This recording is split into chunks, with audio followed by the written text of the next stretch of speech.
Welcome. We now come to a joint sitting of the House of Clergy and the House of Bishops. Members of the laity are very welcome to attend as observers, but must sit in the non-voting area rather than the chamber. Members will have received the agenda and papers for this meeting. As set out in the agenda, this will be a general discussion on the guidelines for the professional conduct of the clergy, and we will conclude not later than 2:40 p.m, which is when the sitting of General Synod will begin. I now call on the Archdeacon of London to speak to this item. He has up to 10 minutes.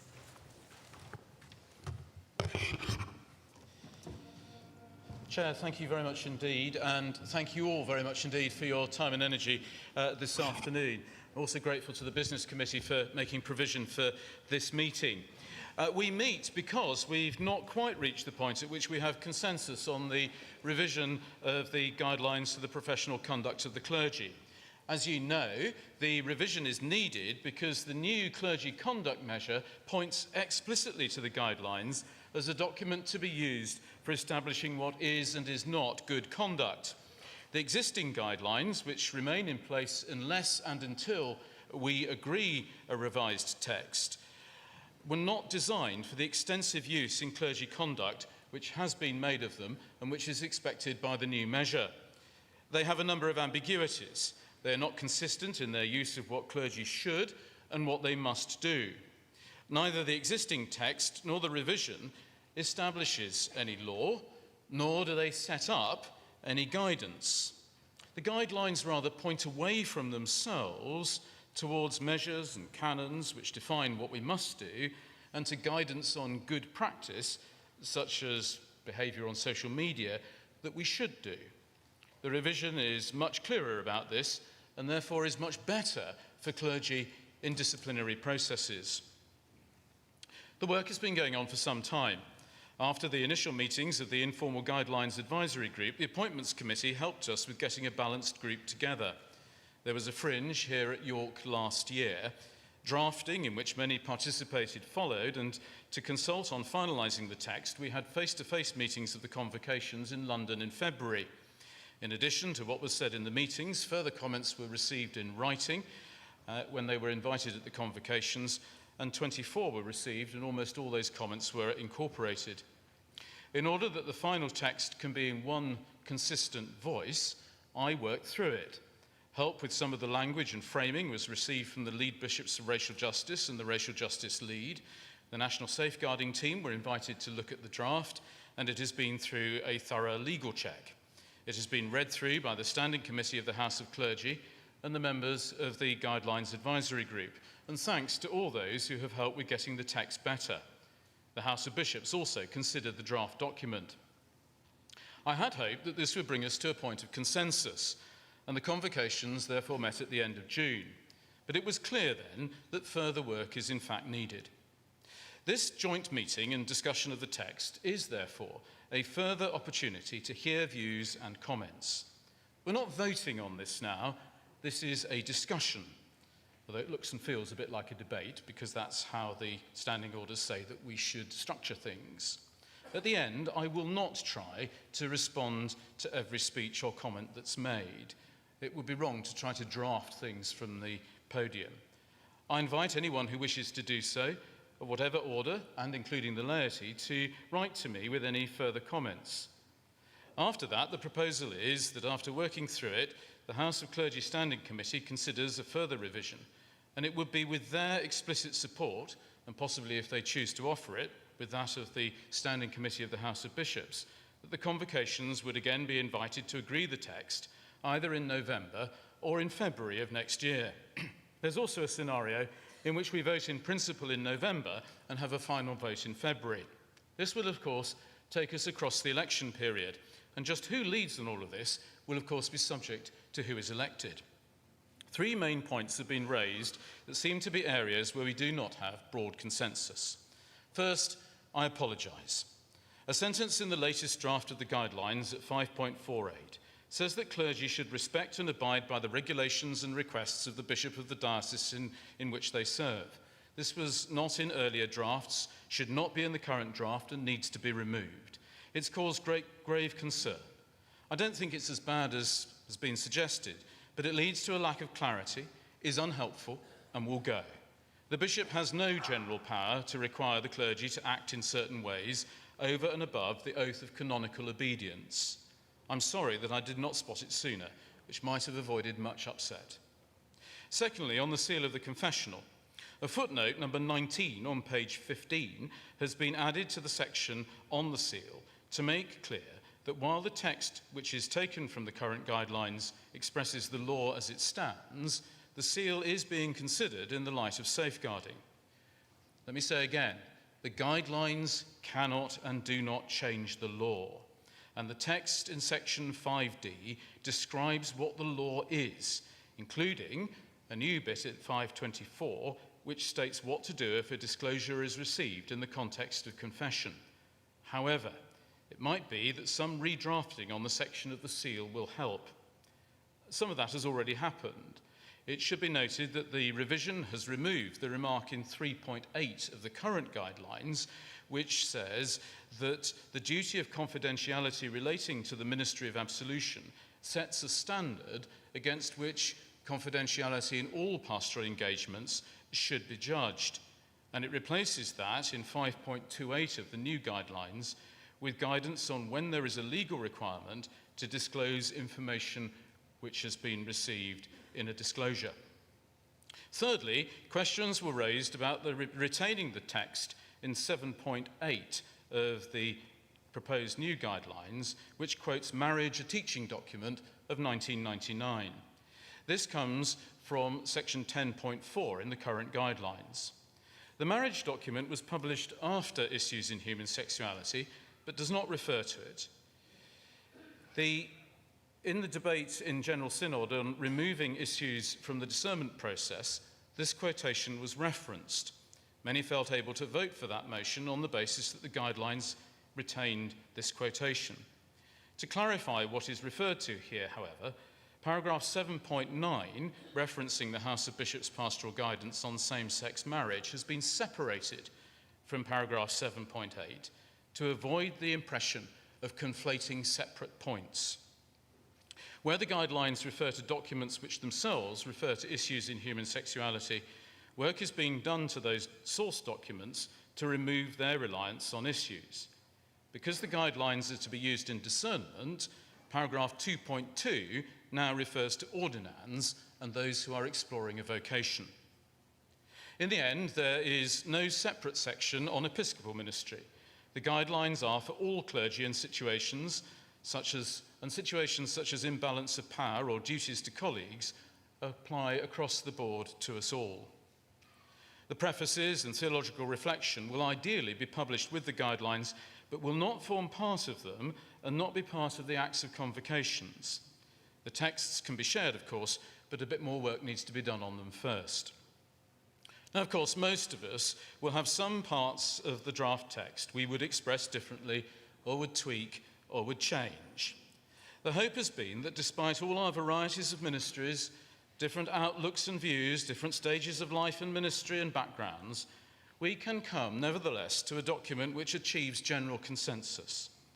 This discussion is a chance to share and hear views, comments and thoughts so that the further work can be done to get us as near as possible to a document on which we can all agree.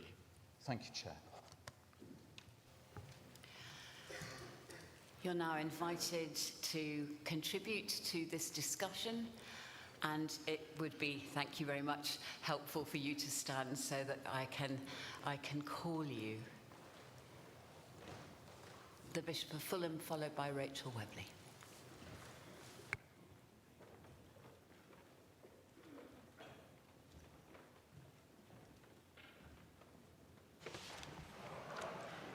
Jonathan Baker, Southern Suffragans 47. Very grateful to the Prolocutor for all the work which has gone into this draft document and for his introductory remarks this afternoon. I just want to speak briefly to the second of the three areas of potential difficulty that were mentioned around the sacrament of reconciliation or confession. My personal views on this topic are, I'm sure, well known, but what I want to say is that I hope whatever we may think or believe may be done or ought to be done, that clarity about the present position is really important. So I do welcome the redraft from the previous guidelines, which has removed that more general standard of confidentiality and rightly draws attention to the need for responding appropriately to certain kinds of disclosure outside that of the confessional. But ambiguity really does not assist making our church safer.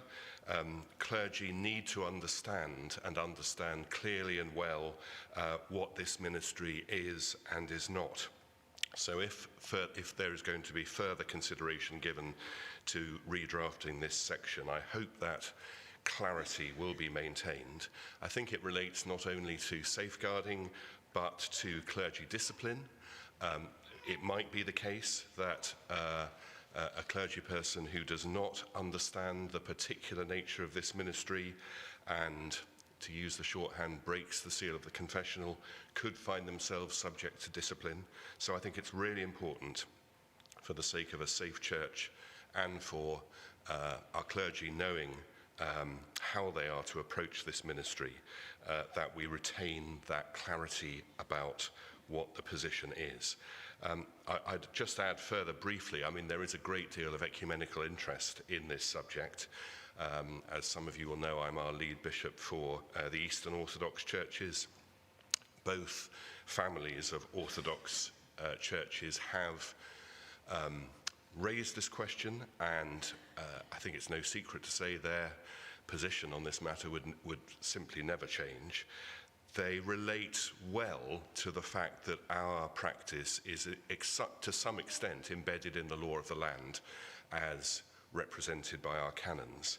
So again, I think this is an area of huge ecumenical sensitivity, and anything that we publish now which suggests that there is a particular direction of travel decided upon will be received with considerable anxiety.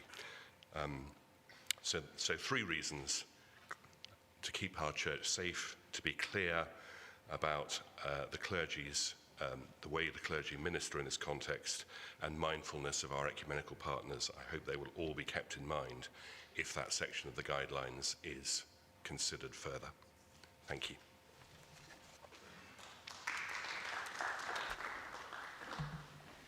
Rachel Webley, Canterbury 076. Thank you for calling me Chair. One of the things that hasn't changed on the surface, but of course our context has changed since these original guidelines that we're still going back to, is 3.7. Clergy should work to promote a church in which nobody is marginalised or excluded on the basis of their race or ethnicity.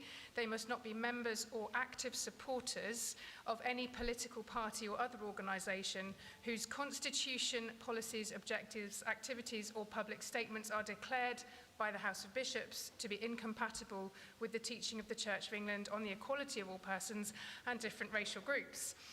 We're all aware of that, and in February it was raised. Has there been opportunity for the House of Bishops to update the list of political parties and organisations for our current day, and if not, could that be factored in so that there could be clarity, particularly given the setting that we're in now and the time that we're in? Thank you.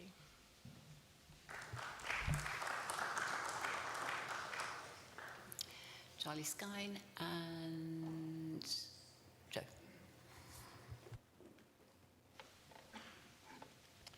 Charlie Screen, London 164. I also want to thank the team for their work and everything they've done. In February, Marcus Walker and I were sat next to each other chuntering about what was in. We don't agree on everything, but we were together similarly alarmed and went together to see if our thoughts could be taken on board. This is really just an encouragement.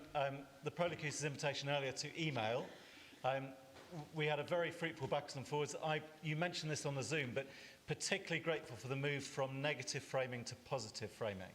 So if you maybe look at 5.13 and social media, That was a huge negative list of which many of us would have been guilty all the time, and is now a positive. We should be courteous, and I think we're in a much better place. I'm much less worried and looking forward to living under these. Thank you.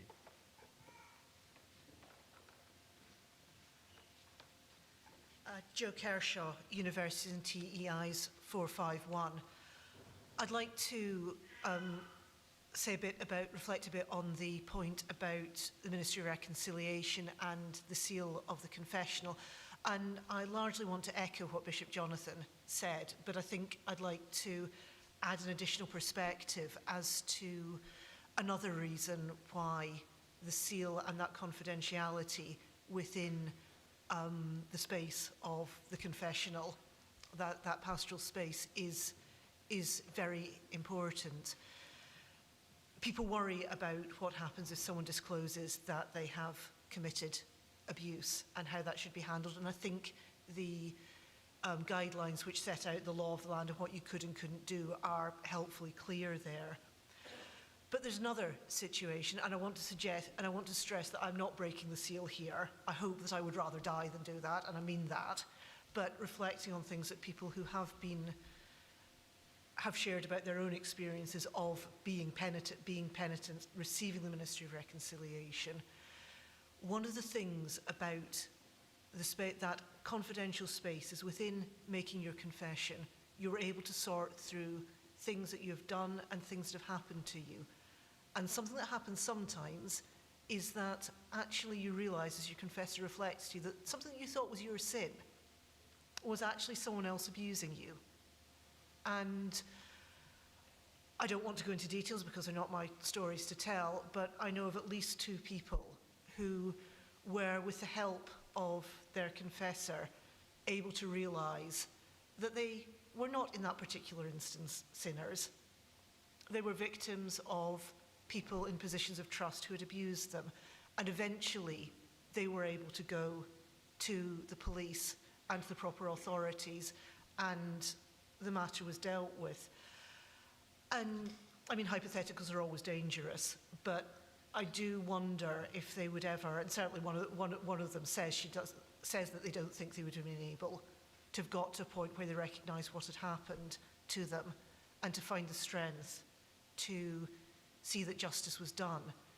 If they hadn't been able to put down that shame they were carrying, which, yes, wasn't theirs to carry, but it was weighing on them in the space of the confessional. So I hope that's a helpful perspective.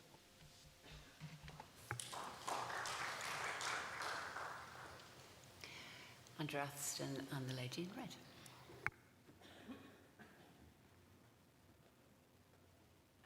Andrew Atherstone, Oxford 183. Not to have too much conversation this afternoon about the seal of the confessional, but just a third voice perhaps on that section as well. Bishop Jonathan and I have enjoyed time on the working group together.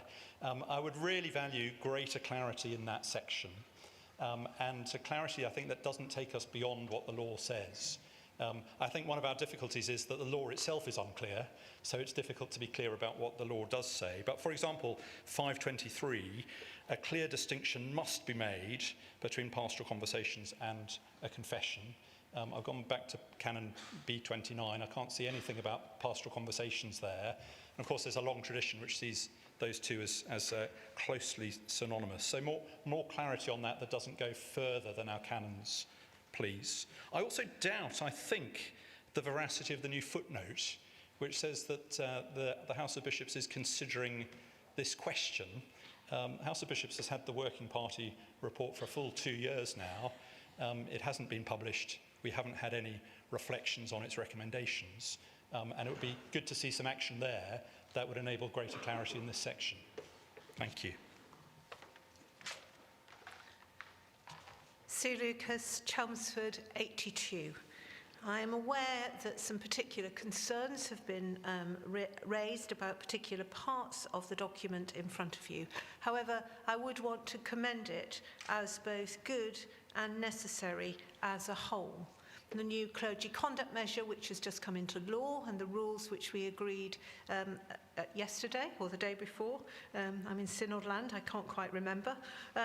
It is therefore actually, as well as good, also necessary. It is important that it points to what clergy must do, pointing beyond itself to measure and canon, and what they should do, pointing aspirationally to guidance. It is therefore helpful that it points away from itself and therefore stands a chance of being up to date in a way that if these things were actually in the text, it would very quickly become out of date.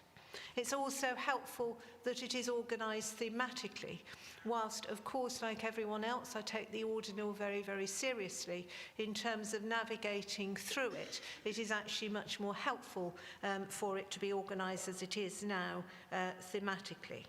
I also am very grateful to see so much of it couched positively rather than negatively, except perhaps in social media, some kind of exemplification of where the boundaries are about what it is acceptable for clergy to say in public may actually be helpful.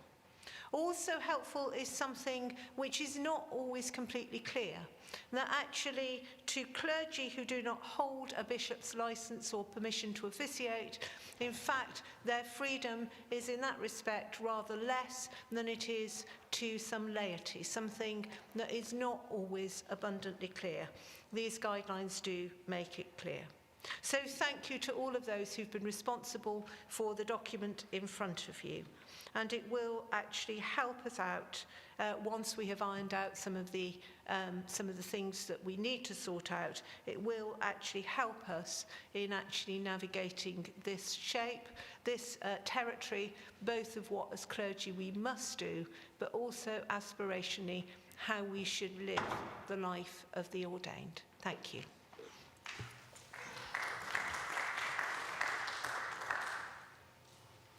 Mr. Robbie, Charlie Baxter-Spell.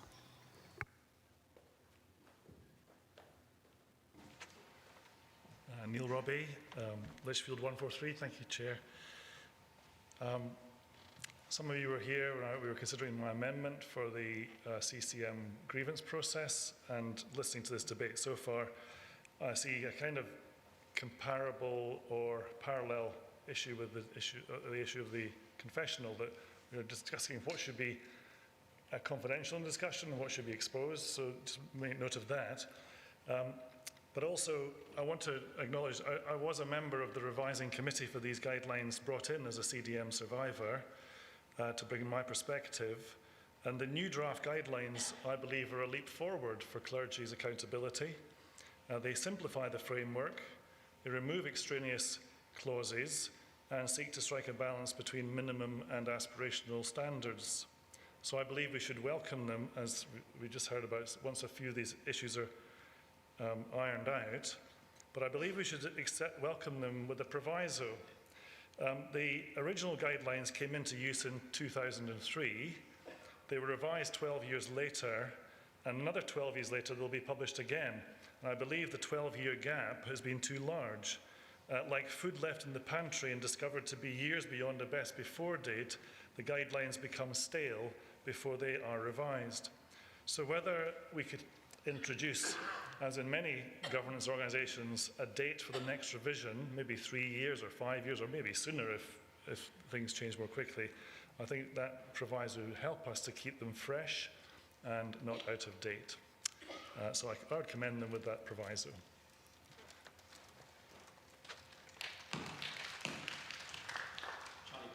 Southwark 221. Thank you to the Venerable Archdeacon for conversations over the last few days and for the work which has gone into these guidelines and into the revision. One thing which has struck a number of us is that we haven't seen the terms of reference for the revision, and it may be helpful for us to see that in order for us to see how the revision aligns with that. Secondly, I just want to make reference to a speech made during the issues debate last year in order to outline an issue that I find within these guidelines. At that time, Mr. Miller said, please, Synod, let us not make these a place of conflict, because we all need to gather around the guidelines to help us all live well together. And I'm very sorry that I don't think the points I've made during previous convocations have been heard, or at least perhaps I haven't made them very clearly. So for the sake of clarity, let me be blunt. In paragraph 7.8 at the end, and the entirety of paragraph 7.9, is new material compared to the guidelines that were produced previously. This is entirely new. We heard this morning that the motion as amended, if it were passed, would derail the work of the new working group, one apparently accepted by the majority of the House of Bishops present. So I want to just make us look carefully at the end of 7.8 and the entirety of 7.9, because we are in a period where we are trying to work out how or what the relationship between the Bishop's guidance of 2013, helpfully issued on Valentine's Day, is to the role of the guidelines for the professional conduct of the clergy. At the moment, as it is, by introducing this specifically into the guidelines, we are tying the hands of the working group as we move forward. And including Canon B30 appears to me little more than provocation, when what is already present does the job which it was required to do. So if I might again be blunt, and hope the convocation will forgive me, if you'd like this revision to get through, it would be very good to listen to the advice which we're giving today, which is that the end of 7.8 and the end of 7.8 and the entirety of 7.9, that is the new additions, need not be in these guidelines, because when we discussed issues last year, we discussed it on the basis that the current, i.e. the guidelines that were then in place, would be the governing principle for the questions which were previously addressed by issues in human sexuality. If we don't pass these guidelines, the previous guidelines will remain in place. Imperfect, but nonetheless in place. So can I just urge that we don't indeed make this a point of conflict, but instead return those two paragraphs to the way they were before, where they do exactly the same thing, but do not tie the hands of the working group as we move forward. Thank you.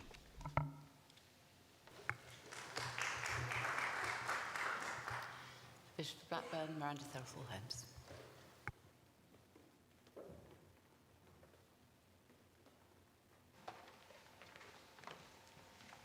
Philip North, Bishop of Blackburn. I just want to answer Andrew Atherston's claim that the House of Bishops is doing nothing about the seal of the confessional, which was also echoed in the Church Times recently.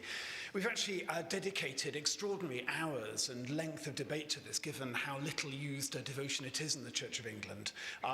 And it was agreed to allow 3 dioceses to pilot proper training for clergy. Many clergy here in confessions without adequate training. Well, every ministry carries risk. Normally what we do is, rather than abolish the ministry, mitigate the risk. And the pilot's an attempt to do that. We've trained now over 200 clergy in some depth who are authorised to hear confessions and offered proper support for it.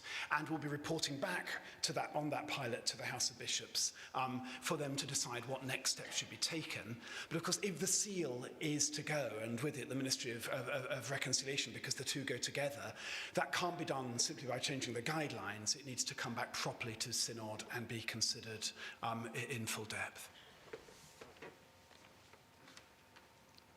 Miranda Thelthall-Holmes, Liverpool 156.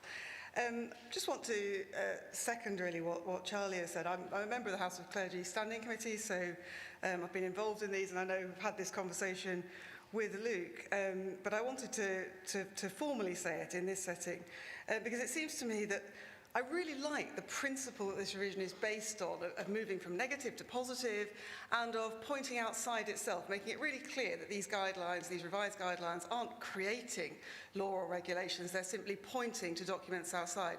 And a large point of the principle of that, behind that, has been to simply point to things outside itself and not to ossify particular iterations of guidance in it. And so it seems to me that 7.8 and 7.9 are incredibly unhelpful, because they give a weight of status to a couple of documents that were never designed to have that weight, which is the issue we had with issues in human sexuality.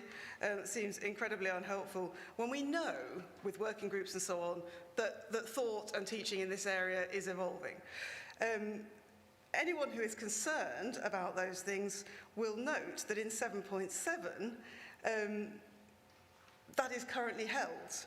This is set out in the canons and its application explained in documents from the House of Bishops. That seems to me to be a much better way of saying this. It doesn't change anything.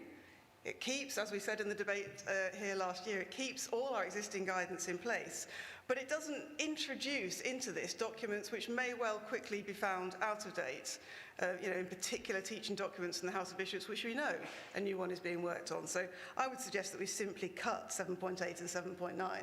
Thank you.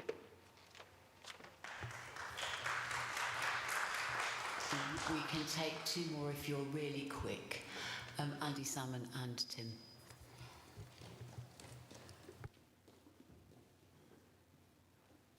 Andy Salmon, Manchester 172. I'll try and be really quick. I agree with Miranda.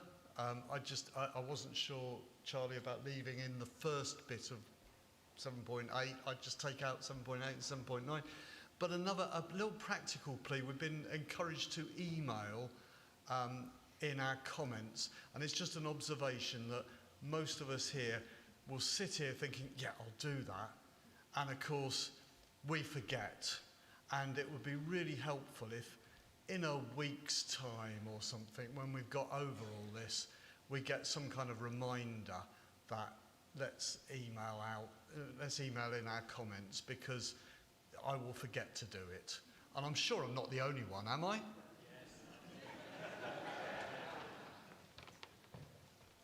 Tim Bull, St Albans 203, a bit of mathematical pedantry, I'm afraid, but because it relates to clergy well-being, I think it's important. Paragraph 7.15 talks about time off. Let's suppose, hypothetically, a member of clergy has Tuesday as their day off. They finish work on Monday at 7 p.m. 36 hours means they start work again at 7 a.m. on Wednesday, which seems entirely reasonable, whereas 24 hours suggests they start again work on the evening of Tuesday, which doesn't give them a full day off. So my request is that we can replace the phrasing with an uninterrupted break of one full calendar day and get rid of this useless notion of 24 hours.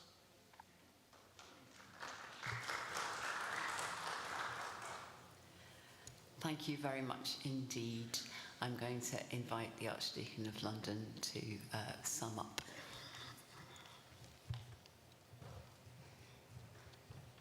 Thank you all very much indeed. That's been incredibly helpful. I said I wouldn't go through everything, and I won't, but just a few things just to make remark about. Thank you for lots of things about the seal. There's clearly work to do, and we'll need to look into exactly how to draft that section well so that it does the job that it needs to do. I think the principles of the guidelines, that they don't change the law, that point away for themselves, are very important. And in looking at it all, it's meant that we've looked at everything, well, pretty much most things, that cover clergy discipline. And that, therefore, does mean that things get spotted, if you see what I mean. And so the particular point about which political parties one may or may not be a member of and those kinds of things, they don't sit, of course, with the guidelines group. They sit in all sorts of different places. But I'm sure that those with whom they do sit will have heard, and we all know the ways in which to bring things forward in the church. The point Neil Robbie makes about regular revision, I think, is very important. One of the things that we've said about this revision is that it would live rather more online than be a booklet or a piece of paper. There probably will be a booklet. The Church House Publishing have offered that, but that the idea that they should live more online and therefore be more dynamic, easier to bring up to date and keep up to date. I'm really grateful for the points that have been made about the whole area around 7.8, 7.9. It is clearly an area where we have lots of disagreements and we all have our own personal views. You all know my personal views, but just setting those aside, I think it is necessary to get it right. Part of it is drawn from the existing document at 10.2, which explicitly refers to marriage, a teaching document. That's where that bit comes from. And that's the document that talks about heterosexual marriage and is the document on which it rests if you get suspended or inhibited from ministry as a result of an extramarital affair. So there are some things that people do need to know about. But I'd love to work together with across the aisle, really, about how do we get this right so that people do know where the documents are that we might point to without it undermining what we're trying to do in working together. I think it's more difficult than it looks, but I would like to work with everybody on that, and perhaps we could get together and try and thrash something out either now or at some point between now and getting a draft out. And yes, please, email in. Do it soon while it's in your mind. I don't promise to reply to all the emails immediately because there's loads on, but the more we can get in, the more we can try and get it right. archdeacon.london@london.anglican.org. I'm on Google. Thank you.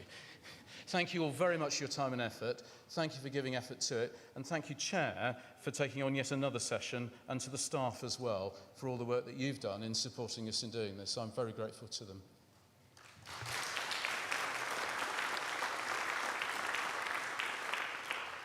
And thank you, Father Luke, for being willing to curtail the length of this session to allow other bits of business to happen this afternoon. That concludes this joint sitting.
Good afternoon, Synod. We come now to item 505, the Vacancy and C Committee Amendment Regulation 2026, for which members will need GS 2456 and the explanatory notes at GS 2456X.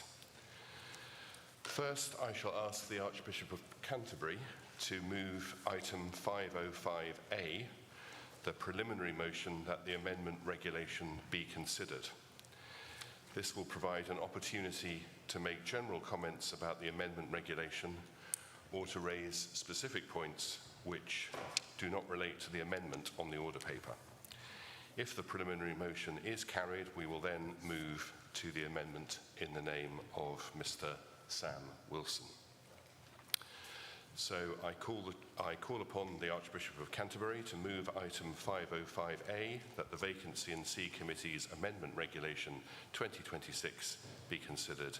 Archbishop, you may speak for up to 10 minutes. 001, Chair, members of Synod.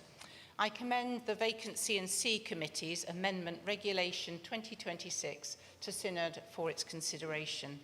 These amendments have been brought forward at the request of the central members of the Crown Nomination Commission, following their consideration of a number of practical issues that have arisen in the operation of the Vacancy and C Committee Regulations 2024, particularly following some of the amendments approved by this Synod in February 2025. As members of Synod will know, Vacancy and C Committees play a vital role in the discernment process that leads to the appointment of the diocesan bishops. Once a vacancy has been announced, it is the committee which helps the diocese articulate its needs and aspirations through the Statement of Needs, and which elects the diocesan representatives to serve on the Crown Nominations Commission. The amendments before us today are not concerned with changing the fundamental shape of those arrangements, nor do they seek to reverse the principles that Synod endorsed last year. Rather, they seek to address practical difficulties and unintended consequences that have emerged in implementing those principles in practice. They are, in essence, amendments designed to ensure that the system works in the way that Synod intended it to work. Members may recall that the amendments approved in February 2025 sought to strengthen representation across the diocese by limiting the extent to which individuals with a shared connection to the same parish, cathedral, or worshipping community could serve together on a Vacancy and C Committee or be elected together to the Crown Nominations Commission. Those provisions sought to encourage broad representation across the diocese, but central members believed experience since their introduction has shown that they are sometimes operating more restrictively than intended. The central members of the Crown Nomination Commission have therefore reviewed the operation of the regulation and brought forward the amendments that are now before us. Importantly, they do not propose abandoning the principle of broad representation. Rather, they seek to retain the principle whilst addressing a number of practical difficulties that have been identified in the operation of the current regulations. The first significant amendment concerns eligibility for election or nomination to the Vacancy and C Committee. At present, an individual can be disqualified because they share a relevant connection with someone who serves on the committee as an ex officio member. For example, a layperson may be prevented from serving because a member of clergy from the same parish already sits on the committee by virtue of another office. The regulation proposes removing that particular restriction. The regulation also proposes a more nuanced approach where clergy and lay people share the same relevant connection. Under the proposal, one layperson and one clerk in holy orders are connected with the same parish, cathedral, or worshipping community could serve on the committee simultaneously.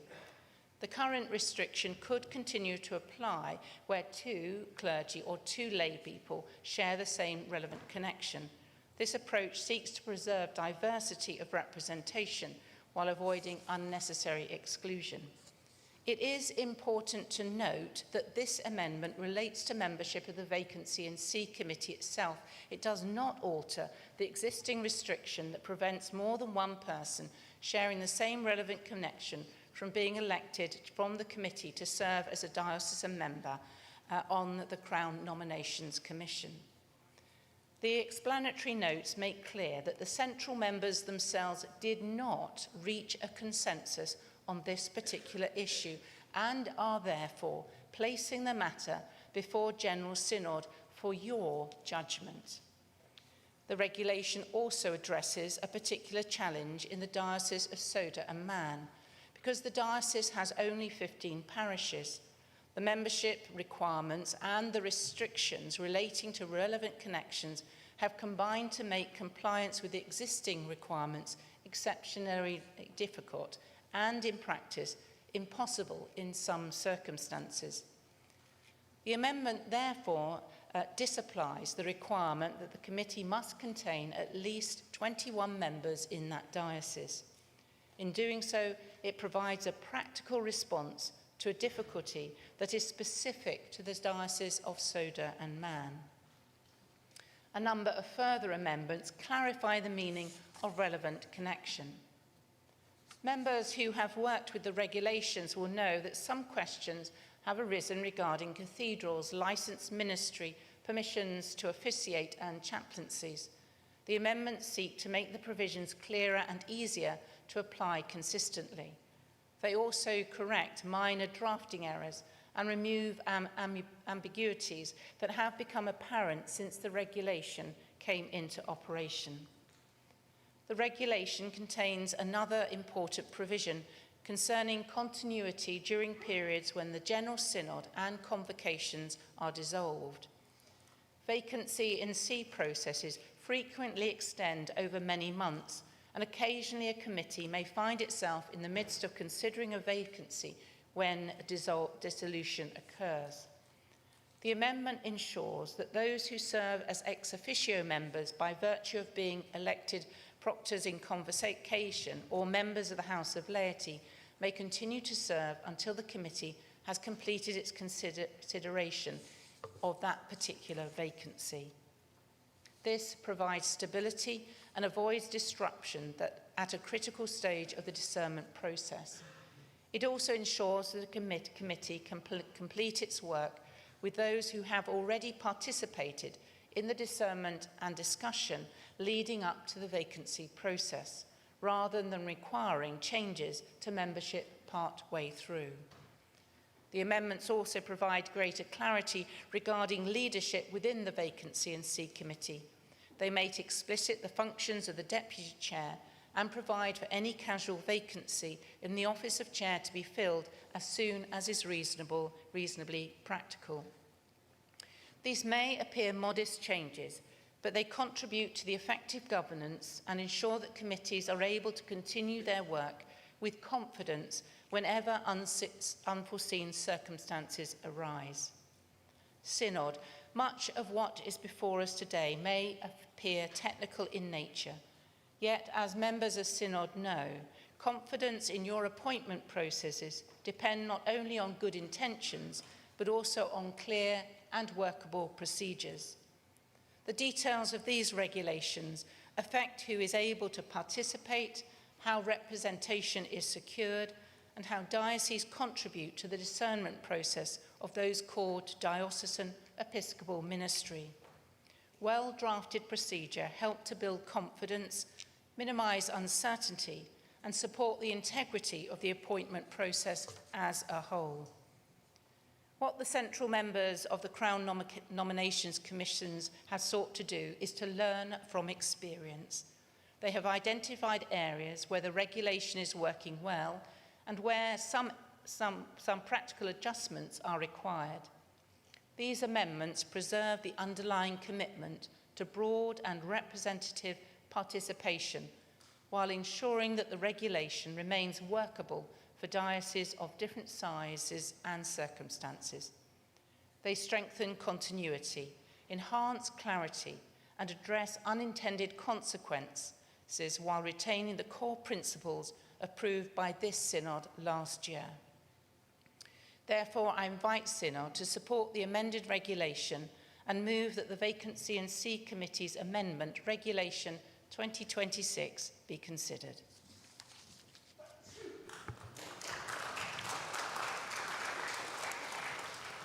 This item is now open for debate. Can take a couple of speeches up to 5 minutes. Christina Barron, please, followed by Michael Bryden.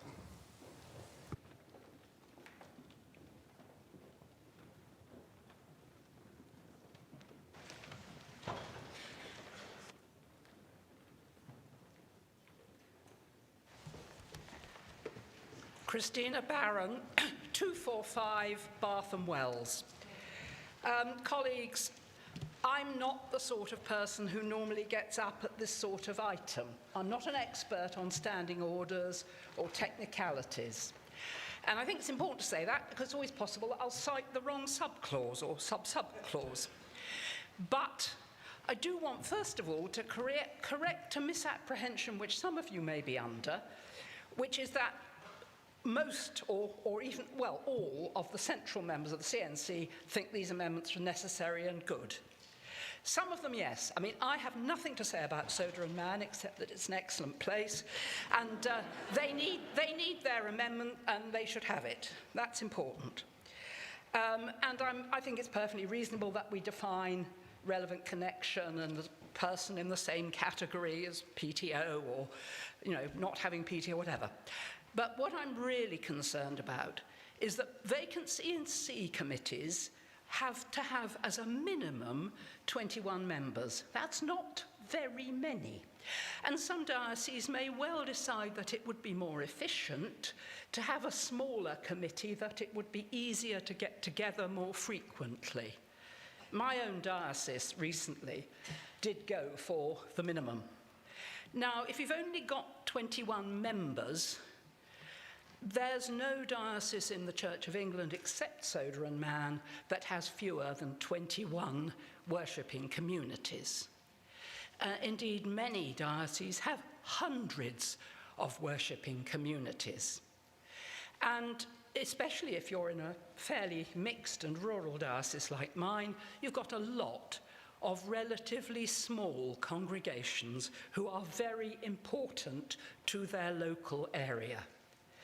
If you're going to say you need only have 21 members of the Vacancy and C Committee, and 2 of them may be from the same parish or worshipping community, even if one of them is ordained and one of them is not, that is frankly gross over-representation. And yeah, okay, we're not being fair to the people who can't stand, but are you being fair to the tiny parishes on Mendip or Exmoor, whose members may not be as well known, but who have a very important part to play in the role of the Church of England to be here for everybody? I think there is a real danger if we allow more than one person from a parish or worshipping community, parishes we mostly call them in Somerset, I think there's a real danger that we will be advantaging large urban churches, whatever their church tradition. This is not about church tradition. We'd be advantaging Bath Abbey at the disadvantage of Dulverton on Exmoor. And I do think we have to think very seriously about the responsibility that the Vacancy and C Committee has to represent the needs of the whole diocese. I recognise that means that people like me might not be able to stand for Vacancy and C because we have a wonderful vicar who really ought to be on there. But I'm prepared to accept that. I'm prepared to say, yeah, we've got to have a broadly based Vacancy and C Committee. Now, I think somebody's about to tell me that the Vacancy and C Committee for London was many, many people, which is quite true. But then the number of parishes and worshipping communities in London is many, many. So I think we don't need, however gifted, 2 people from the same place on the Vacancy and C Committee. Can we please try to be broader, wider, for all the people of England.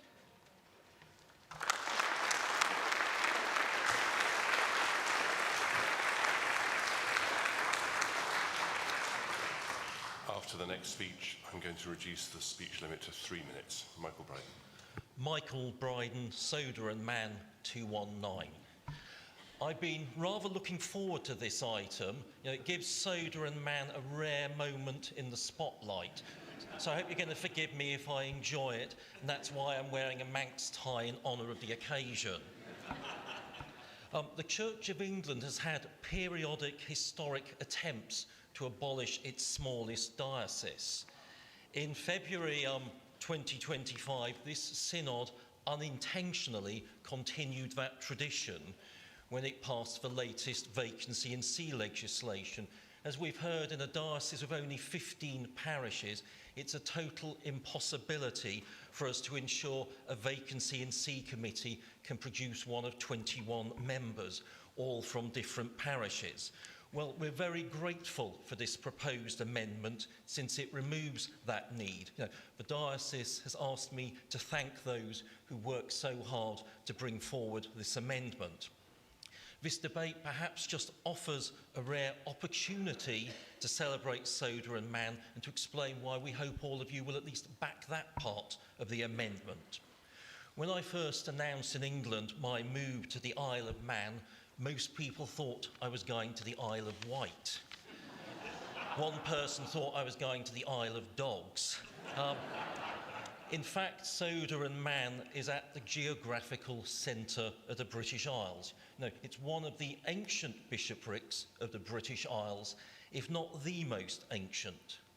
There's strong evidence of a vibrant Celtic church, and the later writings of Manx figures such as the good Bishop Thomas Wilson inspired both the evangelical revival and indeed the Oxford movement.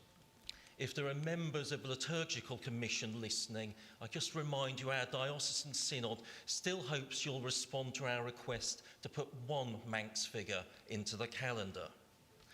Today, the Bishop plays a leading part in the political life of this self-governing Crown dependency, and is also a much-loved public figure. Bishop Tricia is only not here this afternoon because she's got to meet the King tomorrow. Because of its small size, the people of the Diocese of Soda and Man have a uniquely close relationship with their bishop. Soda and Man perhaps can also offer a really good model to the wider Church of England of how people of very different opinions live really well alongside each other. So please do support this bit of the legislation, which shows that the Church of England understands the unique situation of the Church in Man, respects its history, but also recognises that good things are happening today. We want that to be able to continue in the future by enabling it to be possible for us to constitute a legal vacancy in see committee. Thank you very much.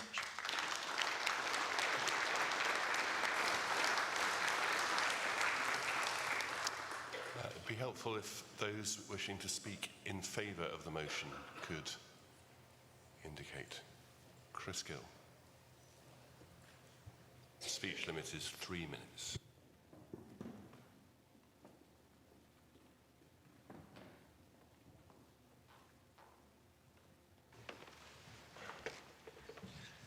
Thank you for calling me Chair. Chris Gill, 338 Lichfield. I declare my interest. I'm the Chair of the current and ongoing Lichfield Vacancy in See Committee. And I can tell you that I've been through these regulations regularly and often, and I'm still perplexed. I generally support the motion, not least because if this motion doesn't go through, about a third of our committee, which as I say is ongoing, will disappear tomorrow afternoon on dissolution. They will as General Synod members, no longer be part of our committee. So I welcome that part of the proposals. I welcome other parts of the proposals as well, where I think there are times when we haven't really thought through the implications of things that we have been deciding. I welcome the opportunity for General Synod members being unhitched from that relevant connection arrangement. In answer to Christina, I would say actually it is now possible to have 2 members of one parish on the Vacancy and C Committee if the elections for the committee are held before a subsequent change in General Synod members. If somebody wants to stand after there's somebody on from a General Synod, then they can't. And that isn't really fair. So it's good that General Synod members are unhitched from that relevant connection arrangement. There are other things as well, and there is more than we're currently dealing with today. It would be good if we could have included in those regulations to have our co-opted UK GMH members as part of the General Synod members ex officio rather than having to wait to be nominated. We seem to have overlooked a number of things as we tweak at the edges. And as I support the motion, I also put the suggestion to you that in due course it may actually be worth thinking again afresh from the beginning. Thank you.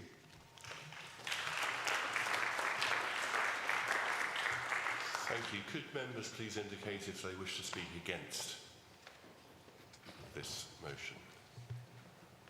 Yes.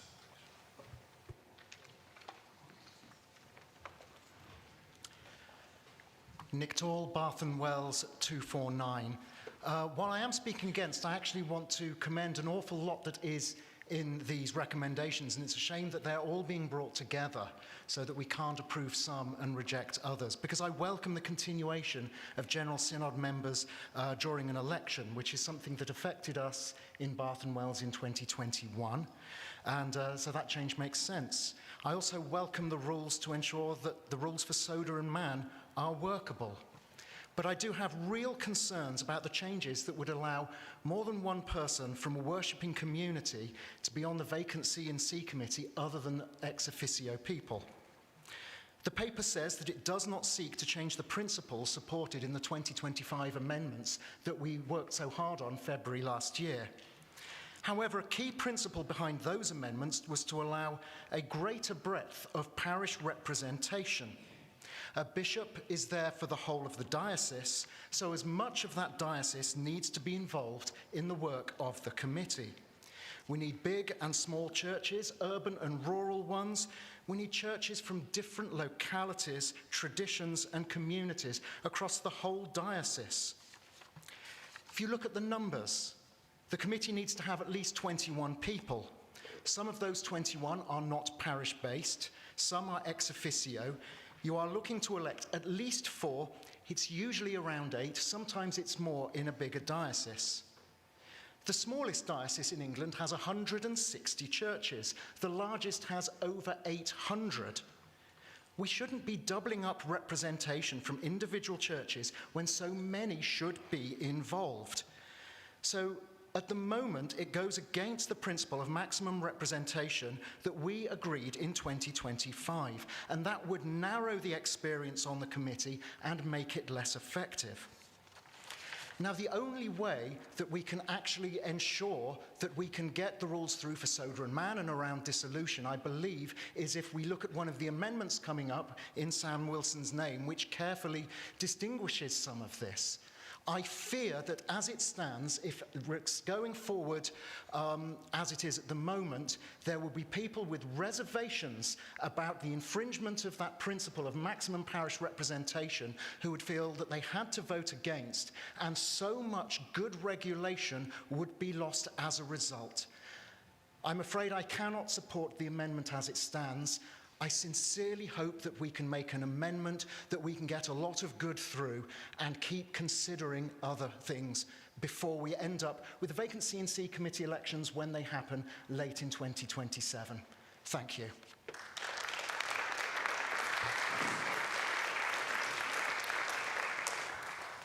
Synod, I now wish to test your mind on whether item 505 has been sufficiently debated. I therefore put the motion for closure on item 505. Would all those in favour please indicate, and with green ticks on Zoom. And those against, please. That is carried. So I invite the Archbishop of Canterbury to reply to the debate. Archbishop, you have up to 5 minutes. Thank you, Chair. I'm grateful to Christina, Michael, Chris and Nick for your comments, but also to the care and thoughtfulness which members have engaged with these proposals. We have heard the questions before us are not fundamentally about the purpose of the vacancy in C committees. There appears to be broad agreement about their role, the importance of their role, rather than the questions before us concern how those arrangements should work in practice and how best to balance representation, practicality and confidence in the process. Those who have spoken have brought a variety of perspectives to that task, and I'm grateful for them and their experience and the wisdom they have shared. Nick, if you wanted to bring an amendment, you could on all of these, and I think the point you were trying to make will be picked up through Sam Wilson's amendment. The amendments proposed through the regulation arises from practical experience. It is a reflection of how the CNC continue to reflect on the process that, and discernment process that is before them. They seek to address the difficulties that have emerged in the implementation, to provide greater clarity where clarification is needed, and to support the vacancy in C committees in carrying out their responsibilities effectively. Thank you. Thank you, Archbishop. I now put item 505A, that the Vacancy and C Committee's Amendment Regulation 2026 be considered, to the vote. Would those in the chamber please indicate, and those on Zoom please use green ticks to vote in favour.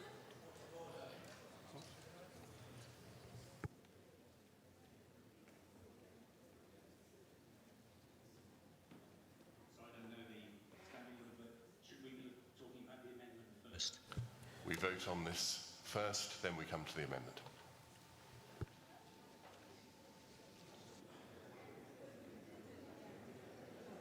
I put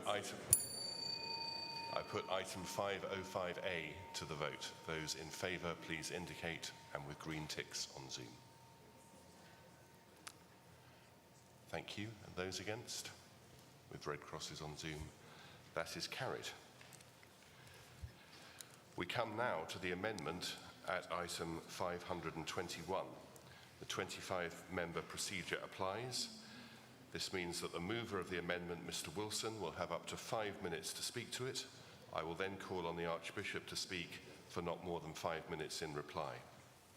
If the Archbishop does not indicate she wishes the debate to continue, the amendment will lapse unless 25 members indicate that they do wish the debate to continue and the amendment to be voted on. So I call Mr. Sam Wilson to move his amendment at item 521. Sam, you have up to 5 minutes. Thank you. Sam Wilson, Jester 282. Unlike Christina, I absolutely love this stuff. So thank you for indulging me. Synod, the provision introduced into the vacancy in C regulations that restricted election and nomination to one person per worshipping community was only introduced just 16 months ago at our February group of sessions last year. This provision, this cap, was introduced as a result of what GS 2397X called concerns with achieving a better representation of the diocese as a whole. The suggestion came from the House of Bishops, who were mindful of various concerns about the outworking of the regulation in some recent appointment processes. These included cases of no female clergy being elected to serve as diocesan members and people from the same worshipping community being elected as diocesan members. The regulations before us would, unamended, lift this cap to allow for one clergyperson and one layperson from each worshipping community. My amendment allows Synod to decide that the just 5 complete vacancy processes since this cap was first introduced are not a large enough sample to suggest tinkering with this cap in this way just yet. That to overturn a decision by this Synod, before we have had the chance to see the process fully at work across both provinces, not just in some areas, and the chance to reflect on the whole appointment process, this is perhaps premature. Otherwise, why are the central CNC members not speaking with one voice? But my amendment also accepts that there are issues with the current regulation that I hope all of Synod has already, hearing those speeches, recognised as an injustice. It is, on its face, farcical to expect the Diocese of Sodor and Man to not elect more than one member per worshipping community. So my amendment agrees with this proposed fix. And it is not right that the entire cathedral community is barred from standing because their dean is automatically on the committee. General Synod members with ex officio status come and go. Some of us will not be here next group of sessions. But the cathedrals will always be barred from election without this provision. So my amendment, in conclusion, is offering Synod a middle way. As we have heard, the CNC members are divided on this, and so I hope that with this amendment, we still have something that is passable. So if you want to uphold what we decided last year, vote for my amendment and then vote for the regulations. And if you want to overturn what we decided last year, then vote against my amendment and vote for the regulations.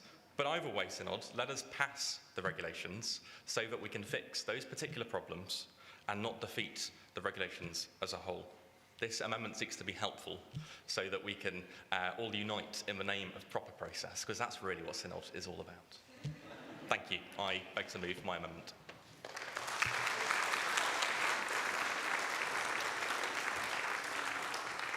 Thank you. I invite the Archbishop to reply to the amendment and to indicate whether she wishes the debate to continue. Archbishop, in up to 5 minutes. Thank you. Thank you, Chair. I'm grateful to Sam Wilson for moving this amendment and for the care which he has taken in drafting it. As Synod has heard, one of the principal questions before us is in this regulation concerns the extent to which the restriction relating to a shared relevant connection should be relaxed. The amendment before us would take a different approach from that proposed in the regulation. Rather than permitting one layperson and one clerk in holy orders to share the same relevant connection to serve together on a vacancy and C committee more generally, it would limit that relaxation largely to cathedral contexts and because of the particular arrangements in Sodor and Man to certain circumstances there as well. In considering this amendment, Synod may wish to bear in mind the reason why the original proposal came before us. The central members of the Crown Nomination Committee considered a number of practical difficulties that have arisen from the operation of the amendment approved by Synod in 2025. One of the issues identified was that the present restrictions can, in some circumstances, make it difficult to secure the participation of people who might otherwise bring valued gifts, experience and perspectives to the work of the Vacancy and C Committee. The proposal before Synod seeks to address that concern. At the same time, there is a perfectly respectable argument that maintaining the broader restrictions may better serve the objective that Synod endorsed last year, namely, ensuring that the Vacancy and C Committee reflects a wide range of voices and contexts within the diocese as possible. That, I think, is the concern which Sam Wilson's amendment is directed to. Members will also recall that whichever course Synod chooses, the separate restrictions governing elections from a Vacancy and C Committee to the Crown Nominations Committee itself remains unchanged. The question before us is therefore a relatively narrow one about the composition of the Vacancy and C Committee, rather than about the safeguards that apply when diocesan representatives are elected to serve on Crown Nominations Commission. It may also be worth reflecting that General Synod did consider these questions only a little over a year ago and reached a clear view about the importance of securing broad representation from across a diocese. The amendment before us does not seek to undo the practical improvements elsewhere in the regulations, nor does it challenge the underlying principle. Rather, it asks whether Synod wishes to retain more fully the approach that is adopted in 2025.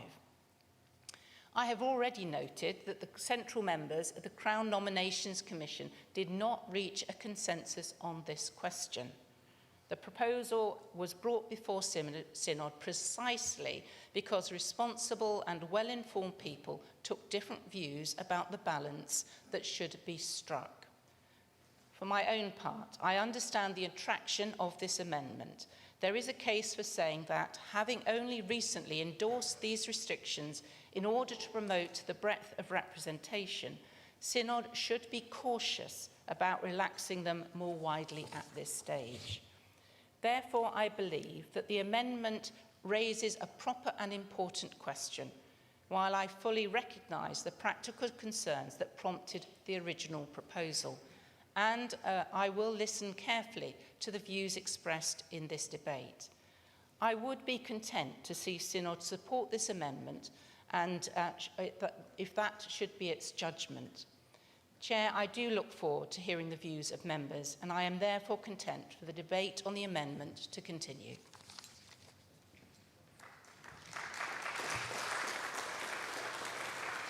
Thank you. You've heard the Archbishop indicate she is willing for the debate to continue, so item 521 is open for debate. The lady there, please, and Joyce Hill.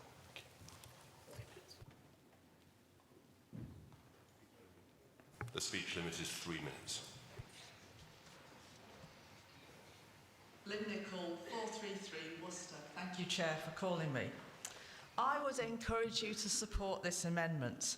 I just want to share some practical sort of experience of this when I chaired the Vacancy and C Committee in Worcester Diocese. And for me, it is vital, like many other speakers have said, that you hear the voices from as many different perspectives. And this motion, if unamended, just closes that down just at the very time you need to hear that. So you think practically what the outcome could be of having several people from one setting on your Vacancy and C Committee. You are trying to discern the way forward for who should be your new bishop. You are trying to write a statement of needs. And that statement of needs is the needs for the whole diocese, not just some parts of it. So for those very simple reasons, I would encourage you to support this amendment and encourage the widest diversity of voices at that point, a vital point in your diocese future. Thank you.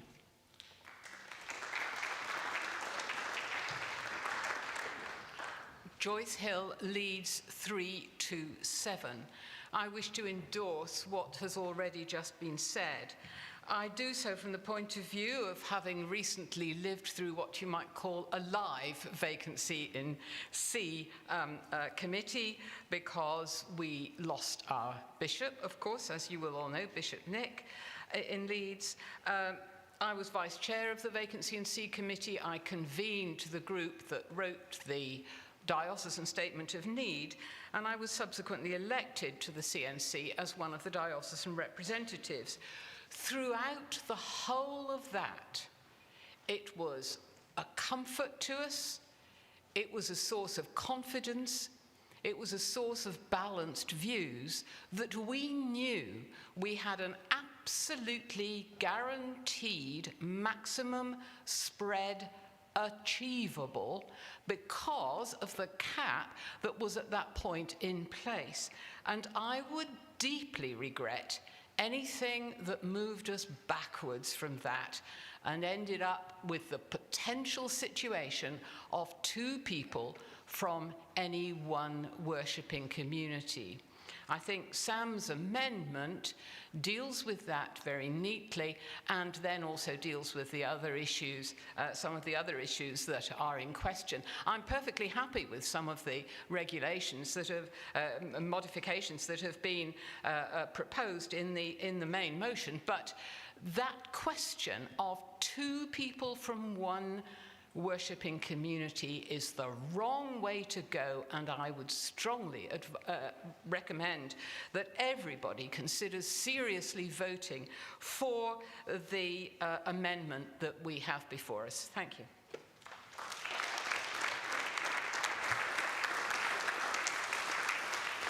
Could I ask if anyone wishes to speak against the amendment, please? Clive Scowen, thank you.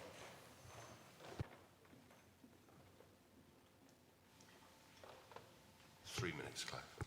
Clive Scowen, London 358.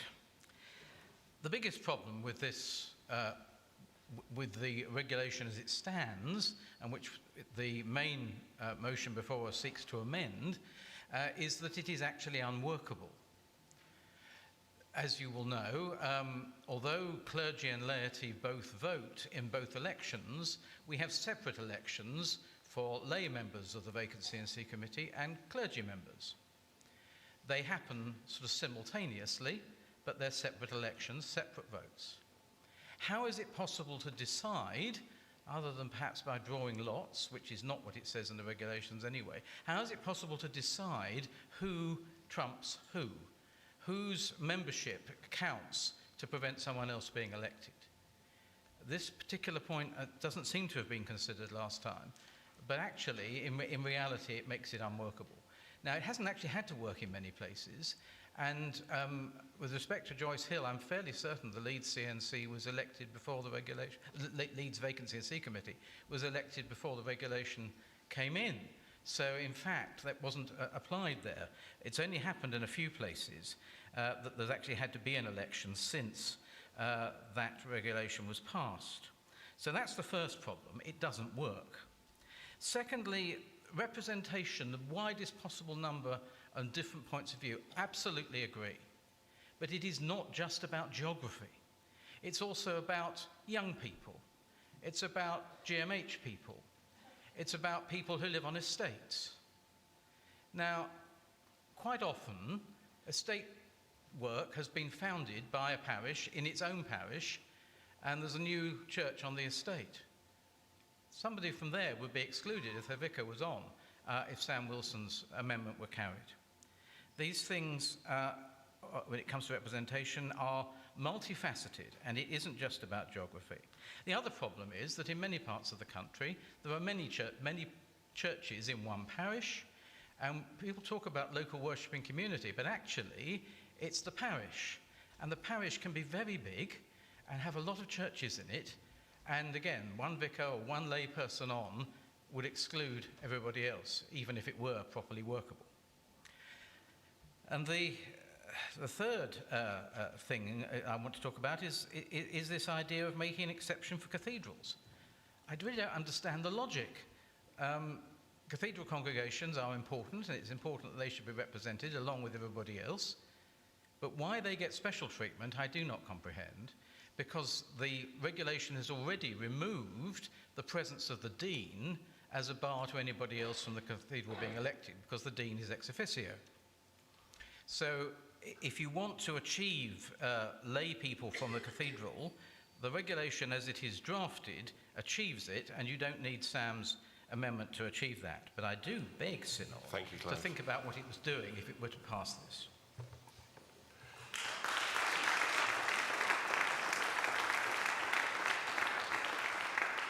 Just take one more speech, I think, before I test your mind. Sean Doherty, thank you.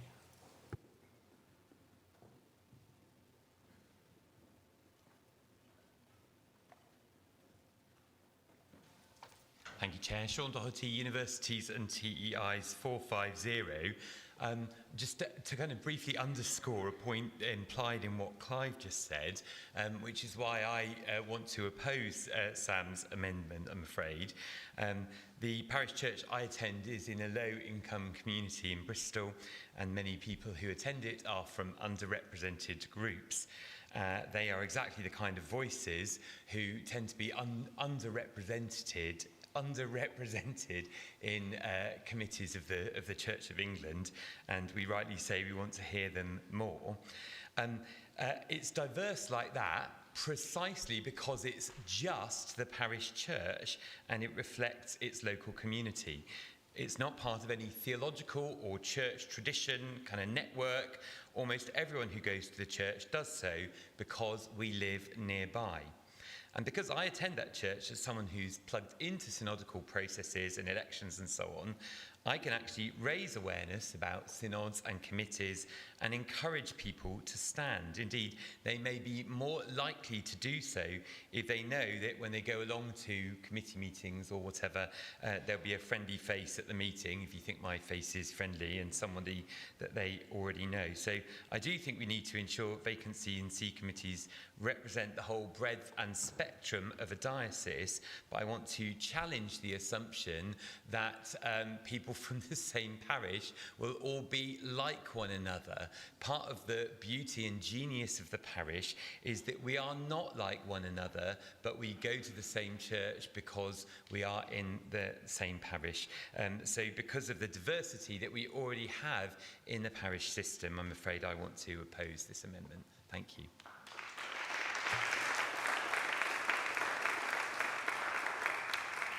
Synod, I now wish to test your mind on point of order.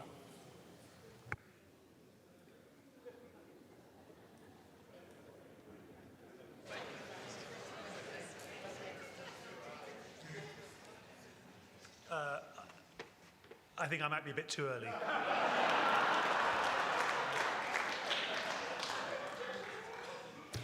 Well, I suggest you sit down.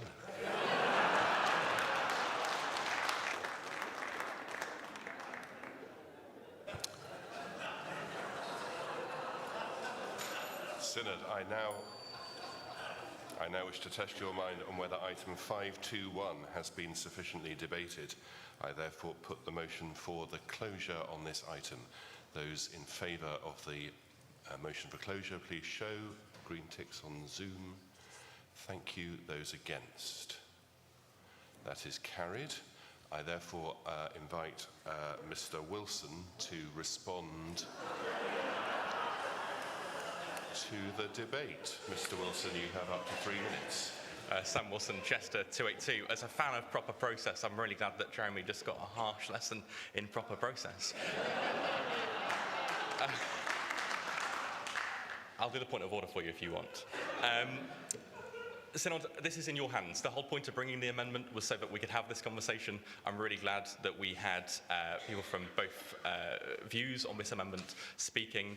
I think there were some really important points made. One thing I would say, though, and I am someone who comes from a parish that has more than one church, that has a variety of views within that parish. Diversity exists in more than one church.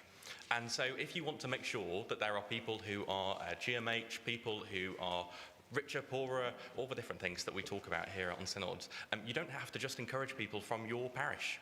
You can go outside of that boundary and you can encourage people elsewhere. I have encouraged young people from all across my diocese, many of those young people who would vote quite differently to me on a range of issues.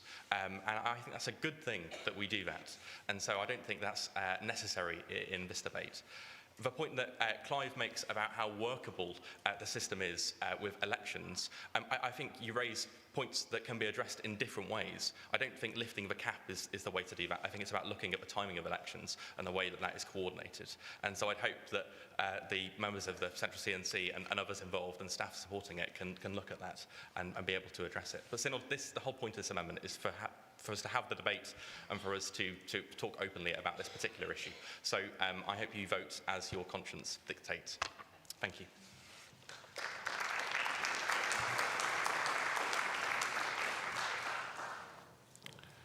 I therefore put item 521. Point of order. Jeremy Moody, Oxford 187, and I apologise to Synod for my over-exuberance. Could I ask the Chair, under Standing Order 37.4, if he would ask for a vote by houses? If I see 25 members standing.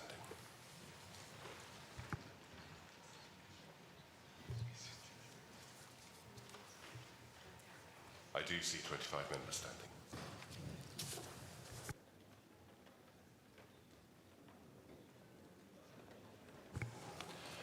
Synod, I order a counted vote by houses on item 521. I'm about to ring the bell to warn members that a counted vote by houses is to take place.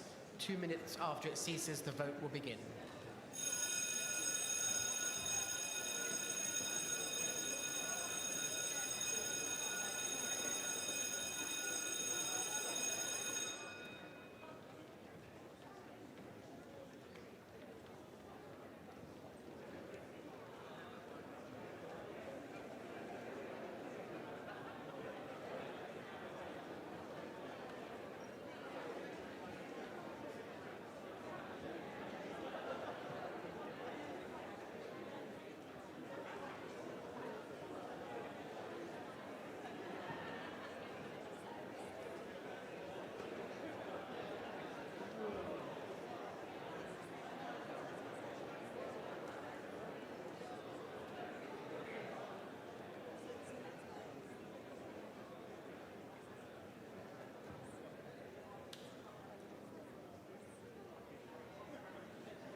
This is a counted vote by houses on item 521.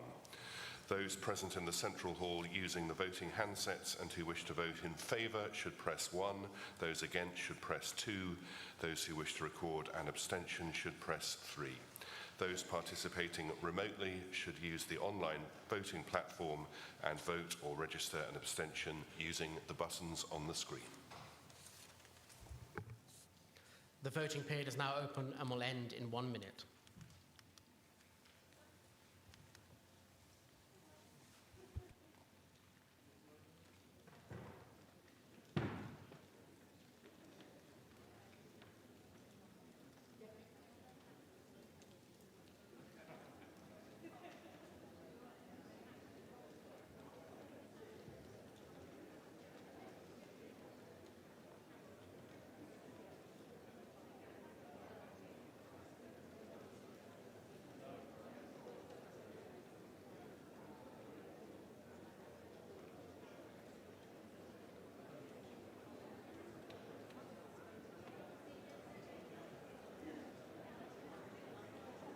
The voting period will end in 15 seconds.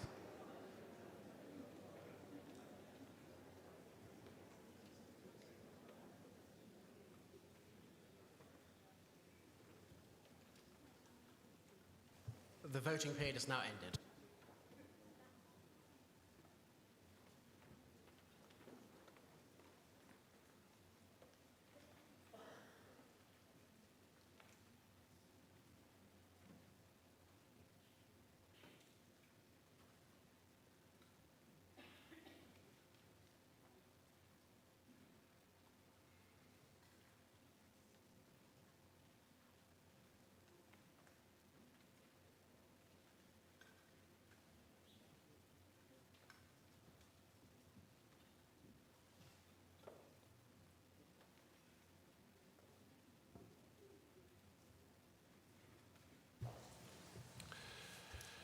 They're voted in the House of Bishops in favour 13, against 7, 1 recorded abstention.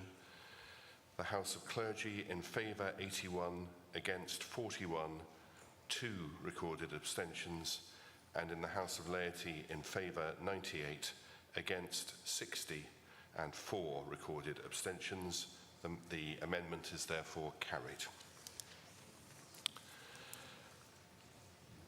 Just to reassure those who were looking perhaps for a point of order earlier, the first debate was the consideration.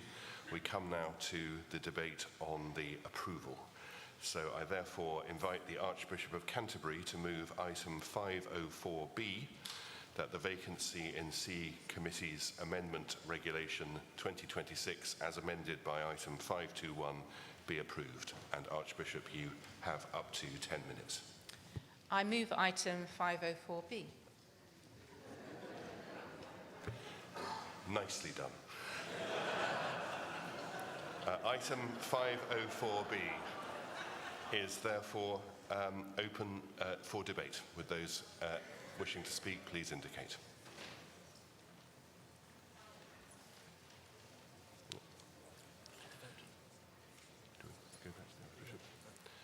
I see no one standing. I therefore put item 504B 505B to the vote. Those in favour, please indicate green ticks on Zoom. Thank you. Those against? That is carried. The Vacancy in C Committee's Amendment Regulation comes into force immediately. The Archbishop of York will now take the chair to move item 506. Thank you.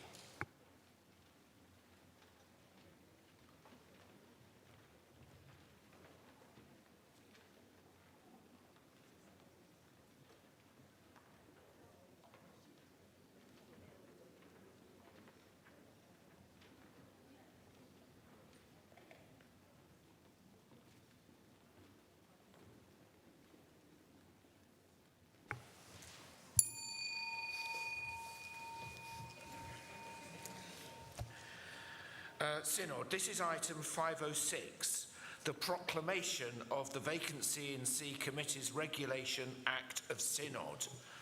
I move that the Vacancy in C Committee's Regulation 2024, as amended by the Vacancy in C Committee's Amendment Regulation 2025, and by the Vacancy in C Committee's Amendment Regulation 2026, be solemnly affirmed and proclaimed an Act of Synod. This motion is now open for debate, if there is any.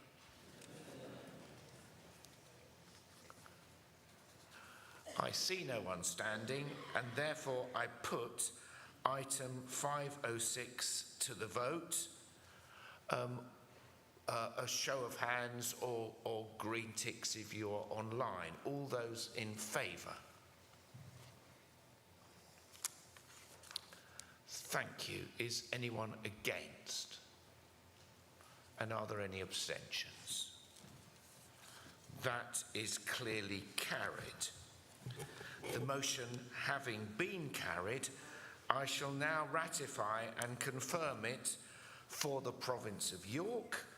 It will then be ratified and confirmed for the province of Canterbury by the Archbishop of Canterbury.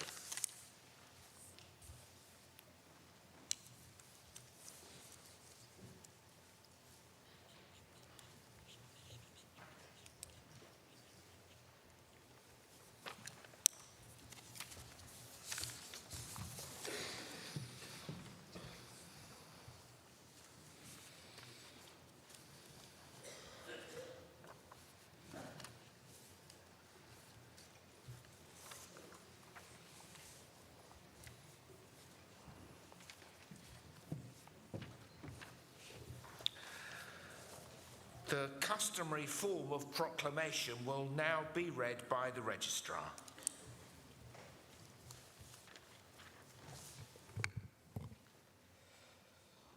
Whereas the Archbishops, Bishops, Clergy and Laity of the General Synod of the Church of England, assembled at their Synod at York, did on the 13th day of July in the year of our Lord 2026, solemnly affirm and proclaim as an act of Synod the Vacancy in See Committees Regulation 2024 as amended by the Vacancy in See Committees Amendment Regulation 2025 and by the Vacancy in See Committees Amendment Regulation 2026.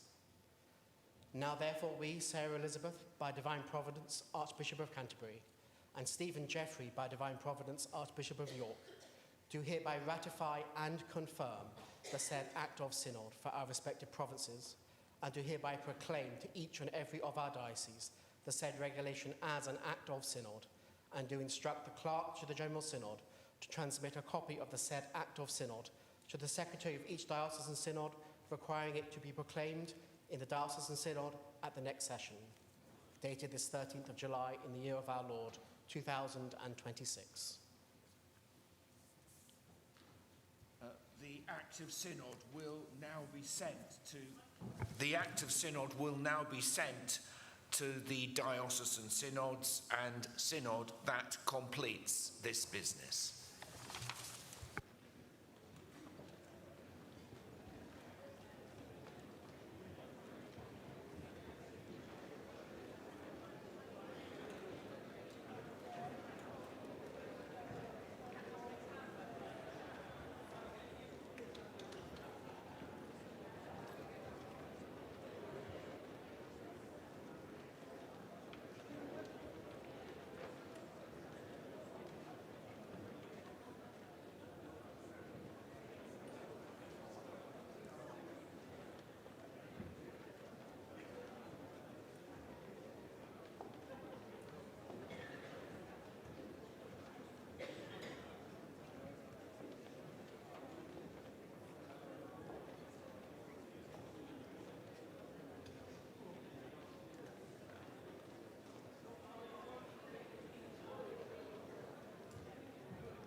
Synod, we now come to item 42, the annual report of the Audit and Risk Committee of the Archbishop's Council. For this item, members will need GS MISC 1448. I call on Peter Doyle to speak to this item. He may speak for up to 10 minutes.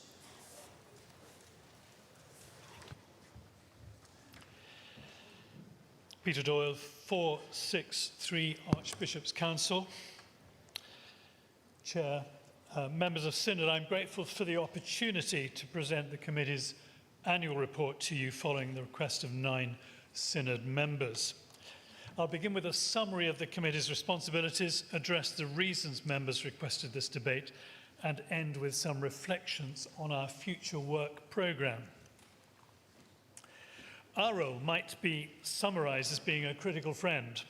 We strongly support the Council's work while constructively challenging management to address key risks and areas for improvement. These can be identified through audit work or brought to us in other ways, such as whistleblowing. Like all audit committees, we probe to assess whether we can assure the trustees on the effectiveness of management, governance, risk management, and internal control. Specifically, we ensure the accuracy and completeness of the annual report and financial statements, advise on the appointment of external auditors, critically review risk management, internal audit plans, and the resulting reports on subjects that we, management, and the risk and assurance teams have identified for review. We monitor progress on implementing management responses to internal and external audit reports and planned additional risk mitigations against the timescales that have been agreed. we can and do ask for discussions on particular areas of work. Recent examples are safeguarding, including the redress scheme and the governance programme. Our committee undertakes the same functions for the Church of England Central Services checks, and as chair, I regularly discuss matters of mutual concern and interest with peers at the Church Commissioners and the Pensions Board. When at full strength, the committee has 6 members, 2 council trustees, 2 elected from and by this synod, and 2 independent members, currently a DBF chair and a finance professional from an ecumenical partner. This composition balances council knowledge, synod accountability, and an important independent perspective.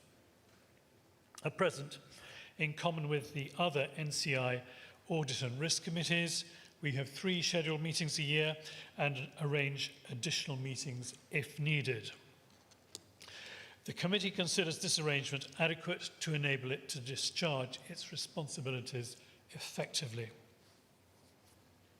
Now, I'm grateful for the specific points members have made in asking for this debate, and I will make some comments now, partly in response to those comments. The issues that members have raised are amongst issues that our committee are discussing, and your engagement will help us perform our role. The short report cannot, by its nature, capture all details of the work that is underway in response to the findings of those detailed reports. In summary, the committee has assurance that both the gaps and the areas for further improvement are acknowledged and understood, and that the actions being taken are substantially on track. But we do need to see evidence of delivery of those actions in a timely manner. There's a huge amount of change going on, which brings risks as well as opportunities. For example, the implementation of the grant management system earlier this year will give us consistent process, enhanced functionality and monitoring capability, helping us to address the concerns raised around the control environment. The committee remains concerned that risk scores in some areas are above the Council's risk appetite. Monitoring these areas helps us focus attention where it is most needed, and we are assured that all these risks are also carefully monitored and owned at an executive level. 2 examples where, despite progress has been made, more needs to be done, and that may be the case for some while. First, although good progress has been made to strengthen business continuity and disaster recovery arrangements, work is continuing with an external partner to enhance these processes further. There will soon be a follow-up audit to assess how effective progress has been and identify any areas where further attention is needed. And secondly, there is increased staff awareness of cybersecurity, enhanced by mandatory training. But, as anybody involved in this area will know, it's an ongoing task to strengthen awareness and the defences against constantly changing threats. In developing the internal audit plan, we expect staff to bring recommendations for work on areas where they have specific concerns, as well as areas that are inherently high risk and are always likely to need regular review. That plan has to be flexible in the light of changing circumstances, and I'm grateful to the internal audit team for their adaptability and professionalism, especially in responding to the increased numbers of whistleblowing concerns and the need for investigations on an ad hoc basis. The final reports from our 2025 internal audit programme were issued between September 2025 and February 2026. Management proposed specific timed actions for all of these recommendations. Progress is tracked by the internal audit team and overseen robustly by the committee.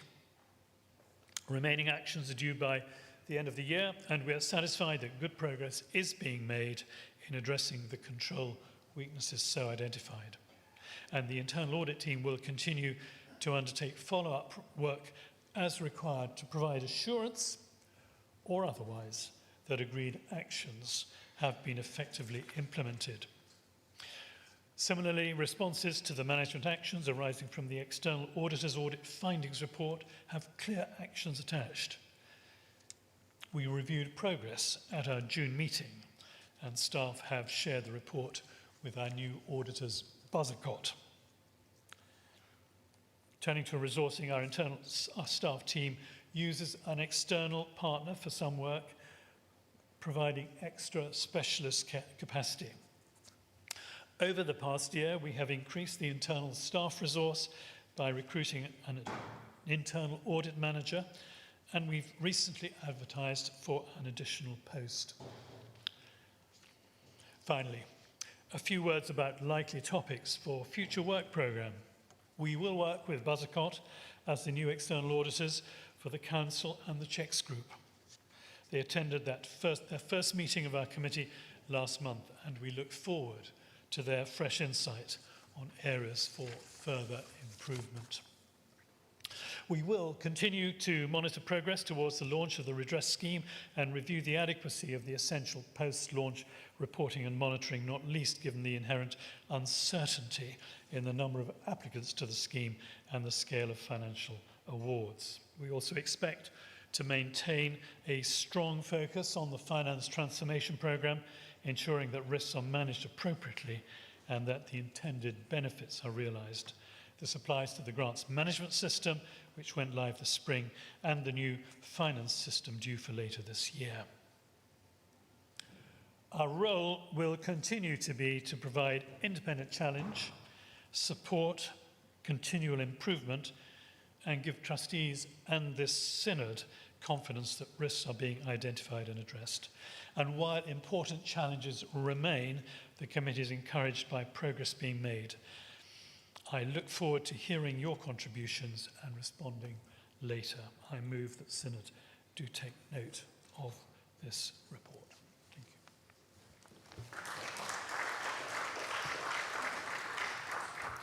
you. Item 42 is now open for debate. Amendments to the motion are not in order.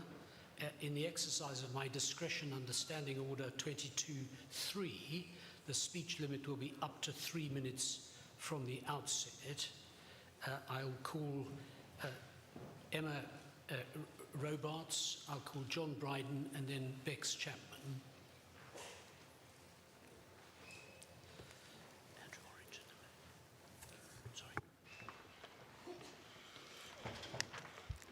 Emma Robarts, St Albans 395. Thank you, Mr. Chairman. I am concerned about various aspects of this report, but I will focus on paragraph 2.6.9, which exposes recurrent poor control of grant-giving functions. Given the huge sums involved, as Carl noted this morning, this is quite alarming. So I ask, are there clear instructions on scope, priorities and oversight for grant giving? And if not, please can this be addressed swiftly?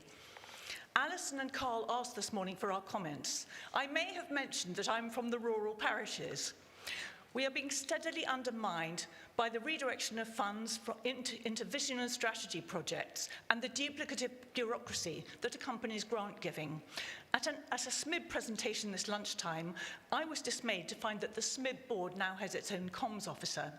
A parliamentary question confirms that rural parishes provide a very high proportion of attendance and giving, yet we have lost formula funding except in limited cases of extreme deprivation, and then only in certain dioceses, not including mine.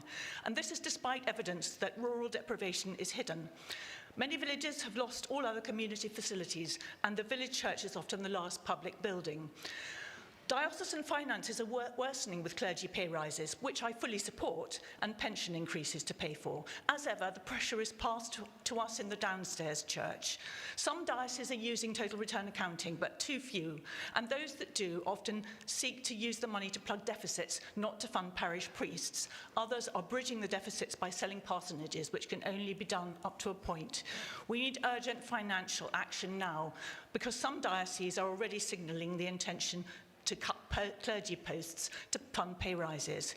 This increases workloads, creates fear and damages clergy recruitment and parish giving. We need more link funding for parish priests and less grant funding for projects. So I ask the Archbishop's Council trustees urgently to adjust their instructions to SMIB in line with the ABY's presidential address, in which he restated the importance of Broadchurch parish ministry nationwide, reaching every blade of grass and every beating heart. Thank you very much.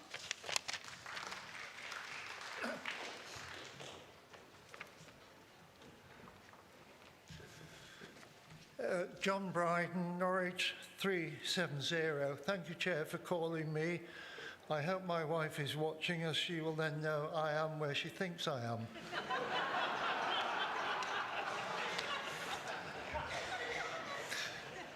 Whilst I welcome the report, and I've heard what's been said, excuse me, I do have some concerns. The auditing process is there to give reasonable assurance about an organisation's financial statements, as well as examine the risks that might impact on it. It's a vital piece of work. It's about accountability and transparency. And I wonder, therefore, why this report was initially considered to be deemed. The report, over its 9 pages, highlights various items it has covered and areas of risk. In paragraph 243, it states that risk management is not yet at the level of maturity expected for an organisation of the size and complexity of the Archbishop's Council. Why not? How long does it take to achieve this? And what are the specific risks? Paragraph 2413 gives a clue to some major ones, but overall there is little indication of the actions taken, monitoring procedures, or any timelines.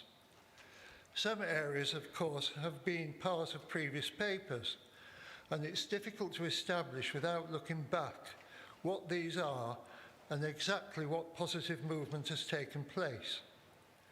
So I have 2 recommendations to make. Firstly, this annual report, because of its importance, should in the future, and as a matter of course, be a specific agenda item and open for debate. And in order that Synod can follow, and especially with a new Synod looking at this paper, we need an action plan. This could be possibly on the traffic light system. It should highlight the most important items. It should contain a brief note of the risk and the timeline, including the action being taken and by whom, and the current position and the completion date. Thank you.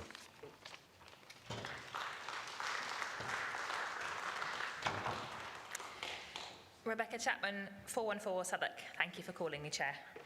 Synod, I want to speak briefly to the risk management section of the report, 2.4, if you're still energised enough to have the paper in front of you. Firstly, thank you very much to Peter and the Audit and Risk Committee for recognising and being open and transparent about the Archbishop's Council risk management. That it is, as John also highlighted to us just now, not yet at a level of maturity expected, and that further development is required. We know as a church that acknowledging when we are falling short is the first step to making things better. And as we reflect on a wider basis on the issues that we have of trust and transparency, I'm really grateful for the realism and the openness in this report, and particularly in this section. Secondly, the report notes there is an annual meeting of the Audit and Risk Committee chairs of each of the NCIs, where risks across the different institutions are considered and that supports a coordinated approach to oversight. This is really great, but I wondered if there might be consideration given to taking this approach a little further and taking the approach found in many group company structures that have shared risk registers. This ensures heightened awareness and transparency around the risks that are mutual or independent. It's clear that while we have some risks that are specific to an individual NCIs, there are a number of issues that cut across all our national church institutions, and shared risk registers or just more frequent combined meetings might ensure those risks are kept up to date in an increasingly changing world that's changing quite rapidly. Finally, at 2.6.8, the internal audit highlights a really major weakness that you alluded to as in the IT disaster recovery review, the sort of thing that causes sleepless nights and is very worth Synod being aware of. It's really vital this isn't overlooked, particularly given the fast-paced movement of AI coding-based cyber attacks, exactly the sort of thing that would result in a need to utilise a disaster recovery plan. It would be great to know what assurance Synod can be given that the ongoing work you've mentioned to us today to mitigate the risk of this is being prioritised, and if the new Synod might get an update on it next year. Thank you.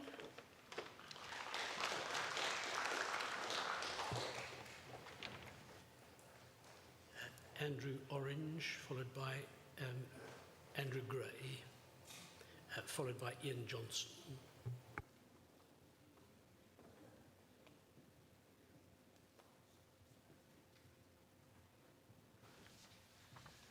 Andrew Orange, Winchester 430. Thank you, Chair, for calling me, and good afternoon, Synod.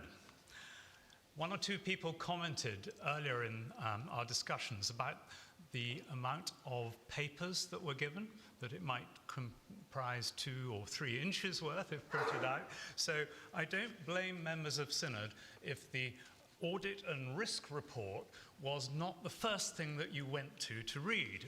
It's not in itself, you know, a very enticing subject, but it is important. This was going to be deemed business. That's to say, it was going to be not debated in this chamber, just, as it were, filed away. And some of us thought it was important to air it in the chamber, because if I could put it like this, I don't want to be horrid, but if I could put it like this, the very good report which, Chair, you put together here, I would describe it more as extraordinary than ordinary. Extraordinary in ways that have already been mentioned by the speakers so far, but it's not just the disaster recovery plan. You know, we have limited assurance level on 3 of the 10 items here. We have only reasonable assurance level on 3 further items. And then reading further down in this report, the overall system of governance and risk management and internal control across Archbishop's Council received a limited assurance opinion. And then goes on, for the 3rd consecutive year. And then goes on, this reflects ongoing control weaknesses in key operational areas.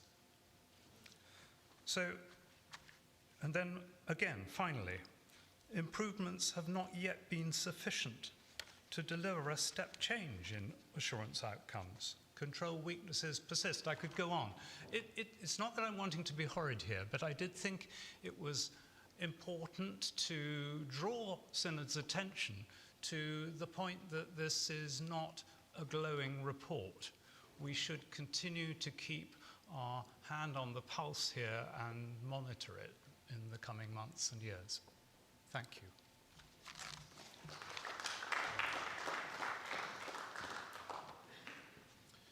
Thank you, Andrew Gray, Synod Ipswich 399. And I realise Gray coming after Orange. Some people might think that's a bit of a conspiracy. I just want to talk about our approach to risk. If any of you have ever read that fantastic book called Fooled by Randomness by Nassim Taleb, he talks about random risk events that happen. And he describes in the book how he used to work with someone who told him to expect absolutely every kind of disaster you could think of. And the man actually told him, this is in the years before 9/11, he said to him, you even have to prepare for the possibility that someone could fly an aeroplane into your building. Now, we have to take that kind of approach with risk here. And I'm very grateful to the work that's been done, but I will firstly start by echoing what Andrew Orange has said, which is this is the 3rd year running where some of these risks are being flagged up as being deficient in terms of our response to it. And if that was in the private sector, I think we'd be looking to have a much more rapid response to that. So I think we need to, with great respect to the committee, I think we do need to have a slightly more urgent response to some of this, particularly around the matter of IT recovery. You know, there's a lot of bad actors now out there, and something like the Church of England would be a really soft target if you wanted to go and do a cyber attack. And it's bad enough when you see major shopping chains fall for victims of that, and they do have disaster recovery programs. So I feel like we're really sort of quite exposed on this. The other thing that I just want to ask is around 2.4.11, where it says that reputational safeguarding and major program risk levels are deemed to exceed appetite, and I'm not quite sure why that is. So that's a question I'd like to put forward and just again have some response and answers about that. I think we have to, you know, we live in a much more riskier age than we did sort of 10, 20 years ago, and you know, as the old scouting motto goes, you've got to be prepared. So if we could have those questions answered and be given some assurance that these will be treated urgently, I think we'd all basically sleep a bit more soundly. Thank you.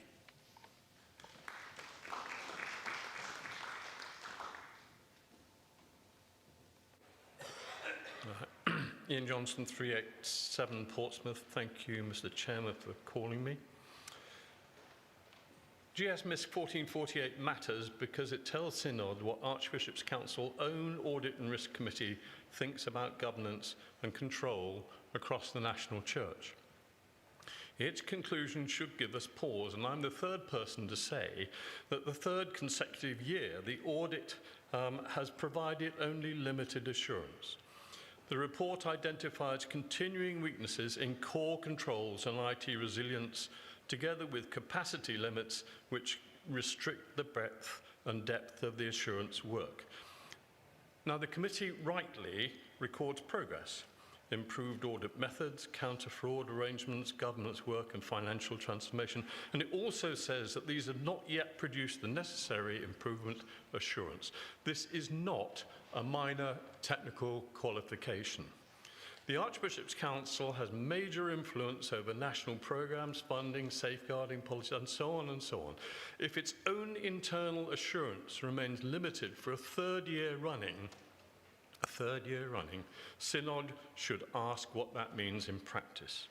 What are the areas where weakness persists? What's the timetable for remedying them, and what resources are required, and what happens if improvement is not achieved, which I suspect is hard historic precedent. The paper says that the committee provides independence assurance, but it remains within the council's own governance structure. It reports to the council, it recommends to the council, it relies on the council to act.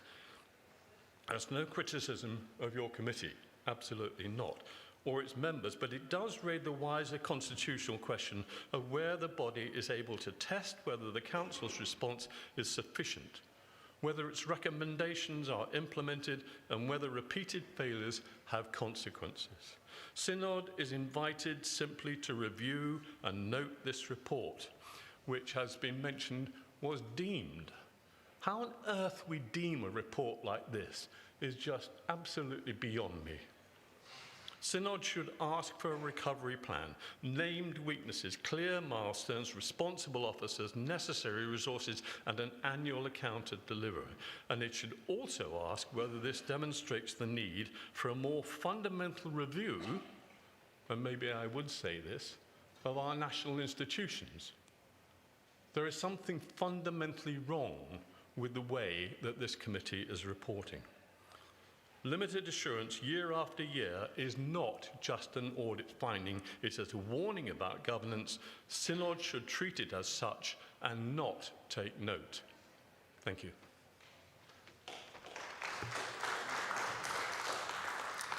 I now wish to test the mind of Synod on whether item 42 has been sufficiently debated.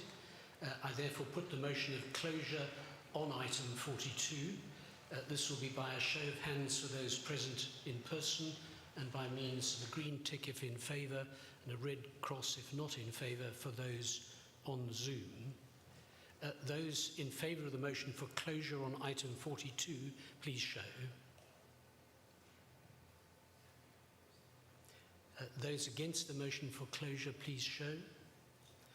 That motion is carried.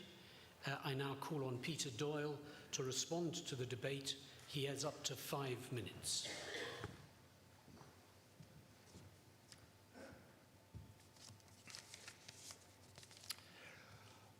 quite a lot to take in there, and I should say, first of all, which I didn't say fully, but just to say again, thanks to the brilliant internal audit team and those who support them, who have worked tirelessly on all of this, and I will endeavour to reply to most of the points made. Some I can group together. First of all, to Emma, on grant giving, the new grant giving policy stands alongside the new grant management implementation, and we look forward to reviewing that when it's time to do so. To John, in terms of whether this is a deemed business or undeemed, I mean, I think the fact it was deemed is a requirement under our standing orders. It has been undeemed, and I'm grateful for that, and I'm really grateful for the interest that it's generated among Synod members, because this is really important stuff. On risk management, just to say that the strategic risks are set out quite fully in the annual report, which is available in hard copy this morning and online.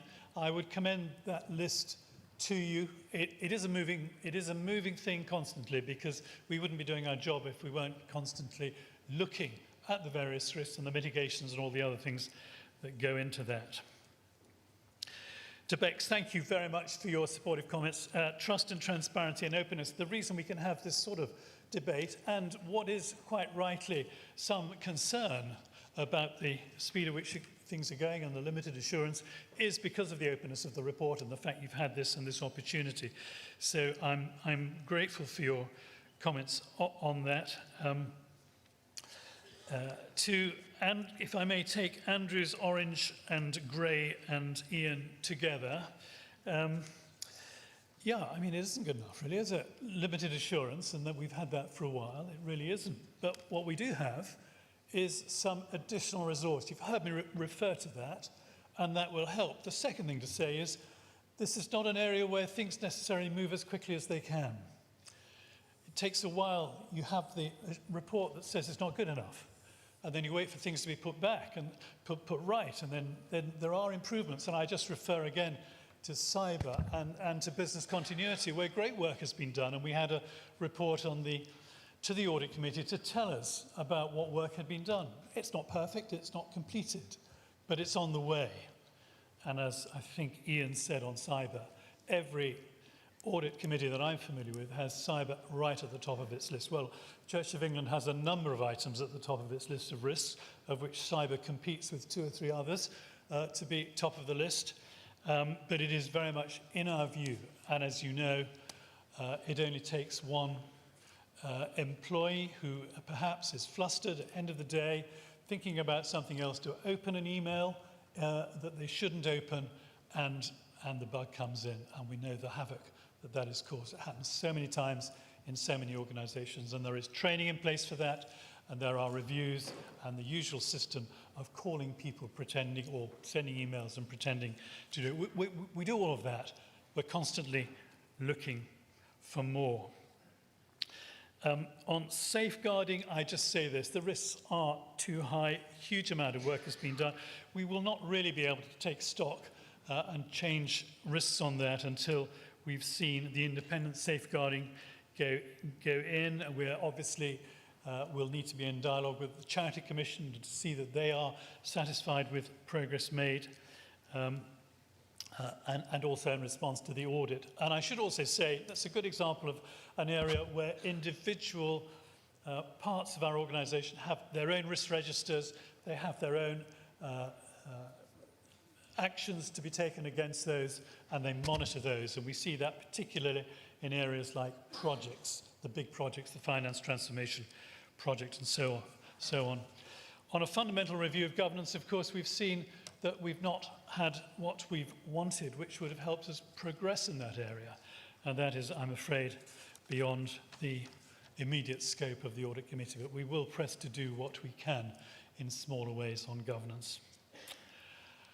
I would just, in closing, like to say, you've seen me here, and I would value conversations with any of you who are troubled or not satisfied or want to say more specifically about audit and risk framework, what we do and how we're doing it, and always grateful for suggestions and wisdom from those who have experience in other quarters. Thank you.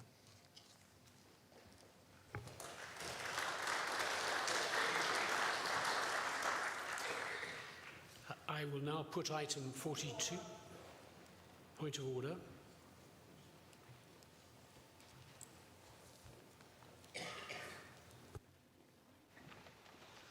Thank you, Chair. John Wilson, Lichfield 341. There's been a number of people that have raised concerns about this. I see that this is a take note report. I seek your wisdom and guidance on to what would happen if we don't take note of it.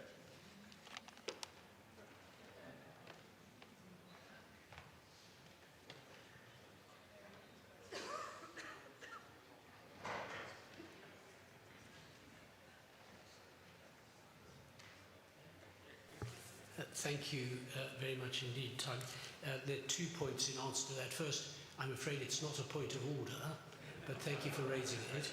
Secondly, if the Synod decides not to take note, then those who are responsible will take note of the fact that Synod has not taken note.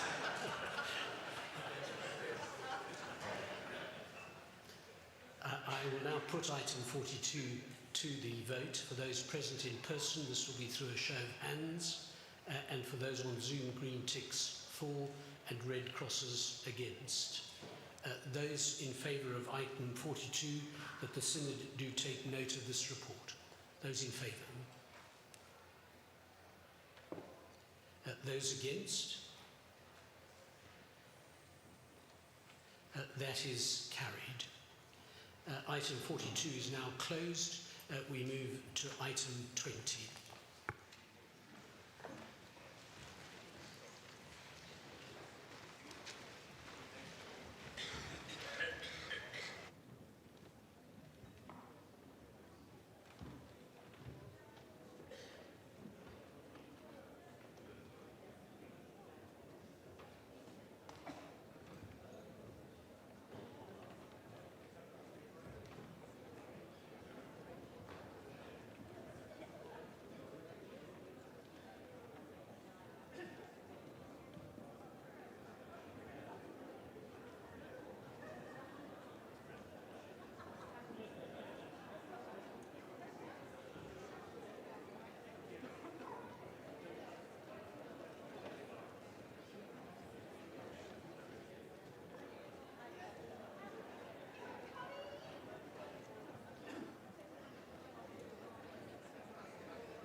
Good afternoon, Synod. We come now to items 20 and 21, the final report of the Trust and Trustworthiness Project.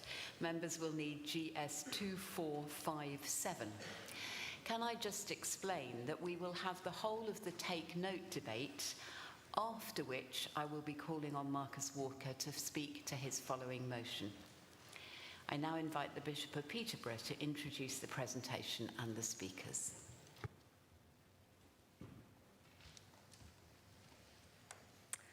Debbie Sellin, Peterborough 31. Chair, members of Synod. This presentation and debate to follow build on the interim report brought to Synod in July 2024 by Bishop Martin Seeley and Professor Veronica Hope Haley. Following Martin's retirement, I have taken on the role of lead bishop for trust and accountability, and it's a privilege to introduce this final report. The report before us today is the culmination of 6 years of work on trustworthiness, bringing together research led by Professor Veronica Hope-Haley and theological reflection by Professor David Ford. During these 6 years, as Archbishop Stephen reflected in his presidential address, we have faced situations that have tested and at times damaged trust. Many of those issues remain present, and for some, even today, have been brought into sharper focus in some of our debates. Yet this report is not simply a catalogue of challenges. Rather, it offers insights and reflections to help us understand how trust may be built and rebuilt. I will return to some of these themes in the Take Note debate, but for now I invite you to listen to the findings of Professors Ford and Hope-Haley and consider what resonates with your own experience of the work of nurturing trust and trustworthiness in the life of the Church. I'm delighted to welcome Veronica back to Synod to present the findings of her final research. Her report reinforces much that emerged in the earlier work: a wider decline in trust in institutions, the impact of recent crises of trust within the Church, and the ways in which some of our behaviours, including on social media, can undermine trust and even weaponise mistrust. It also introduces what I hope will be a helpful framework for understanding what she describes as the usual and the unusual challenges of building and rebuilding trust for us as a church, which I will leave her to introduce. Alongside this research, we've also been able to include a more substantial theological reflection by Professor David Ford. Developed very much in dialogue with Veronica's findings, it reminds us that trust is not simply an organisational concern, but a deeply theological one. Our capacity to trust and to be trustworthy is rooted in our faith and trust in God. As such, it is foundational to the Christian life, and therefore foundational to the life of the Church, both in how we relate to one another and how we order and govern our common life. I now invite Professor Ford to continue to our presentation by centering our thinking on the key theological imperatives in trust and trustworthiness, after which Professor Hope-Haley will speak briefly to her detailed work contained in GS 2547.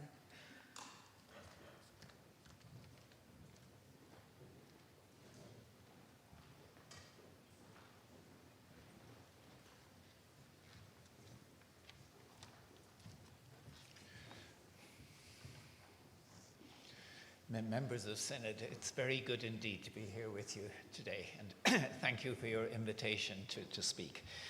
These years spent listening to our church, attending to the 74 interviews with members of this body and with lay people, bishops, archdeacons, parish priests, chaplains, and those working in the national church institutions.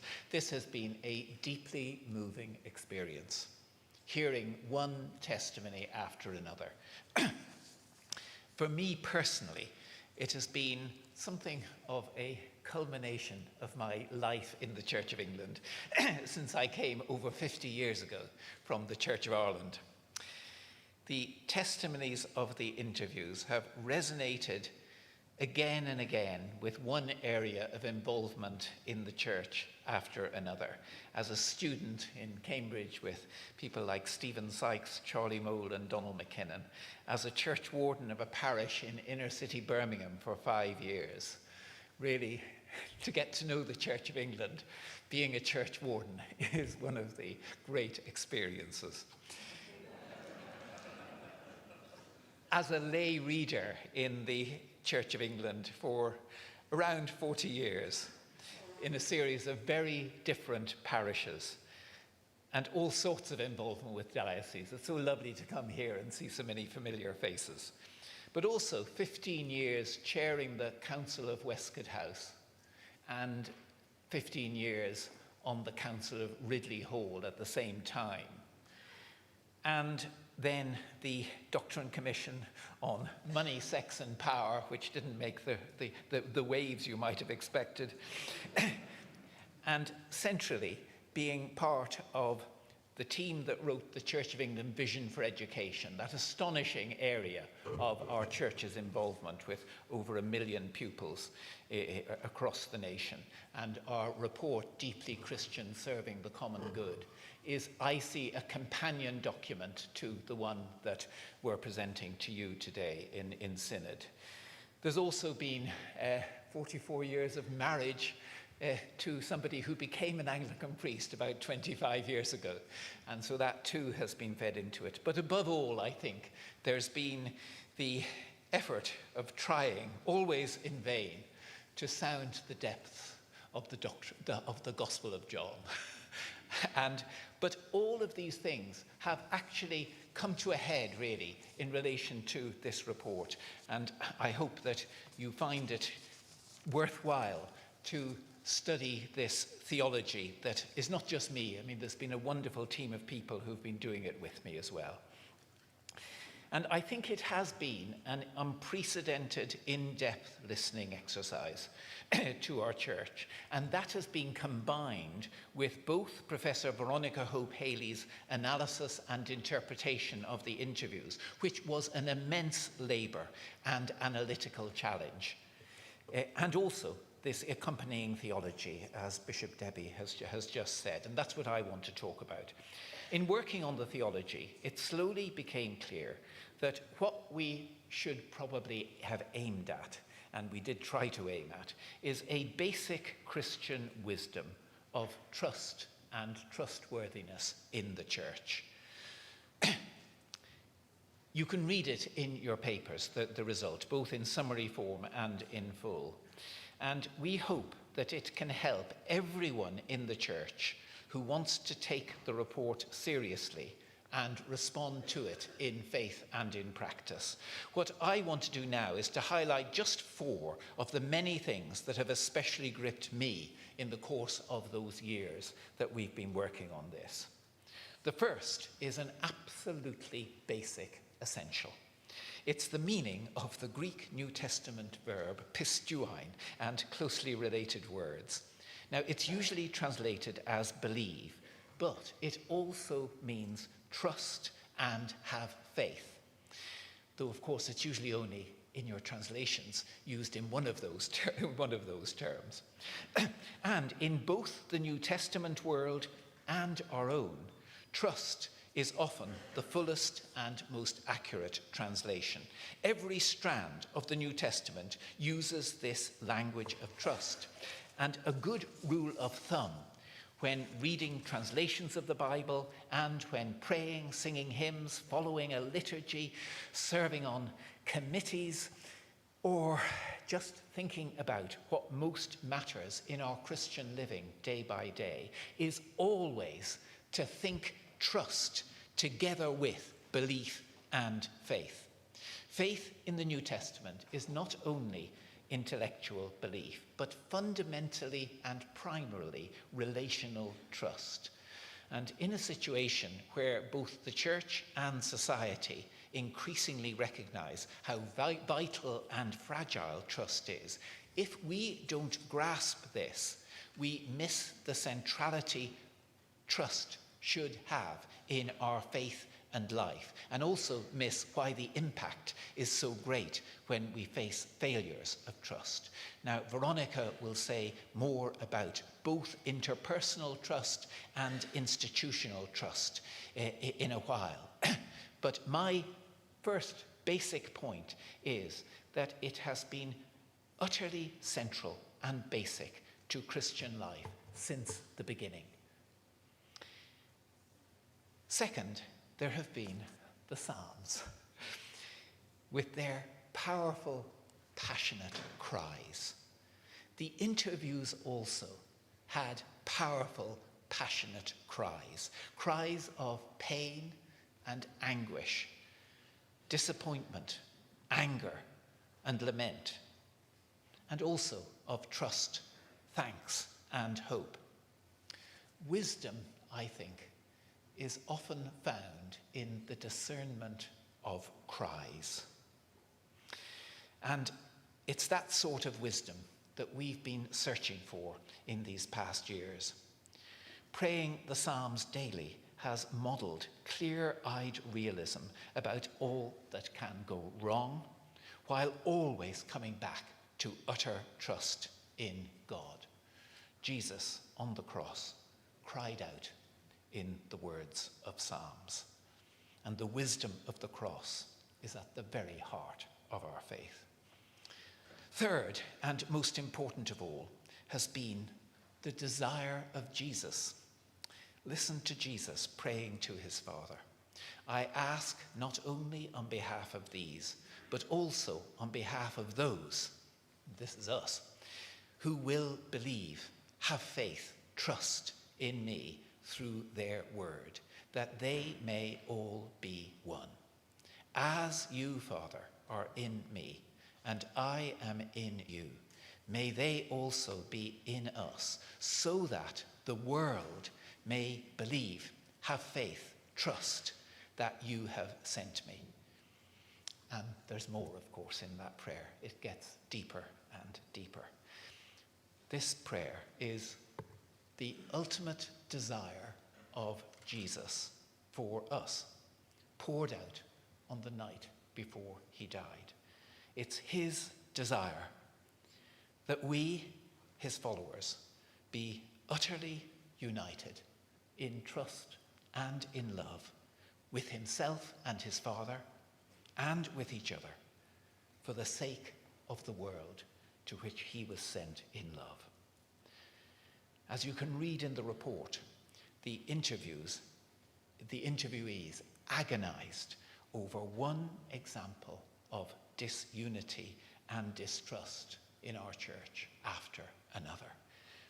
A question I ask myself again and again, in the face of the situation in our church and in this country, can we, in the Church of England, find a renewed and deepened passion for unity with Jesus and his Father, first of all, then among ourselves and with other Christians, for the sake of our mission to this country and beyond.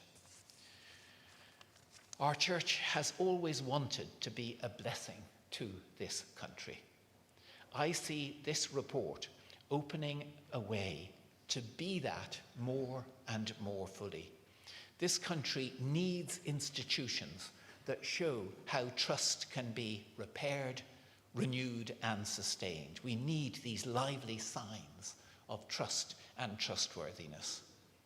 At present, in most people's eyes, we are not that. If we humbly seek to follow through practically on this report, and Veronica will say much more about this, that could change.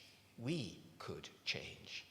Just imagine if our behavior were to be inspired through and through by the desire of Jesus and by Paul's passionate plea to the Ephesians. I therefore, now that therefore refers back to those amazing first 3 chapters of Ephesians about Jesus being our peace, creating in himself one new humanity, and so on.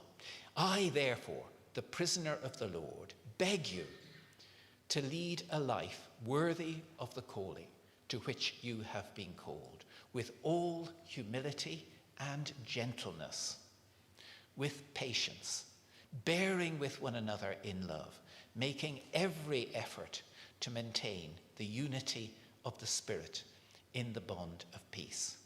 Well, just imagine. That is what I think Archbishop Sarah calls tending the soil of trust in which hope can grow. And to be a full blessing to this country and beyond. Our task is not only to heal our own divisions, but also to grow in unity with Christians in other churches. As the report suggests, the principles of receptive ecumenism offer a wise path in both regards, a patient pursuit of unity that begins with humility, asking what we can learn from others rather than what they can learn from us, and facing, as every party and group in our church should, the challenge of what it is in which we fall short of that desire of Jesus. But above all, receptive ecumenism recognizes that the gift, God's superabundant grace, comes before the task and is well up to the task. Unity in love is first a gift, already made real in the death, resurrection, and ascension of Jesus Christ and his communion with the Father in the Spirit. Received through faith, belief, trust. This gift of Jesus Christ himself is the focus of those opening chapters of Ephesians. And only then comes that great therefore and the call to us in the church to live in a manner worthy of what we've received and been entrusted with. Fourth and finally, there are the practices, the habits, and the virtues. Trust is a long-term thing. As the Dutch proverb says, trust arrives on foot and departs on horseback. We have a long walk ahead of us. The report suggests some of the practices we need to sustain in our individual and corporate worshipping, loving, and learning, and in our institutional practices of discernment and decision-making. That's tending the soil of trust. Now, you'll hear more from Veronica about that, but let me, in conclusion, highlight just one practice of particular importance: reflective pastoral supervision. Do please take this very seriously and learn about it. Pervading the interviews was a concern for how to combine accountability with support for those who bear the responsibility for pastoral care, and archdeacons were particularly good on this. It seemed to me providential that reflective pastoral supervision, with its wise integration of the normative, the formative, and the restorative, has now matured as a practice that can help to repair, renew, and sustain trust at a crucial intersection of personal and institutional responsibility. It has already begun to be a new blessing within our church's vocation.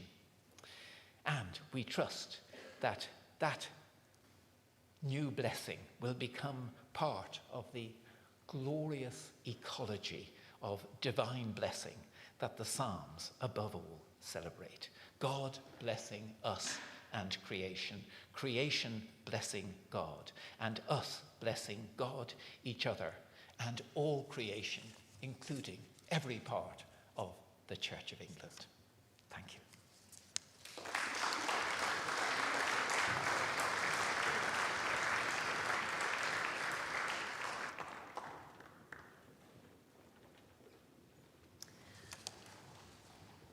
Good afternoon, everyone. Thank you for inviting me to speak again today. For those that haven't heard me speak before, I'm just going to set out a few key facts about myself, because apparently since the publication of the report, there's just been an odd question or two about who I am. In terms of working with the Church of England, before the pandemic, I actually worked in a diocese for about 18 months. With about 130 clergy on exactly the same topic of trust and trustworthiness.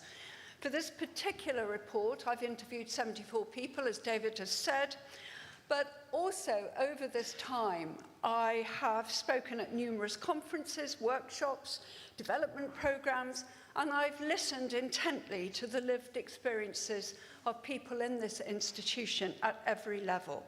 I've literally worked with hundreds of you.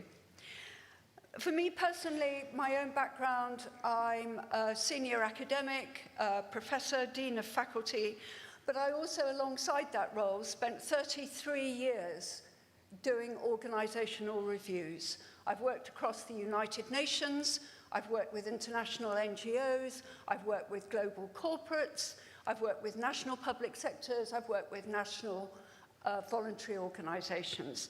And so I've got a good baseline to go from when I look at this church. But I suspect, most importantly for some of you here today, is the fact that I'm a practising Anglican.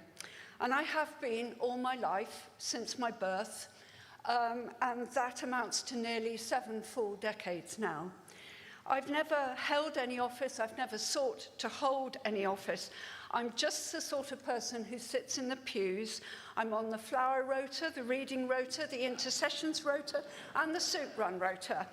I made a brief appearance on the, under duress, on the organ rota. That was a one-off event because as a piano player, despite what the vicar had said to me, no, you can't play the organ if you're good at the piano. I was appalling. I won't tell you what I did.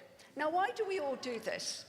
Well, personally, at times of personal crisis, God and this church has never let me down. And this has been just as true in the recent past as it has been throughout my life. So when I was approached about this project, I was willing to use my professional expertise to try and make a contribution to this institution. I have not charged fees for this work. And to be clear, in this report, I'm representing the views of all those I interviewed, and I am just going to point out a number of you are sitting here today. I never acknowledge you because you're all anonymous as interviewees, but a lot of you, I will say, are in this room today. So let's just set off. Those who have heard me talk before will know that I set out some few fundamental building blocks for understanding trust. And as David has already said, for the church at this point, what's really important is to pull apart the difference between interpersonal trust and institutional trust. Interpersonal trust is relational trust. It's established by individuals between themselves, enabled by close physical proximity, which allows people to easily assess the trustworthiness of another person. Unsurprisingly, you will find that at local levels in this institution, this is high. People feel a good relational trust with each other at local levels. The problems lie more with institutional trust. Institutional trust is the foundation of modern society. We require faceless trust in order to rely on health systems, legal systems, government. We need to rely on those without knowing the individuals personally who lead them. Think of getting on a plane. We go up to 38,000 feet. We do not know those pilots, but we trust the regulatory systems and the training that they go through and the CAA, and that's a form of faceless trust. So institutional trust is, to quote the playwright Tom Stoppard, the currency of life. It matters. And yet research shows globally that institutional trust in national institutions is in decline. Why? Some would argue we sit at an inflection point, which could mean that the world is in a stage of transition as fundamental as the Industrial Revolution was in this country a few centuries ago. Many large institutions like yourselves are finding that the taken for granted assumptions that they operated with for decades or even centuries are no longer holding sway. The age of deference is over, and trust has to be earned day by day by all of us. And regardless of what happens in this chamber, this is the sea that this institution is swimming in. So how do people make the decision to trust interpersonally or institutionally? And they draw down on 3 criteria. Those of you who have heard me speak before will know this. In fact, I feel like doing a small test, but anyway, I won't. They ask, is this institution or this individual able and competent to do their job or fulfill their purpose? Secondly, are they benevolent, essentially self-serving, or selfless in the way they lead their lives? And what is their integrity? What is the moral code underpinning their actions, either as an institution or as an individual? And the 4th thing is, can I see those on a predictable, consistent basis? Now, I've said already, locally it's much easier for people to establish strong interpersonal trust because of the ease of proximity and your ease of judging those 3 criteria. For a national institution to be trusted, it's about its ability to organize itself, to make good decisions, and to show the integrity of those decisions to society at large. And that is how society will judge you as an institution. It's hard for most of us to know the leaders of the Church of England. It's too large. And so your governance systems and the leadership structures and the culture you operate in, and that is televised here to the world, acts as a proxy for the public to demonstrate your trustworthiness to society. And getting these right is as vital for all of you here as local outreach and parish work. There is a shadow side to trust as well, and this came through in the interviews. People can manipulate trust. People who are Christian can manipulate trust. They can manipulate others to overtrust them, or they can create a climate of distrust in other groups, the literal form of othering others. And they can whip up a culture of distrust about what certain groups say, and this has also happened in this institution, and so many talked about it in these interviews. And in recent years, the use of divisive social media has helped those who wish to fuel distrust, and it has helped them to amplify and distort distrust. And I'm afraid you know that you yourselves have not been immune from that practice. So what Professor Honora O'Neill, the great Reith lecturer on trust, says, and I agree with her, is it's not about whether you trust more or less. What's really important is you're able to judge who is trustworthy. As individuals, we should only trust each other after due discernment. Somebody can be eloquent and engaging.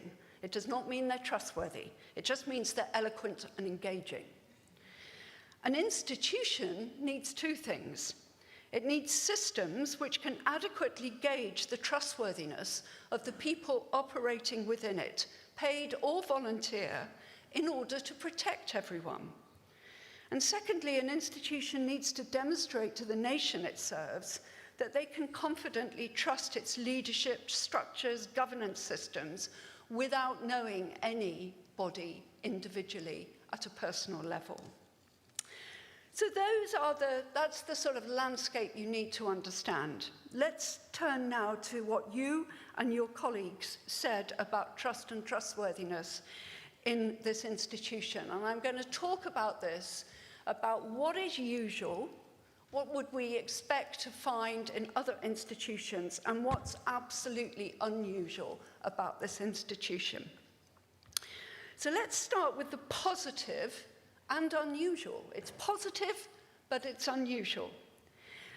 First of all, whilst there isn't a consensus about what should happen next, no one interviewed at any level was happy with the status quo. You therefore have the benefit of high readiness for change. Levels of commitment amongst most remained extraordinarily high in the circumstances. Vocational resilience is impressive amongst so many clerics. Most private and public sector organisations would be deeply envious of the level of commitment shown by clerics in what has been an incredibly difficult time. Strength in the local pastoral and community outreach is amazing. As one bishop expressed it, everything good is happening locally. Chaplaincy is very impressive generally, but also in particular in military chaplaincy, who work well with diversity of opinion and belief because they're expected to. Many interviewed wanted reform and change on issues of accountability for clerics, but they also wanted accountability for lay people as well, volunteer and paid. For clerics, people had a range of practical ideas, professional associations, professional contracting, and many spoke about the need for more development and support, not management training. They wanted development and support for local clergy, which they saw going hand in hand with accountability. I'll quote one vicar. So here's the vicar. It's that recognition that actually when people are out in positions of ministry, that character development almost still needs to be worked on, to be refined, to be sharpened, because that's when, in character, you are encountering real life situations. And sometimes I wonder if that element is missing. You are now in a position of great responsibility where you've been given some power and an awful lot of trust has been placed in you, but you're just left to get on with it. And this is why Professor Ford's call for reflective pastoral supervision is so very important. What was unusual, but unfortunately negative? What did people identify in the interviews as barriers to repairing trust and establishing trustworthiness? I'm going to do two different groupings, one around structures and systems and the other around culture. First of all, I mean, this place is odd. It's an odd place. No, I mean, being really serious here, it's a very, very odd institution. What you have at a local level is a civil society, volunteer-led activity in parishes, and the church being very dependent now on volunteers at parish level. And alongside that, you have a diocesan and national institutional structure. The marriage of those two is very, very difficult. Accept it. Work with it. Accept this is difficult to pull off. I've never seen it in another organization. Understand this is unusual. Federated structures I've seen elsewhere, globally as well as nationally, can work, but only if you have shared agreement, shared written agreements on the limits of autonomy. Somebody said to me, we can't even get 42 diocesan secretaries to agree on something. There's apparent lack of clear accountability at many levels. What you have to understand, the public think that's really odd in the 21st century. You might be okay living with it. The public thinks it's really odd that you can't bring people swiftly to account when something bad has happened. I thought your leadership roles were ambiguous. At times I didn't really understand who was in charge. Is it the laity or is it the clerics? I'm told bishops have soft power but no authority, but if I look at them at the coronation or at any kind of national event, or when you come and visit us in the parish, frankly, your clothes suggest you're in charge and you're really quite a leader. So I think there's a genuine confusion. Who is in charge here? Governance bodies appear opaque and ineffective. I'm afraid Synod came in for a lot of criticism. And one of you here today said to me, we just go round in circles. And one person also said, generally about the church, there's an awful lot of levers we can pull, The problem is they're not connected to anything at all.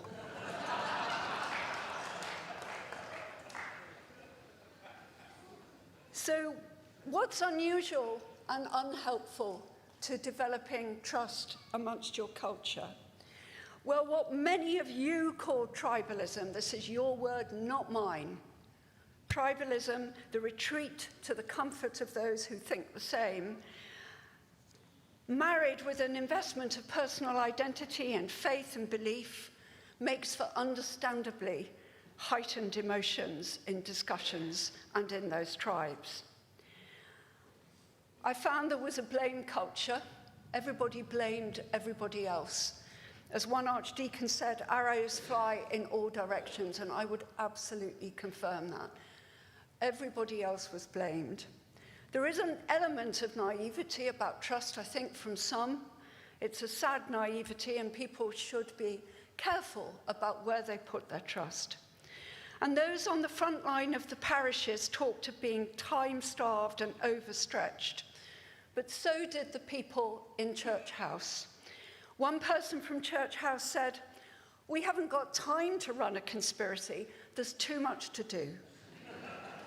You need to stop doing some stuff to just reflect and make time for trust. So in sum, this institution was formed from dispute. I'm a historian originally.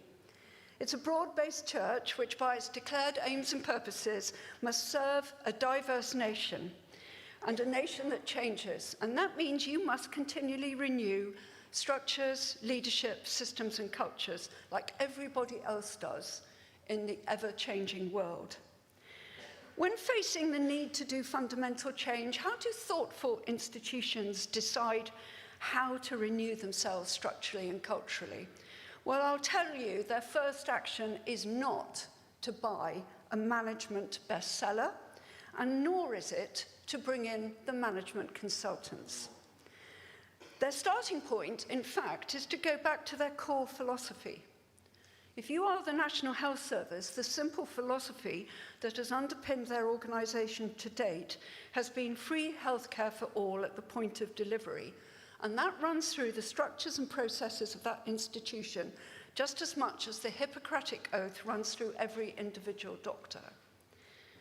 So what does that look like in the Church of England? If somebody arrived from another planet knowing nothing about the Christian faith and unable to read, and instead they watched you work together daily in synod, in interactions between diocese and parish, church house and all, what would they learn about Christianity from observing all of you?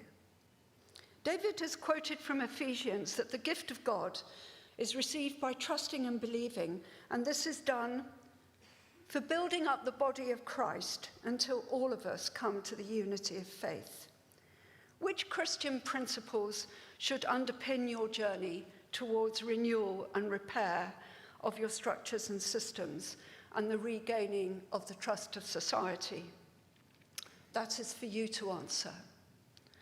Personally, I have felt deeply inspired by almost everyone I've interviewed in the course of this work. Like my maiden name, I am full of hope, and I agree with the Archbishop of Canterbury in her address yesterday when she said, "If hope is the fruit, trust is the root." Good luck to all of you.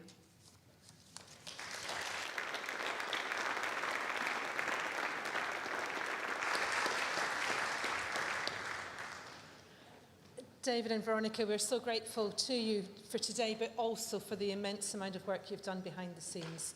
Chair, that concludes our presentation. Thank you very much. This is a take note debate, and because we have timed business at 5:40, the speech limit will be 3 minutes from the beginning. Please indicate if you would like to speak.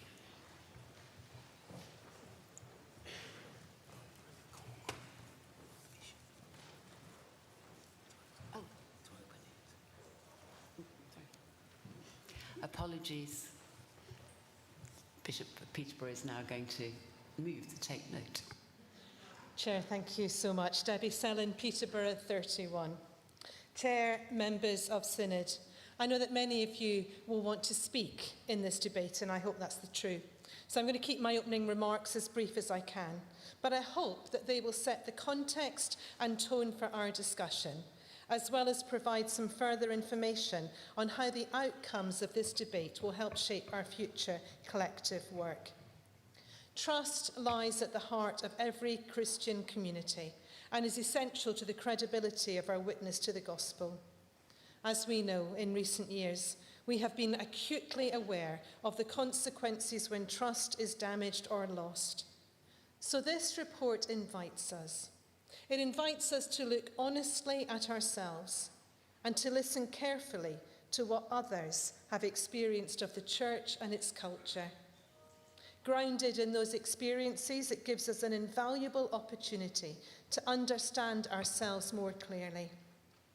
In many respects, this report is reflecting back to us how we have described our own culture and common life, revealing challenges, many of them uncomfortable, but also a deep desire for change, renewal, and healthier ways of relating to one another.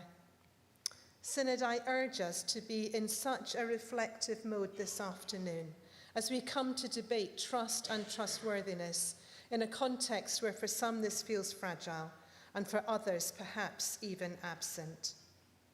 Yet, as Christians, we are people of faith and trust.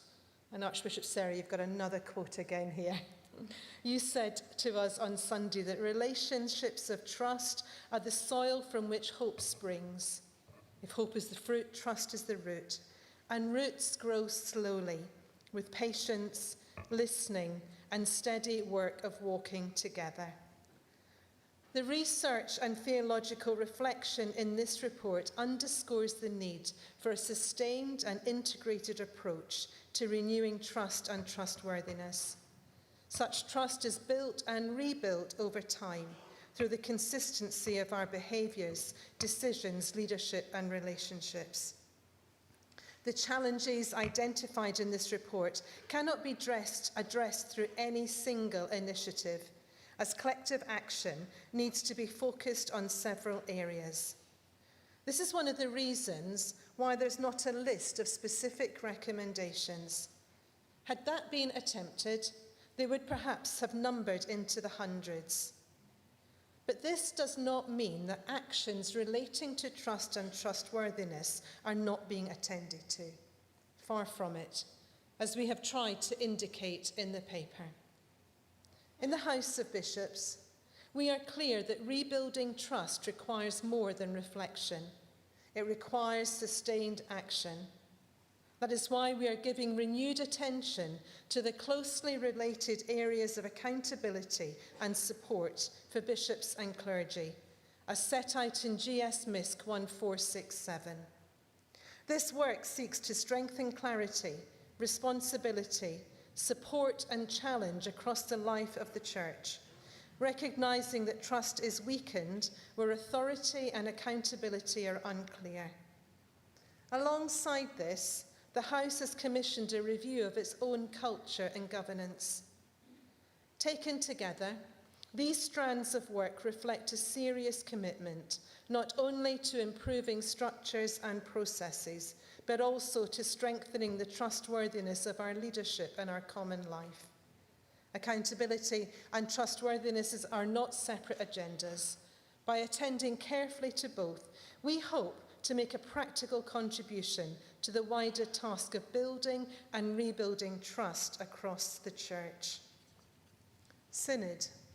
This report challenges us here to consider not only if broader structural changes already underway are sufficiently aligned, but also on what these findings mean for our own responsibilities and influence.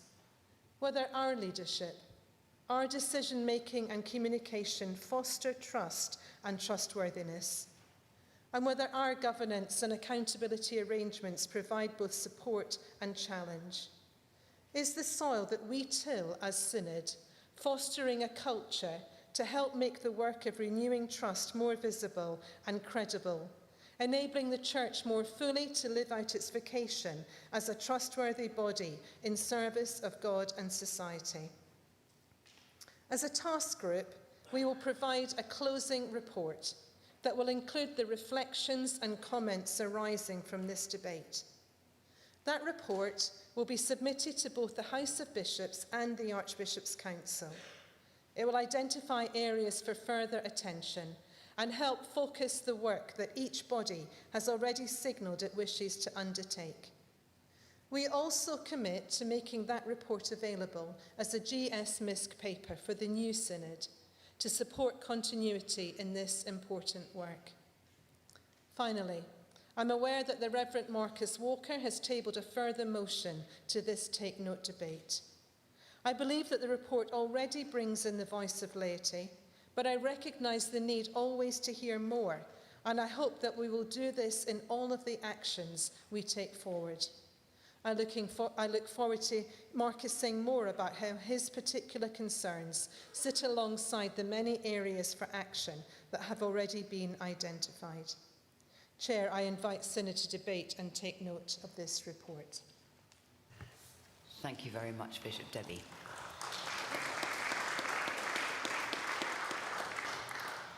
This is now open for debate. The speech limit is 3 minutes. Nigel Bacon and Father Thomas Seville.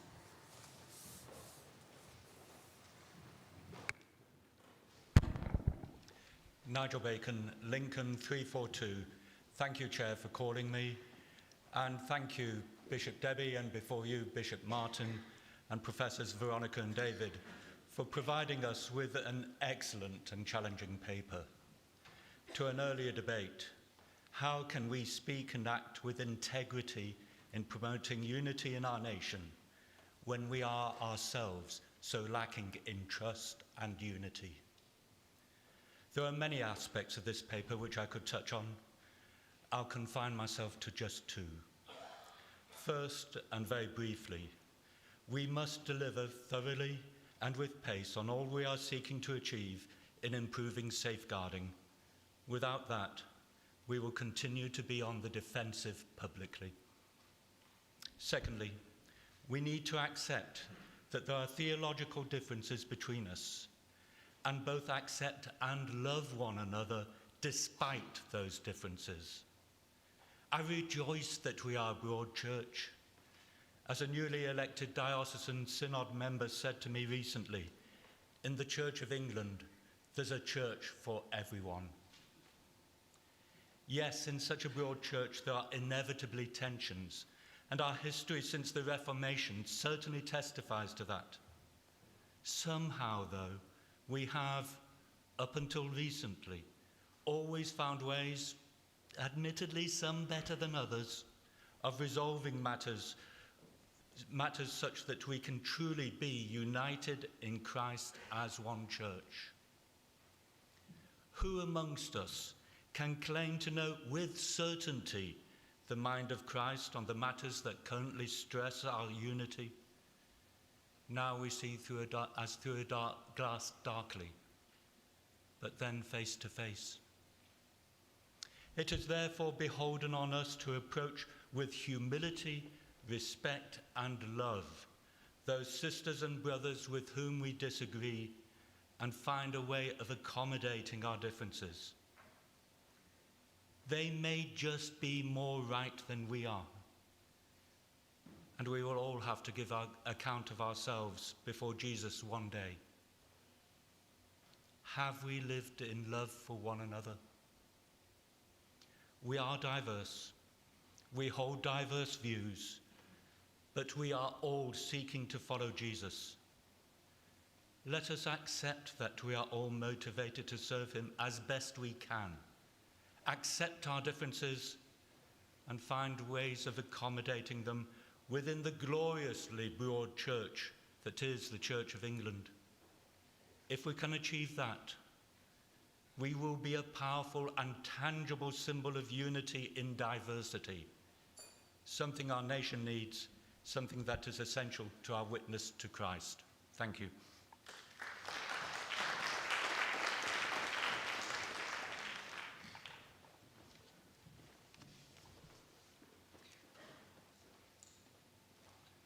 Thomas Seville, Religious Communities 447.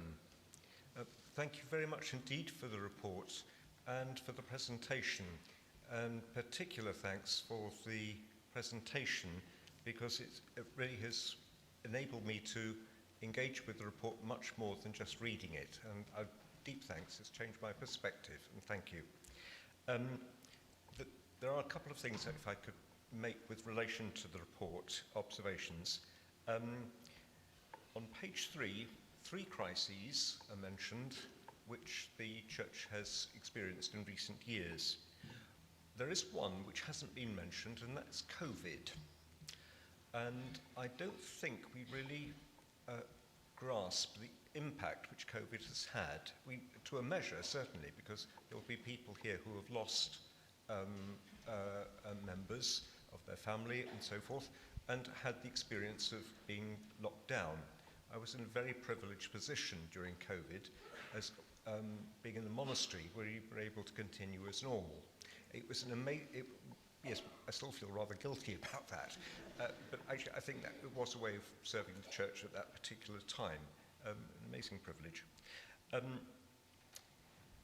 If I could, I do think this is behind much of the collapse in trust. I may be wrong, but it resulted in a shift in the balance of organisation. People became much more conscious of local allegiances and vulnerability, and the centre became more remote. And that really, I think, has continued and probably will never go away. And I'm borrowing from what Father Luke Miller has told Synod on a couple of occasions before. I hope he will speak. So it's an observation engaging with the impact of COVID. I think that really does need to happen. And the other is the spiritual aspects of the report, which again I've changed my perspective on since before the presentation, so thank you very much for that.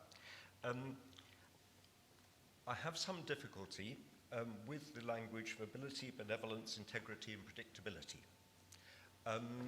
They're all very good things, and I think they're probably good to embrace, but I do hope we could have a look at the role of the gifts of the Spirit in our restoration of trust. Good biblical stuff. And I come from a perspective in which I think these are already been given to us, and it's our sinfulness, our neglect, our apathy, which stops them from actually emerging more productively. A writer whom I like very much called Brian Brock. Yep.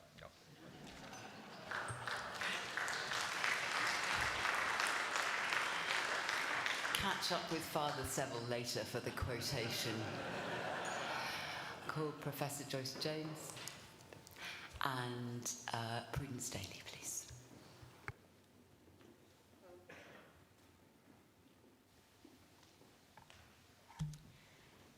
Joyce Jones, Leeds 136. I have to say, I'm not a professor. That's a new title. I'm just a Reverend Canon, that's all.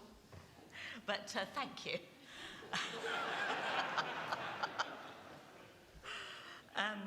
I actually speak as a member of the reference group for this project. It's been a great privilege to be able to work with the group and see the project as it goes, and to hear Professor Hope Haley and Professor Ford in their very expert deliberations. But what I want to say is, I think we can do this. We're the body of Christ, and that is who we are. And I want to give an example of where trust does work in our church.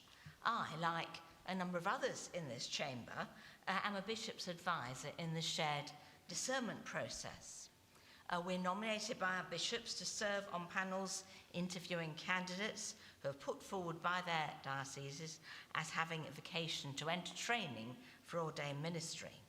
So we come together from all over the country, from a variety of backgrounds, churchmanships and viewpoints. We don't know who each other are. We may not have met until the day we're working with someone in an interview, possibly the night before. We may have met because sometimes we meet each other several times as we work on panels, or we know each other from other places. But very often we haven't. but we have a common aim of seeking prayerfully to discern before God whether God is calling the people we're interviewing to be ordained and if they're ready to enter training. We're not allowed to ask candidates about their views on controversial topics. They may tell us, but if they do, we're not allowed to take them into account in our decisions. We're not looking for people with particular viewpoints, but we are seeking to discern whether they inhabit the qualities of love for God, call to ministry, love for people, wisdom, faithfulness, and potential. This is tested because we interview in pairs, and when it comes to moderation, we all have to agree on the result. If we have widely differing views, we have robust discussions, and we're not allowed to go home until the matter is resolved. So we have to come to a conclusion. There are 6 advisors in the case of stage 1 interviews, which take place online as individual conversations, and 4 advisors who interview in pairs in the case of stage 2, which is residential and in person. And the panel secretaries support us, coordinate everything, and chair the moderation. I've served on a number of panels, and I've never experienced anything except respect for one another and dedication to the common purpose of seeking God's will. When we accept one another as fellow members of the body of Christ, we can do it. Thank you. Friends, can I remind you the speech limit is 3 minutes.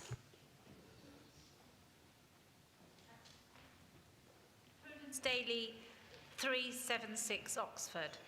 I just want to say something briefly about the third of the crises that the report identifies, namely diminishing financial resources, because I'm not actually sure whether the Church of England as an overall body has diminishing financial resources. It's not at all obvious that that's the case, despite the fact that the majority of the dioceses are facing bankruptcy, parishes are being squeezed, being asked for more and more parish share. Against that background, the Church Commissioners' funds are increasing and increasing and increasing. Something has gone wrong. Now, just as financial pressures within a marriage can cause that marriage to break down and can cause trust to diminish between the parties in the marriage, I think the perception of lack of resources or lack of resources being in the right place has caused a lot more problems within the church than anybody intended. And people will mistrust each other if they feel that the financial rug is being pulled out from under their feet by another part of the organisation. You know, if you're in a parish and the diocesan bishop is saying, "I'm sorry, you know, we can't replace your vicar, or we can't replace your vicar unless we can, you know, squeeze more parish share out of you," that's not going to increase trust. At the same time, the diocesan bishop is looking at this balance sheet, which is flashing red, and thinking, you know, oh, how am I going to balance the books and stop the diocese from going bankrupt? And nobody planned this, but actually there's a lot of money floating around the Church of England. And I think if we can just reassess our finances, where the money is, where it's going, how it's being dispersed, how it's being spent, we might actually solve some of these problems that we never intended to have. Thank you.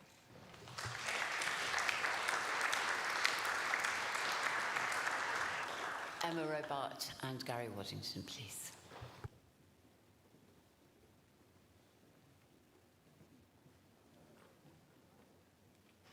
Emma Robart, St Albans 395. Thank you, Madam Chair.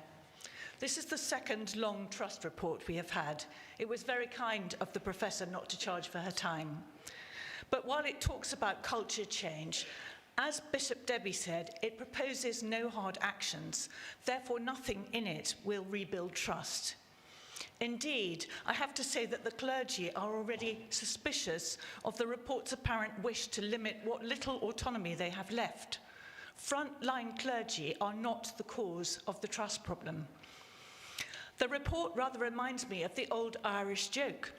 A tourist asks for directions to Dublin, and the local replies, "You don't start from here." Paragraph 14 refers to consultation at all levels. Yet the consultees listed on page 38 include only 16 lay people, all diocesan secretaries and lay chairs. These are insiders, the upstairs church.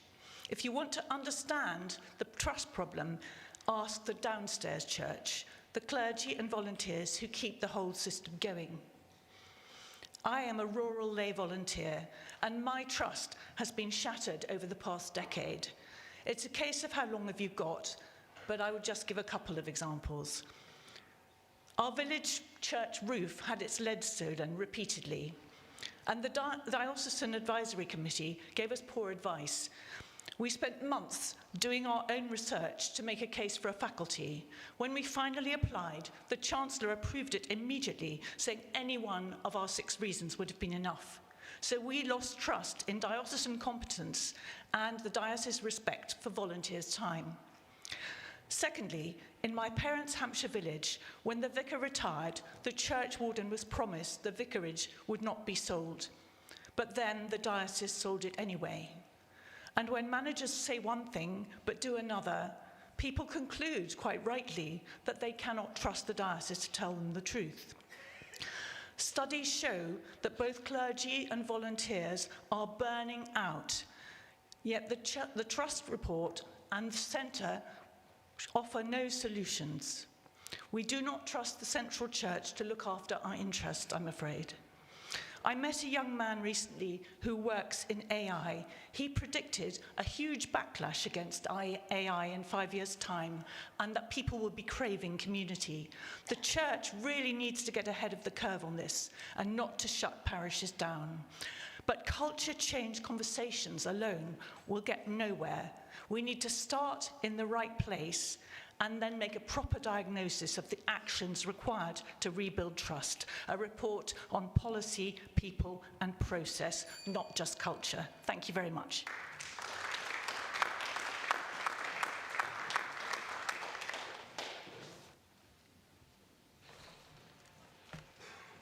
Gary Waddington, Leeds, 139. My late parents, I think, loved me very much, but I'm not entirely sure they always trusted me. It's not because I was very naughty as a young man. I was a very good boy. It's just I rather liked taking things apart to see how they worked. And therefore, whenever I advanced with a screwdriver, my parents had a particular look on their face, which was normally no. I felt very uneasy about this report, and I've struggled to locate why, but I suspect I feel uneasy because now I know how my parents felt. That someone has a screwdriver and they're taking the lid off the Church of England. Is our church complicated? Well, yes, I agree, the general public generally don't understand how it works. Nor does most of the Church of England. But perhaps part of the difficulty with that is we need to find out. Because our polity is important. It sets out also our ecclesiology. And perhaps that's the hidden tension. That we are at one level, one Church of England, but one Church of England subsists in 7 national church institutions, 42 dioceses and DBFs, and 12,000 different PCCs, in which each of those members are trustees who by law must act in the best interests of their charity. That means sometimes we rub each other up the wrong way. But I wonder whether sometimes we've overemphasized our own anxiety and our own lack of trust, and it has now become a self-fulfilling prophecy.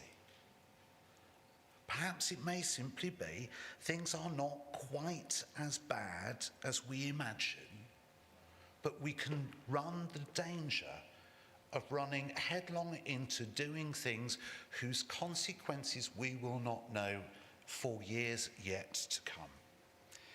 This year I celebrate the privilege of having been ordained and worked in parishes for 30 years, if there's one observation I might make that follows the end of Professor Hope Haley's presentation, is that we need to do less and do it better. I remember the diocesan mailing used to come once a month. I get more information every day via email. Please give us space to do our work.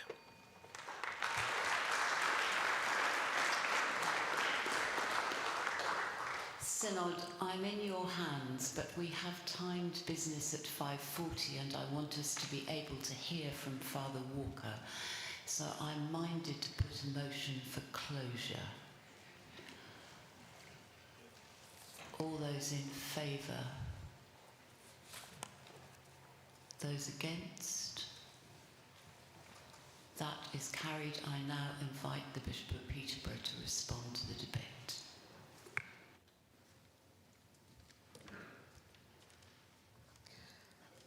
Debbie Selin, Peterborough 31. Thank you so much for those contributions. I know we could have gone longer, but please, we want to hear.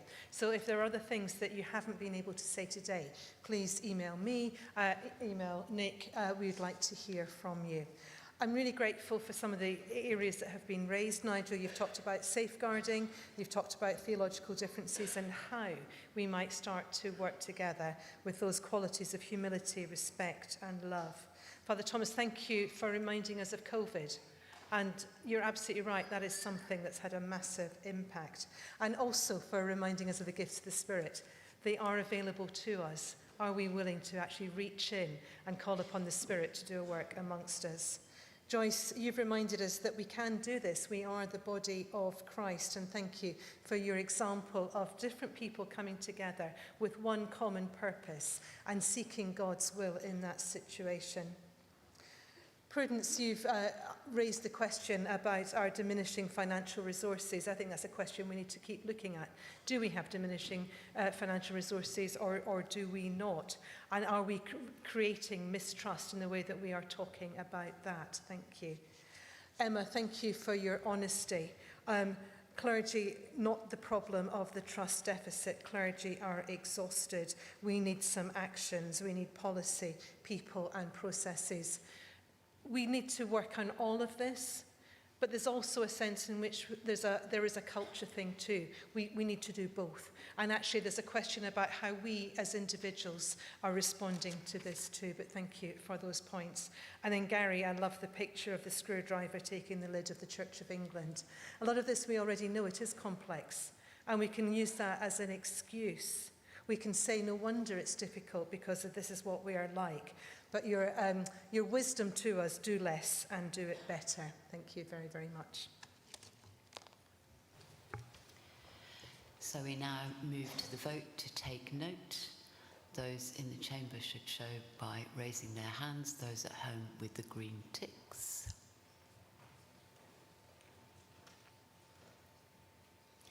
Thank you. Those against, again by raising your hands, or at home with red crosses. That is carried. We move to the follow-on motion from Father Walker. This is item 56, and I draw your attention to the financial note on the 12th notice paper.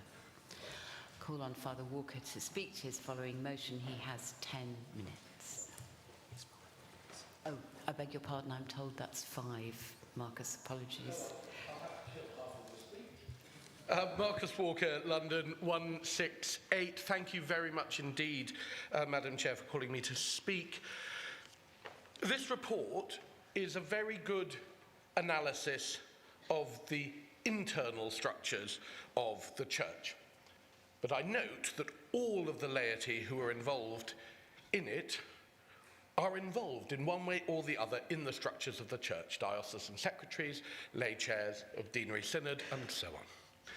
Thinking of the original root of the word parish, paroikia, those who are alongside, beyond, walking with the household of faith, the real question that we need to ask beyond this report, the one might say, not the elephant in the room of the report, but the elephant herd harumphing around the report, is all of those who are outside, alongside, walking with the household of faith, the people who have not lost trust from within the institution of the church, but have lost trust in the institution of the church, who have lost trust in the church and its mission. The people, the laity, but also the people of England more generally. People who have been mapped in polling across, in many different ways, losing confidence in the church, in the clergy, in the bishops, in what we claim, fundamentally in the truth claims that we assert about God and about Christ. A collapse of trust that has led to people sitting increasingly resentfully in pews or walking away and not coming back into the church. This is a missional priority. What has caused it? We could probably all write the report. At least we all probably think we could write the report. If Marcus Walker wrote the report, it would of course mention the consequences of the sexual abuse perpetrated by members of the church and its clergy. It would also probably talk about the treatment of little parishes by big dioceses, about the church's response to the COVID pandemic, and almost certainly the tendency of the episcopacy too, as our favourite church warden David Horton put it, to put their communist conks into politics. But someone else might write the report and might suggest something totally different about the causes of the breakdown of trust. Somebody else might suggest that it's the church's long history of collusion with power and privilege that has damaged trust, or questions of race and racism, or of sexuality. Every single one of us will have our anecdotes about why people have lost trust in the church, and these anecdotes will reflect who it is that we know and who it is that we talk to. What we need is evidence that drills down into where we have lost trust, why we have lost trust, and with whom. What we don't need right now is another report. And I'm delighted to have had some excellent conversations with Nick Shepherd and others in the NCIs who are just as interested as I am in finding out some of the answers to these questions and to get the data that we need. They've offered to look into conducting an investigation into this question of trust in the church by the people whom we have been called to serve in healthy detail, and to work with me and with others who are interested to give us as a church, and maybe even to give parishes, in their thousands, in their different contexts, answers into the realities of where trust has broken down in their areas and nationally. And therefore, in the spirit of trust, and hoping that this will be conducted and conducted well, I do not move the motion that stands in my name, and I'm happy to withdraw it.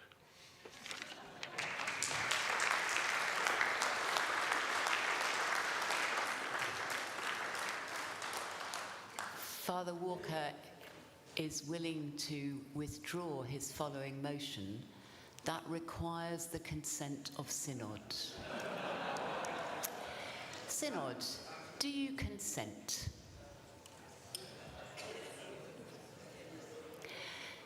Thank you very much. May I, on your behalf, thank our speakers this... Oh, I have to ask if anybody is against.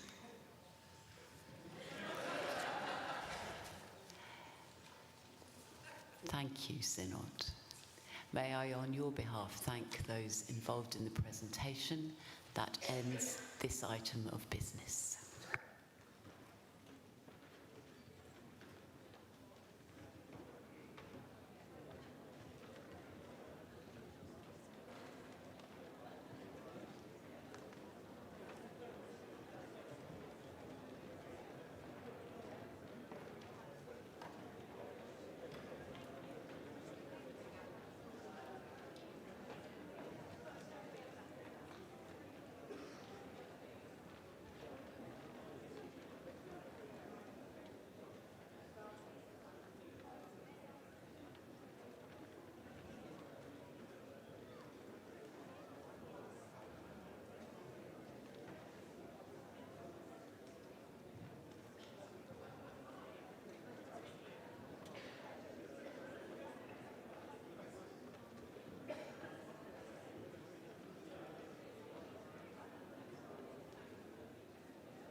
We come now to item 23, appointment of one member of the Archbishop's Council.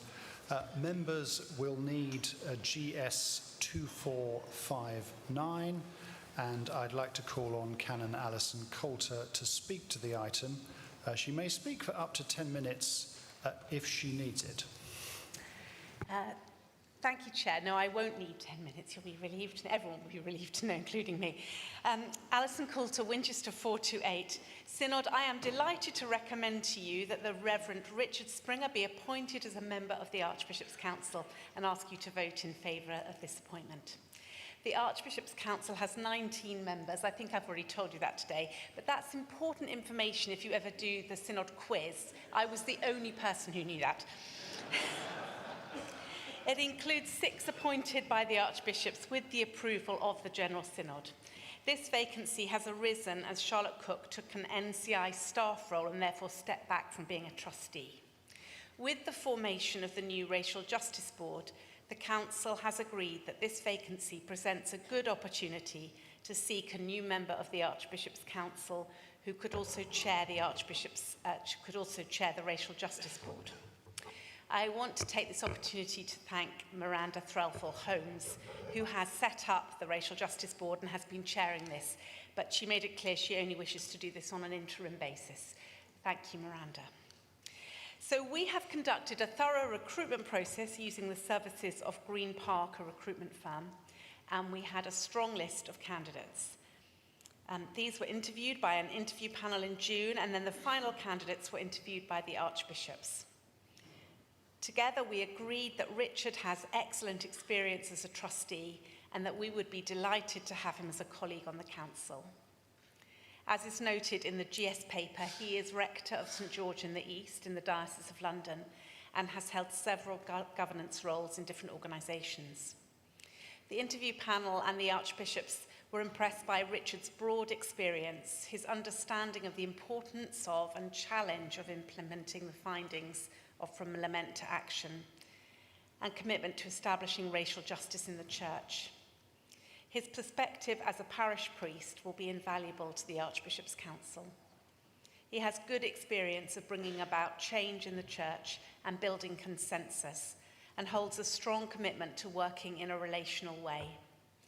We believe him to be a wise, experienced and humble leader, and we're confident that he will be an asset to the Archbishop's Council, to the Racial Justice Board and to the General Synod.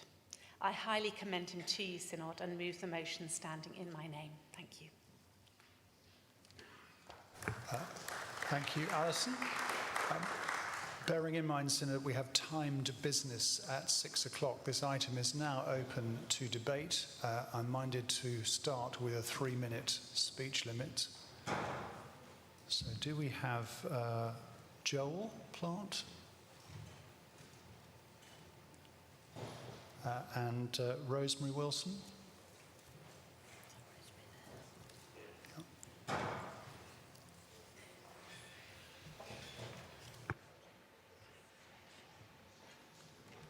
Joel Plant, co-opted adult. I've actually forgotten my lanyard, so I don't know my number. Thank you, Chair, for calling me. I would like to outline my support for the appointment. I think the anticipated approval of Reverend Richard Springer to Archbishop's Council should be extremely welcome given his skills and experience outlined in point 11, all of which directly relate to the Council's objectives more broadly. However, when considering the document, it did occur to me that there is actually an absence of a young member on the Archbishop's Council, and so I wanted to raise that and suggest that for future appointments, not this one, but for future appointments, that might be a considerable consideration given the first priority. Thank you.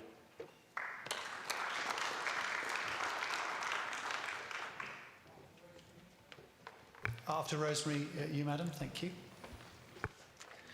Rosemary Wilson, Southwark 419. Thank you for calling me.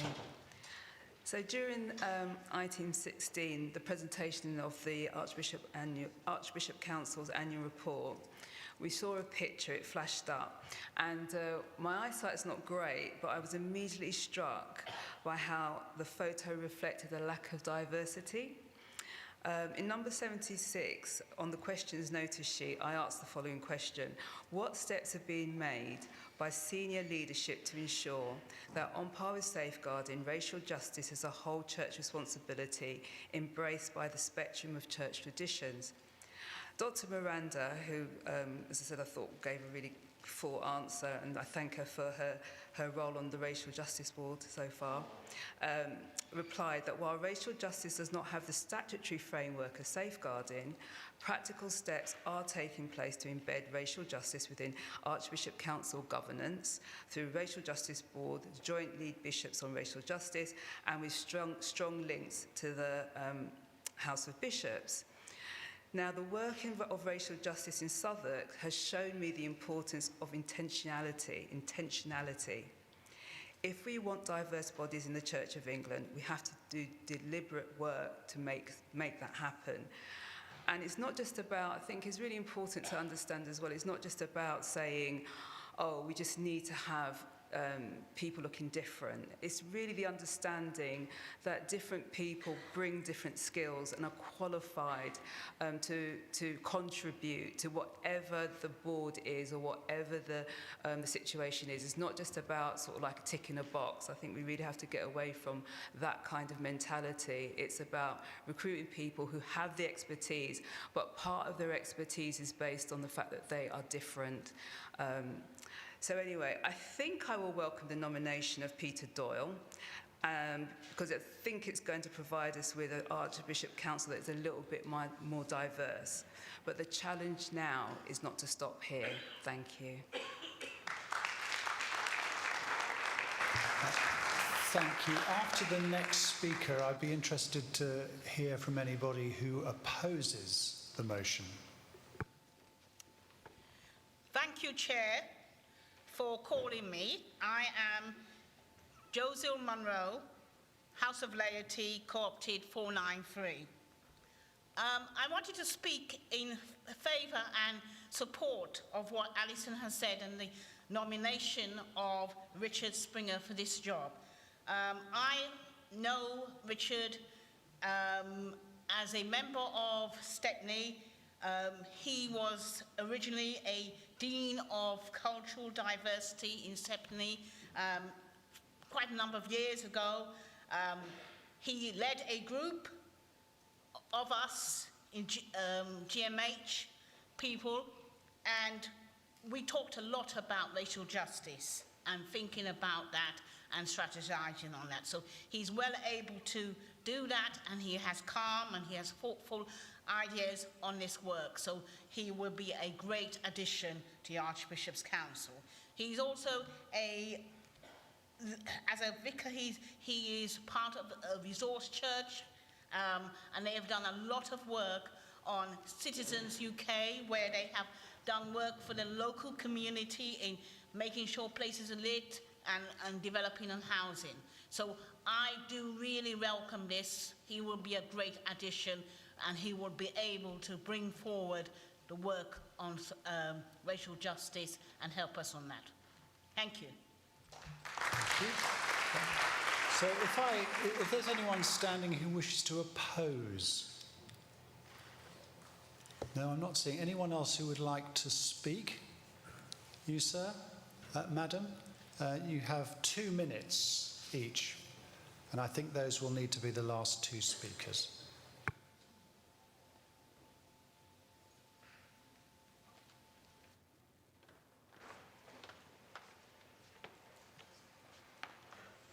Thank you for calling me, Chair. Ian Johnson, 387 Portsmouth. I think I complained twice now in recent years that the biography of people given to us to approve has been sparse, to put it mildly. I'm delighted to say this time it isn't. We actually have a fairly comprehensive paragraph on the background of the selected candidate, and also the fact that there was a substantial interviewing process, very encouraging. What I would like to do, though, is to focus on the last paragraph in the report, which provides me with a very suitable hook to say something I've been wanting to say all the last few days. The new Archbishop Council member is going to have to deal with the fallout from the failure of the GSM, the governance measure. This is going to be a very complicated piece of work. The last debate we had just now on trust had so many hooks in it to the desperate need for a new system that had accountability, responsibility, and so on and so on and so on in it. I couldn't really believe it. If you go back to the debate on the Legislative Committee, again, there were so many people there, we need a new system. Well, it happened, I've written a little paper on a new system, and while it's 35 pages long, and it's the last thing you need at this stage in our meetings, there is a 2-page summary. I'm going to send it to you all. I think you'll find that it links in very well indeed, not only to the Legislative Committee's debate, but the trust one and this one and so much else that we've spoken about during this group of sessions. I commend it to you heartily. If you'd like to get back to me to discuss it, I'd be very happy indeed. Thank you much, Chair. 2 minutes. Good. That's quite a short time as well, mind you, isn't it? Vicky Brett, Peterborough 382, and I don't need 2 minutes. I just wanted to check, could the Chair confirm that the Reverend Richard Springer remains willing to undertake this appointment on the understanding that the proposed Church of England National Services legislation is no longer expected to proceed this year, and that the Archbishop's Council may therefore continue in its present form for longer than originally anticipated? Normally when you go for a job, you think, I'm doing it for this amount of time, but who knows how long it's going to be now. Thank you. That's an interesting question. I'm assuming that given that Alison has proposed the person, such a conversation has already taken place. I think probably for the sake of this debate, it may be better if I invite Alison to respond to the debate. Oh, actually, no, I won't do that because I've got to do a mote of closure in just a moment. So I'm now wishing to test the mind of the Synod on whether item 23 has been sufficiently debated. I therefore put the motion for closure on item 23. Those in favour of the motion for closure, please show. And on Zoom, a green tick. That's showing, please, that you're in favour of closure to closure. Thank you. Those against? That is carried. Thank you. So if I can invite Alison to respond to the debate, please. Thank you, everyone, for your warm support and your comments. I'm going to start with Vicky and your question at the end, because I think it's really important that we address that. Yes, we spoke to Richard about this. And just to confirm, Rosemary, it's actually Richard Springer that we're appointing.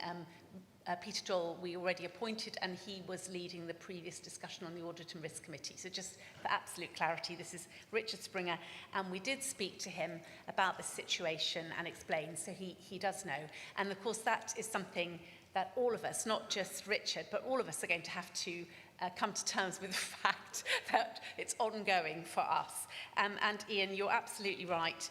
All of us as trustees need to work on what next, and not just the Archbishop's Council. It will be for you, Synod, and for the other NCIs, and we will need to think about how we want to improve our governance. But I'm really clear that as trustees, that is a key part of our role, to look at how we work effectively and to make sure we continue to improve. Ian, I'm glad that you recognise the improvements which I spoke about this morning. Thank you for your kind words.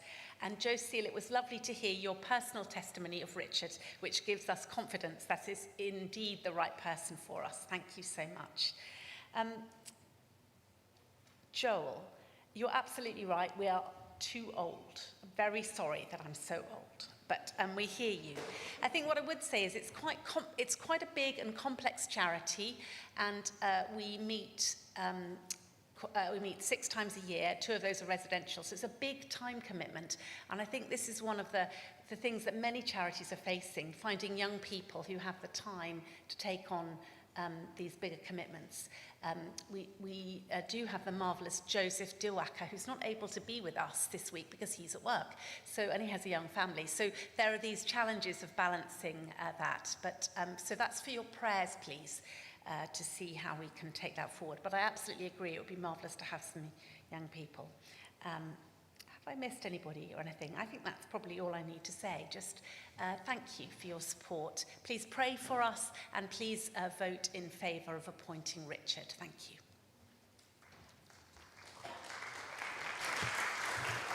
Thank you, Alison. So I now put item 23 to the vote. If you're in favour, please indicate, and green ticks on Zoom. Thank you. Those against? That is carried. So we now move on, close this item and move on to the next item, the update from the lead safeguarding bishop. Thank you.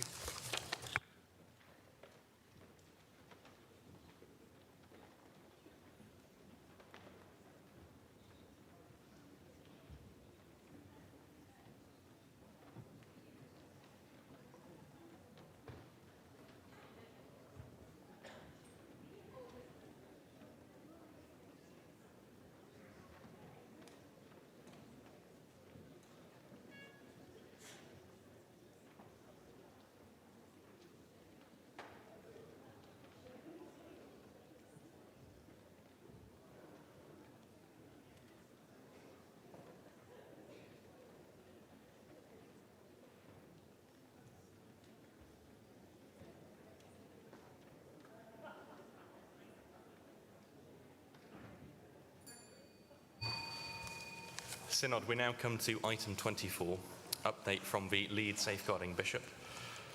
This is a presentation under Standing Order 107 by the Right Reverend Robert Springett, the lead bishop for safeguarding. And the Business Committee has determined that there should be an opportunity for questions. For this item, members will need GS 2460 and GS 2467. I now invite Bishop Roberts to address the Synod. Thank you, Robert Springett, Suffragan Bishop 048, Lead Bishop for Safeguarding. Let me begin by saying a huge thank you on behalf of all of us to Bishop Joanne for her work in this role over these last years. And also to say how delighted we are that she continues to be engaged with this both in the House of Lords and as the Bishop for the programme board, the structures work that we are doing. I'm also hugely grateful for the good wishes of so many on my taking up this role. To be absolutely clear, I am genuinely pleased to be doing this. Saying yes to the Archbishop's invitation came with a clear sense of call. Archbishop Sarah, may I thank you as you take up your ministry for your clear and evident commitment to safeguarding, to independence, and are becoming a more clearly trauma-informed church, and join with you in that commitment. The call to this role for me is rooted in the experience of victims and survivors. I know that for some we have failed you so badly that trust is simply broken. I know that for many nothing I or we as a church say or do can adequately address the pain that has been inflicted.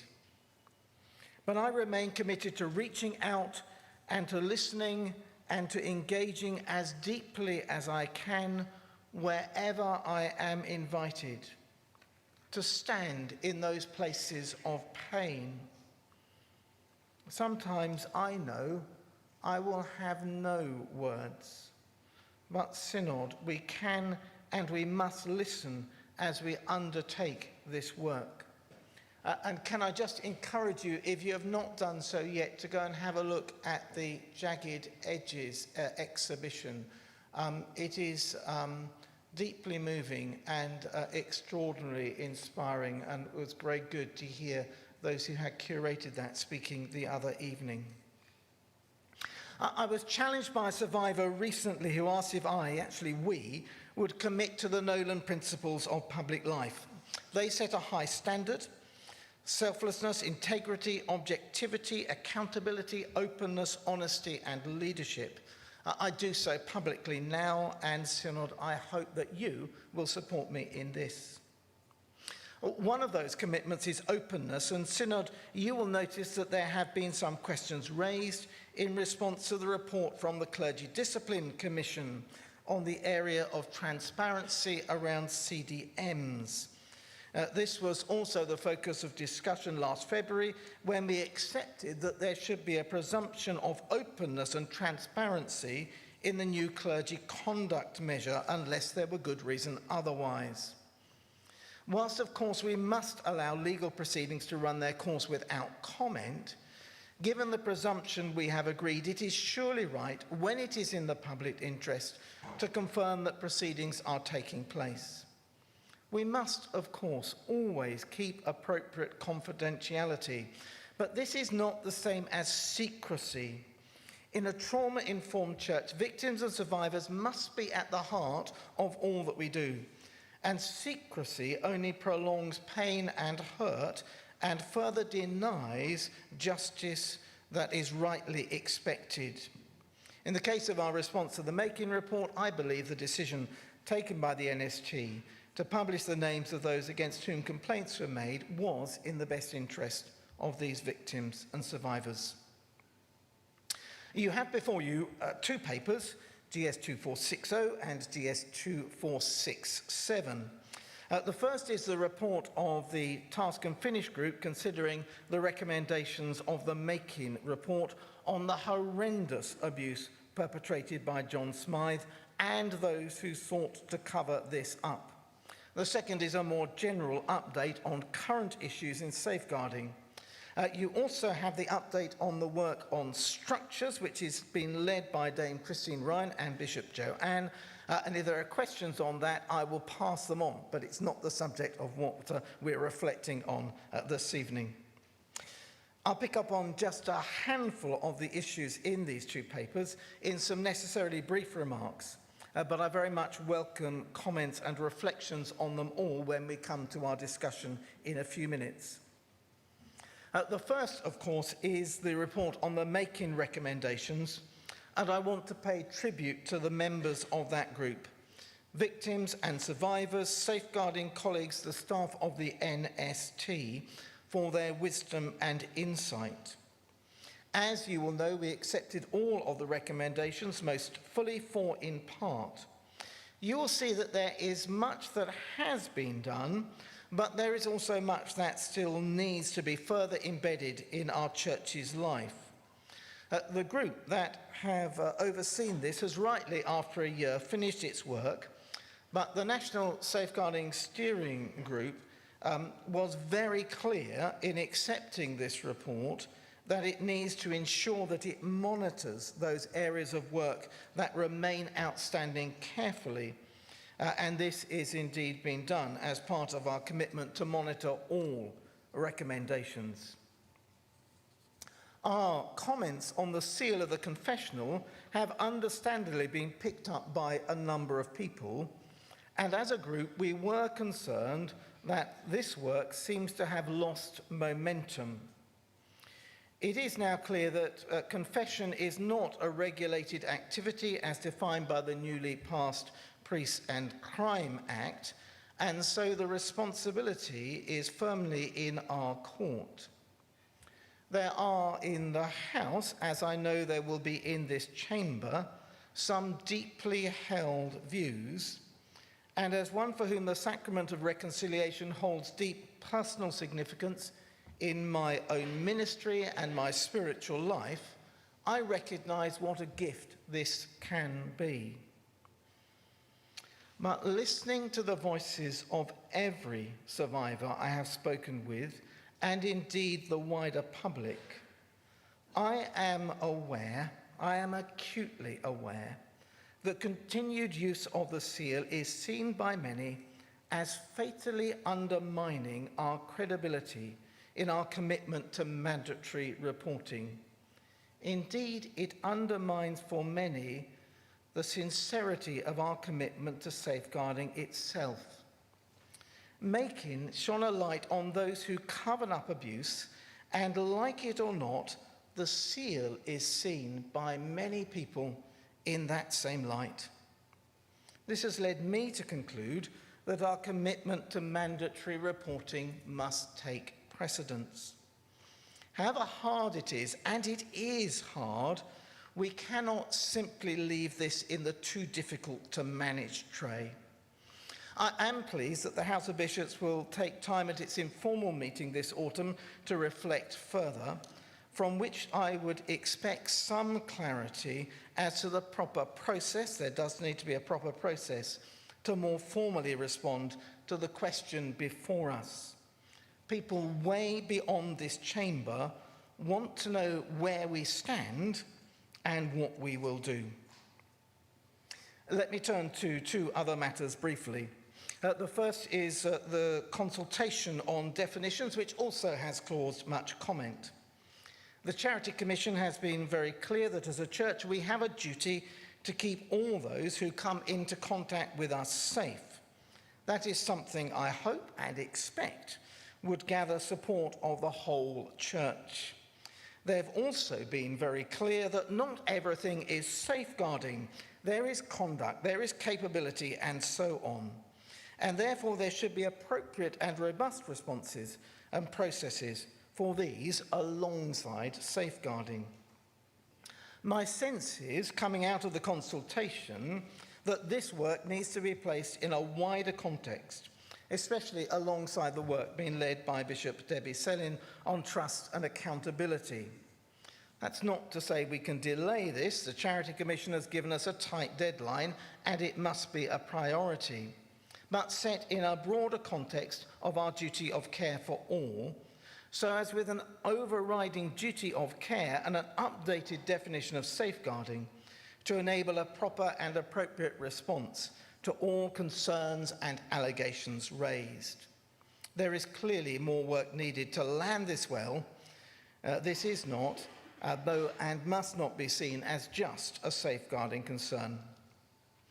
Lastly, let me pick up on the work we are doing in the area of theology and express my thanks to Casey Strine for all that he is leading here. I've written elsewhere of my conviction that safeguarding is part of the essence of the church, our responsibility to care for creation and for all, men, women, and children made in the image of God, those for whom Jesus Christ was made incarnate, crucified, and is risen. Safeguarding is an expression of our Christian faith, and it is one way in which we are enabling the flourishing of all those with whom we have contact. Understanding this means not that we view the institution of the church as deserving of any special treatment, but rather that it fuels our commitment to live safeguarding well and to be the best exemplars of safeguarding practice. I am convinced that this work is vital at this stage of our journey of cultural transformation. Our training is good. Of course, I get grumbles, but much more often I receive deep appreciation for it. Yet, as has been said to me, and as we recognise, it is theologically light. And if we are to go deeper, we need to address this by connecting practice and belief. Our initial discussions with victims, survivors, theologians, and safeguarding professionals led to speaking of safeguarding as a divine desire. Safeguarding depends on a culture that will not abide theology being used for coercive control of others, particularly those who are vulnerable. Let me say that again, because I think that connects to some things that have been on our mind a bit this week. Safeguarding depends on a culture that will not abide theology being used for coercive control of others, particularly those who are vulnerable.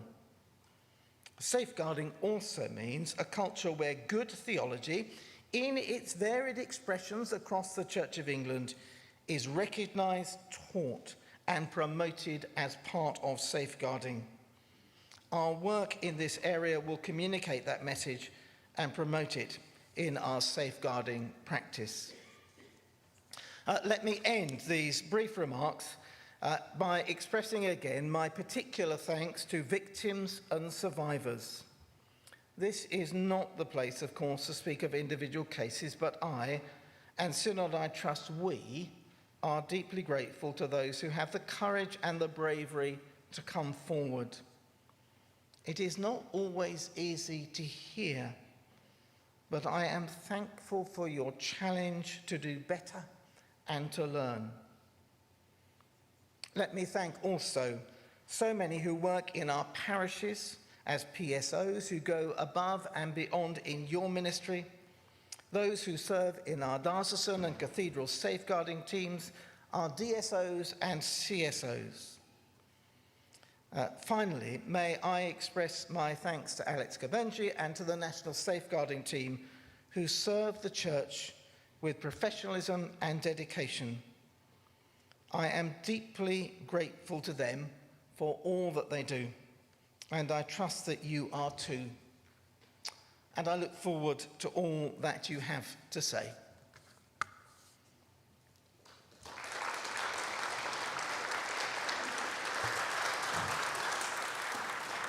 Synod, there is now an opportunity for questions. We will be taking questions in batches of 3. Notice that I said questions. Please make sure that your questions contain a question and are not speeches. And as with all debates, can we make sure that we are really mindful of our language, noting that it is not always about what we're saying, but also how those words are perceived. If you would like to stand or otherwise indicate, and I will call for questioners. Nigel Bacon, Jenny Bridgman, and Will Howard. Nigel Bacon, Lincoln 342. Thank you, Chair. And thank you, Bishop Robert and Alex, for your reports and commitment to following through on the work streams. I have 2 questions. Paragraph 32 of GS 2460 notes a decision taken in January this year to require every PCC to have a formal donations policy, which I think is a really good thing. When was or when will that be communicated, as I'm not aware of anything coming to my own PCC? Secondly, in paragraphs 48 and 49 of GS 2467, they bear testimony to the great programme delivery improvements being achieved through the new Turning the Page recommendations implementation tracking system. It sounds really good. Could we hear more about it and whether the system is suitable, with perhaps minor modification, for use to support other complex change management programmes across the NCIs and dioceses? Thank you. Jenny Bridgman, Chester 88. The report of the Task and Finish group is rather blurry about the distinction between pastoral support and spiritual direction. Now, I fully accept that we're a broad church and that definitions and practices will vary across dioceses, but there is something distinctive about the relationship that we may or may not describe as spiritual direction. And we also know that the clearer that we can be, the safer we are likely to be.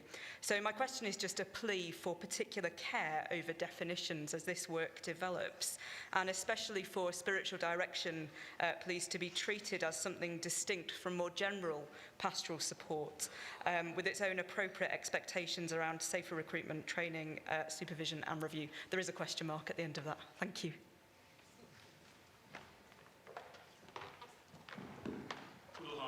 Road 230. I just want to thank Bishop Robert for his excellent leadership, the way he's taken it on in a conscientious and gracious way. And I've got a question about the way that the process is proceeding, the safeguarding structures work. In GS MISC 1466, we're given a list of progress points, and at no point do I see any evidence that the new people structures are taking place, as described by Dame Christine Ryan in February, where we had a detailed list of what the new programme board would look like and what the new safeguarding practice advisory group would look like. I say this as a friendly question. I say this as a member of the National Safeguarding Steering Group and the National Safeguarding Panel. But I think as a survivor as well, and on behalf of survivors, I want to ask how soon will this work be completed and how soon will those bodies come together? Thank you.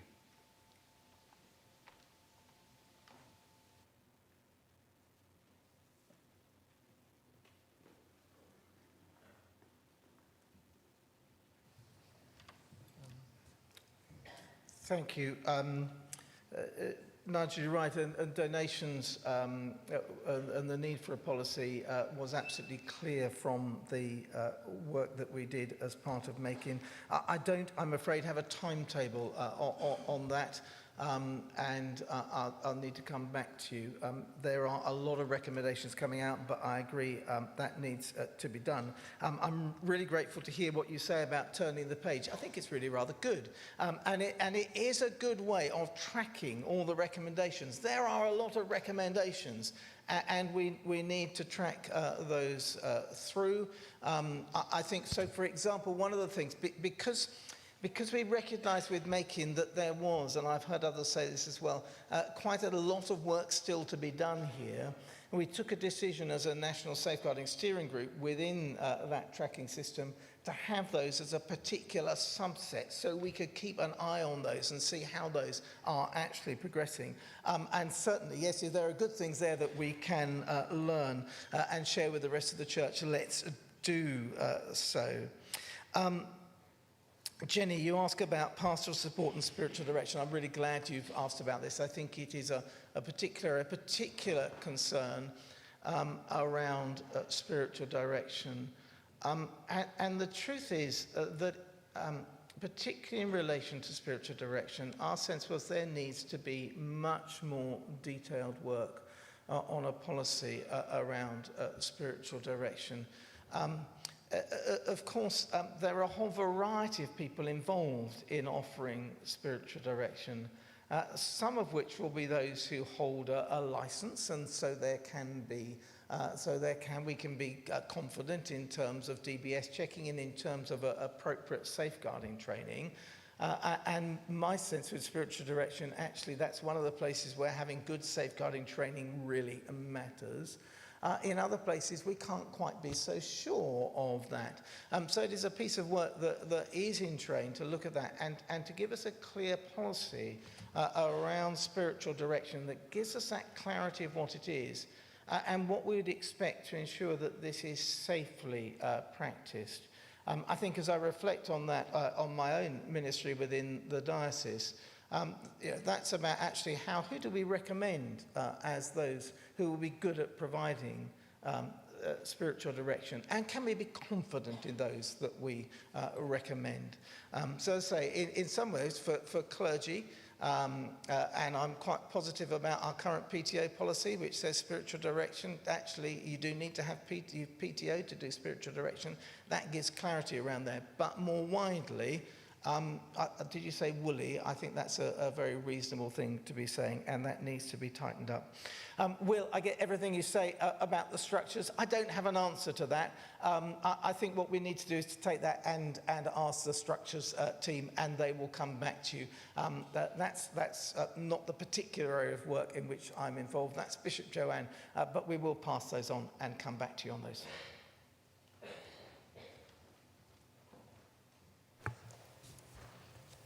Father Thomas, the gentleman in the check shirt, and Emma.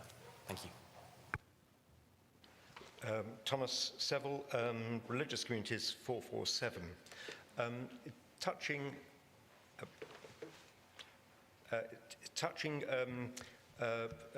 section 38, spiritual direction, so-called. It does leave out, I think, any consideration of the large number, my experience, people who are not ordained exercising this ministry. And I would ask consideration to be given to church-wide policy of ensuring access to DBS at an appropriate level, if this could be done, for all those exercising this ministry and for those people to be encouraged to use the same. I do think it should be it's not just people with PTO who will be both protected and give protection by having DBS at, in my view, at an enhanced level. File 480, ecumenical representative representing the Methodist Church to you. Thank you for allowing me the privilege of sitting in and listening to your reflection on safeguarding in the Church of England. We too, as a Methodist Church, see safeguarding as vital to the mission and ministry of the Church. I picked up on the theology of safeguarding issue that was raised and simply wanted to share with our covenant partners that in 2021 the Methodist Church adopted our report on the theology of safeguarding and now have a safeguarding study guide, God Welcomes All, how faith informs safeguarding. The question is, have you heard of our study guide and are you able to pick it up and use it with us?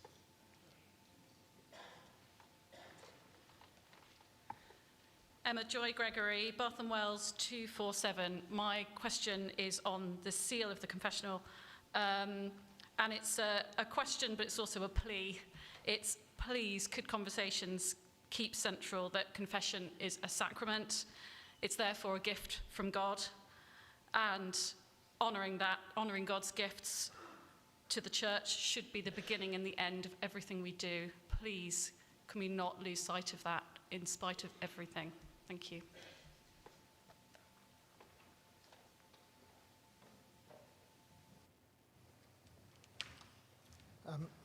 Thank you, Thomas. Yes, you're absolutely right. And I think it's one of the reasons that at spiritual direction it ends up being a bit messy, because in some places of the church we can be clear where there's a license about what's appropriate. In other places we can't be.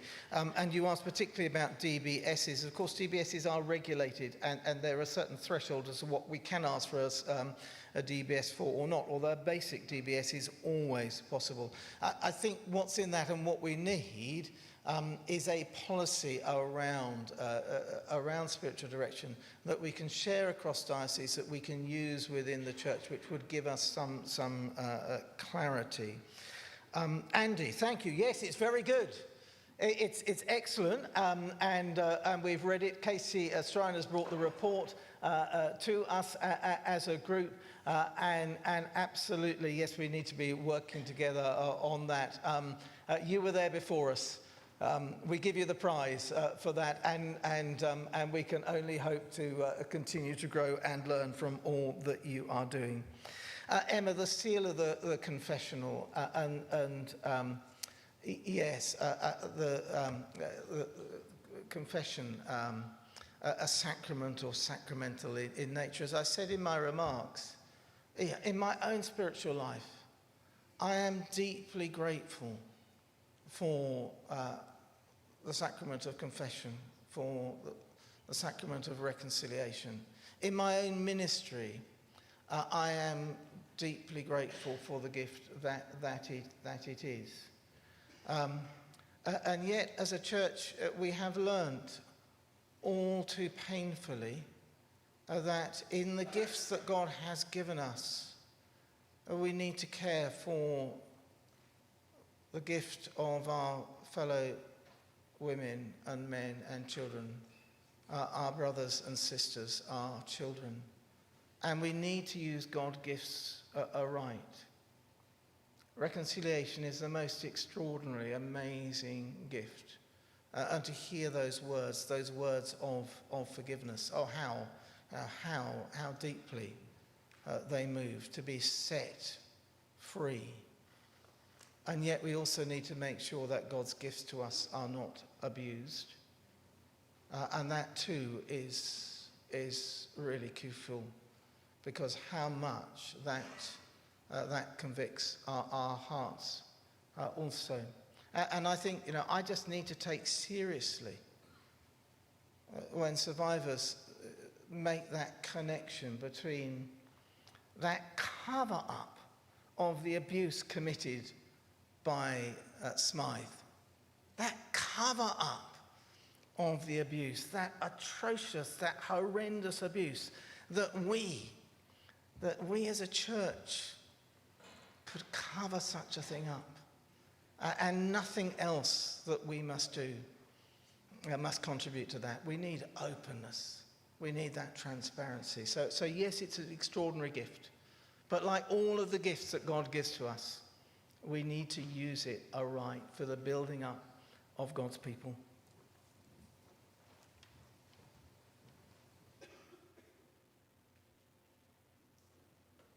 The Bishop of Blackburn, Judith Maltby, and Christopher Landau.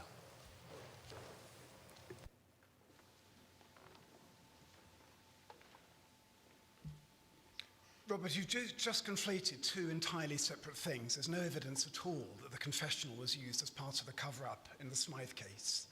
Abolishing it would have enormous ecumenical implications, as well as so many in this synod and beyond. You've told us how the seal is perceived, but could you answer, please, what is the firm evidence that abolishing the seal, as opposed to regulating it by training and authorizing of confessors, will make us a safer church? What is the firm evidence that abolishing the seal will make us a safer church?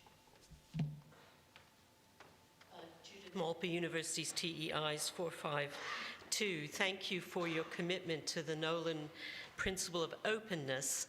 And it's around publication that I want to ask about openness. I'm aware of unpublished LLRs, for example. The answer to the question about whether the 5-year thematic review will be published, it wasn't clear, I think, in the answer to questions. And I was a member of as you know, Robert, the recent theology and safeguarding work. And when I asked Casey whether that will be published, the answer came back that wasn't certain. It was a decision yet to be made. That working group, by the way, was 1/3 survivors.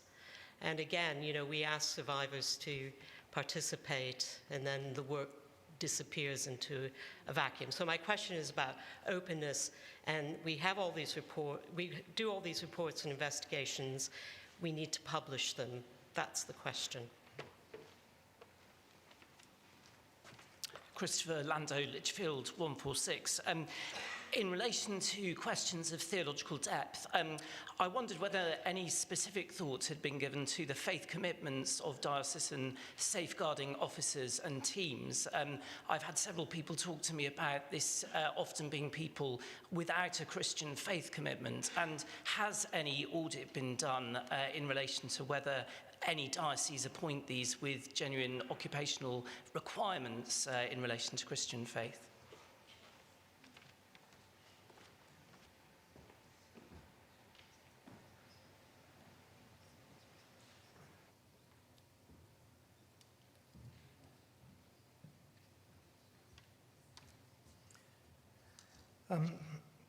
Thank you, Bishop Philip. And I think, like you, I recognise the significance, and I want to say again, I recognise the significance of the sacrament of reconciliation, of confession, within the life of the church. What I did in my remarks, and deliberately so, was to report on what I've heard and how we are perceived. And I think we need to take that hugely, hugely seriously.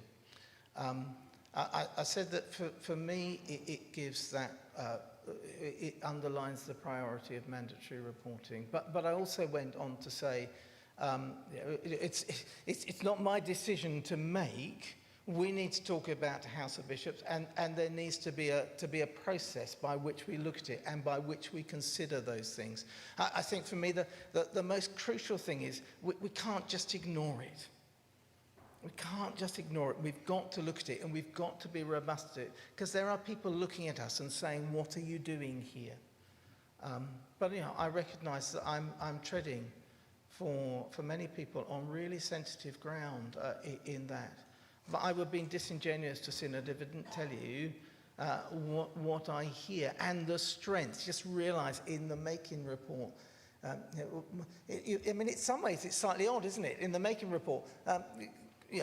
why, when we're looking at someone from that particular part of the church, are we then all of a sudden talking about reconciliation and the seal of the confessional and the connection that was made? And it was a kind of visceral reflection. A group of people who would not let it go. Was it connected to that sense of secrecy and cover-up? And we have to take that seriously because it's a wider perception outside as well. But yes, there is work that we need to do. But we need to really grapple with these questions. Judith, openness. You're absolutely right. Openness is important. I think, as I said, there's a difference between secrecy and confidentiality. Not every report is going to be commissioned as something to be published, and there'll be local issues. There'll be issues around identification for individuals. That's going to be factored into there. But I think a presumption to be as open as we possibly can be, while also maintaining appropriate confidentiality and protecting people.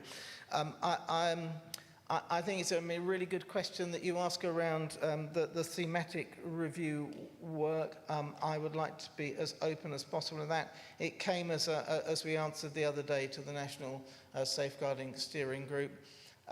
We felt that it needed some more work on that. We needed to spend some greater time with it. Because the other thing is we're going to publish something. Actually, we do need to publish something that's going to be useful to you, that is going to be helpful.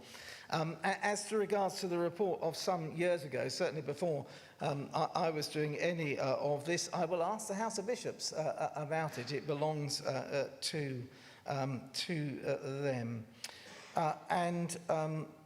Christopher, I think you're asking about a genuine occupational question around DSOs and CSOs. There is no genuine occupational requirement around those roles. There is a requirement to be in sympathy with the church and an understanding, and I think that understanding is crucial. Actually, I think interesting some of the work we're doing in theology with those who are extraordinarily well disposed towards the church but wouldn't hold the Christian faith. Actually, it's been really helpful in terms of understanding some of what makes us tick as those who are disciples of Jesus Christ. What should make us really committed to following Jesus Christ and therefore to living good safeguarding practice.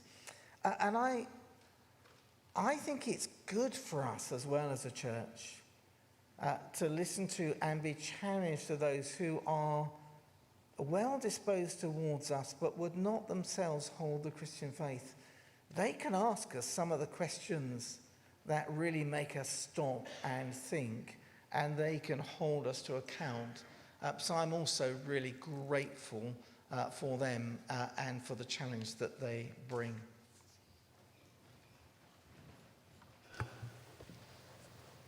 Rebecca Hunt, Lee Joe, and Nick Denyer.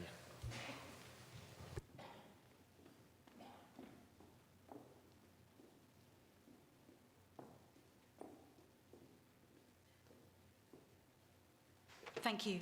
My question is about spiritual abuse.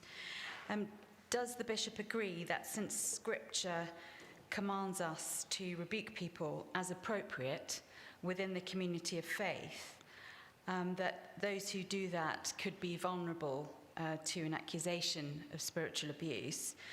And what action will be taken to protect those who obey that biblical command from such accusations?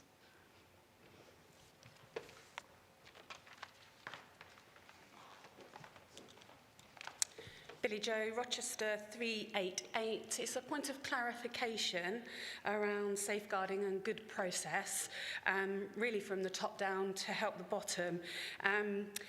DBSs, are they needed for PCC members across the board at a basic level or enhanced for youth and children's work that goes on in churches, as that's not clear? And I didn't see that in this paper, and I think at the foundation that's a really good question to ask. Nicola Denyer, Newcastle 368. This is a question based on section 31 about resources that will be created and made available for Safeguarding Sunday. Coming from Newcastle, and thank you for the shout out about Jagged Edges, which anybody hasn't been to see it, please do, because it's a fantastic piece of work done by survivors in our diocese.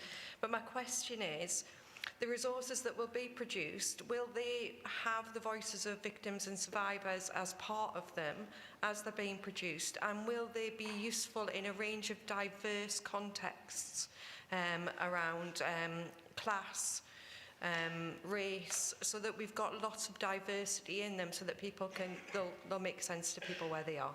Thank you.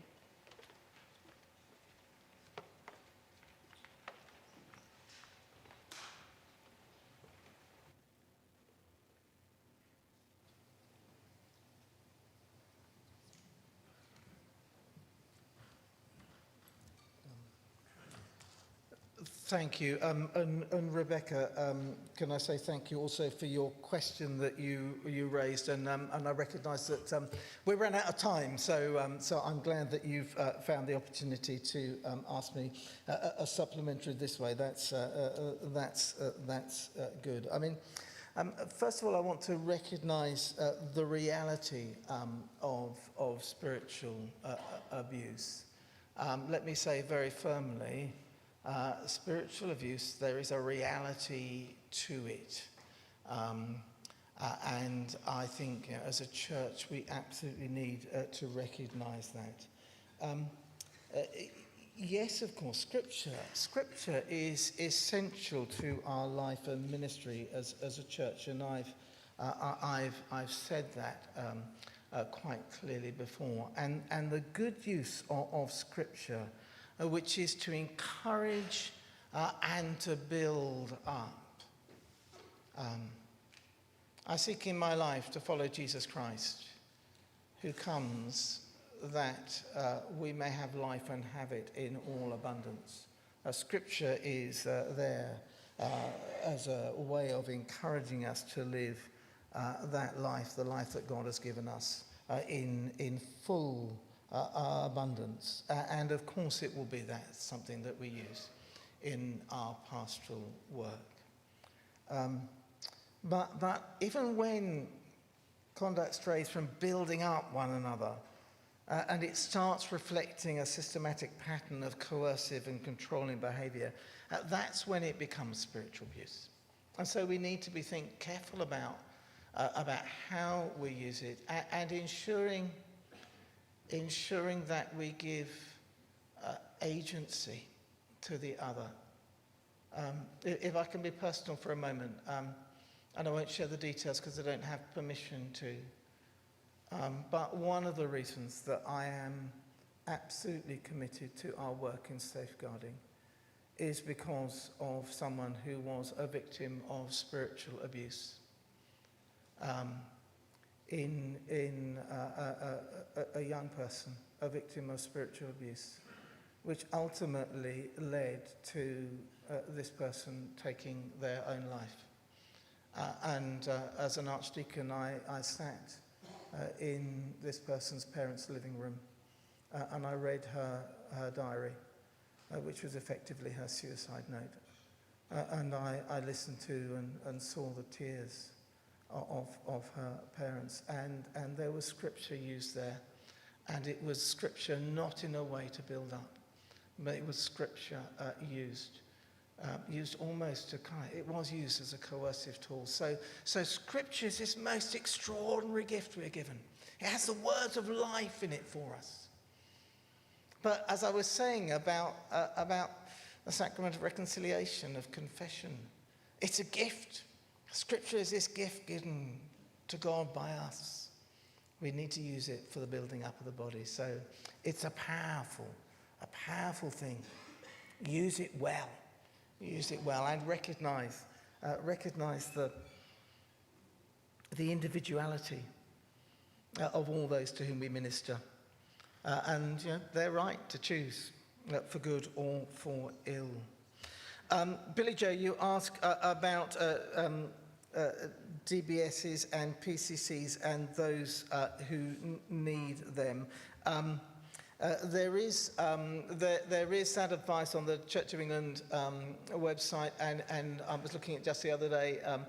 It gives you a rough guide of who needs what in terms of DBS. But I agree that you look at it and you think, well, does that not need it? And so my advice always in that way is just go straight to your diocesan safeguarding officer, your cathedral safeguarding officer. Go straight to your team in the diocese and say, what do I do? Go take their advice, follow their advice. You can't go wrong, is my advice on that. Always ask.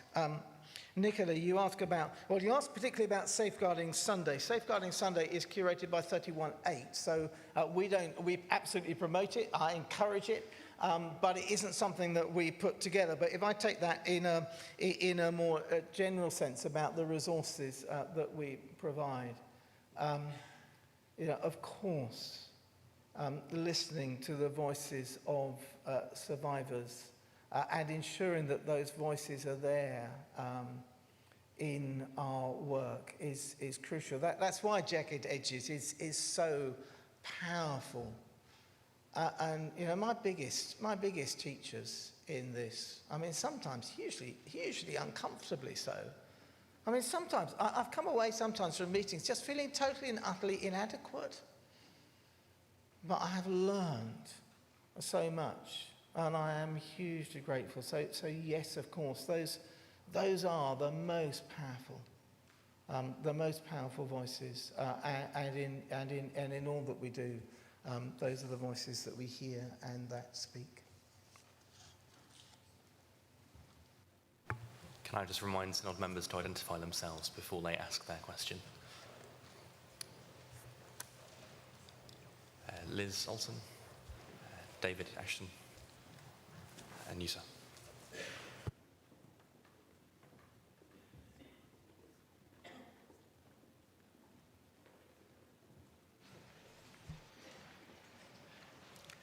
Liz Olson, Chester 281. My question relates to paragraph 35, the Regional Supervision Framework on page 14 of GS 2460.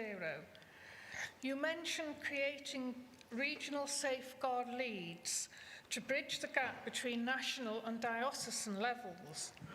I query the need for this on two fronts and wonder if you've considered them in your extremely thorough deliberations. I must say I found this such a thorough document.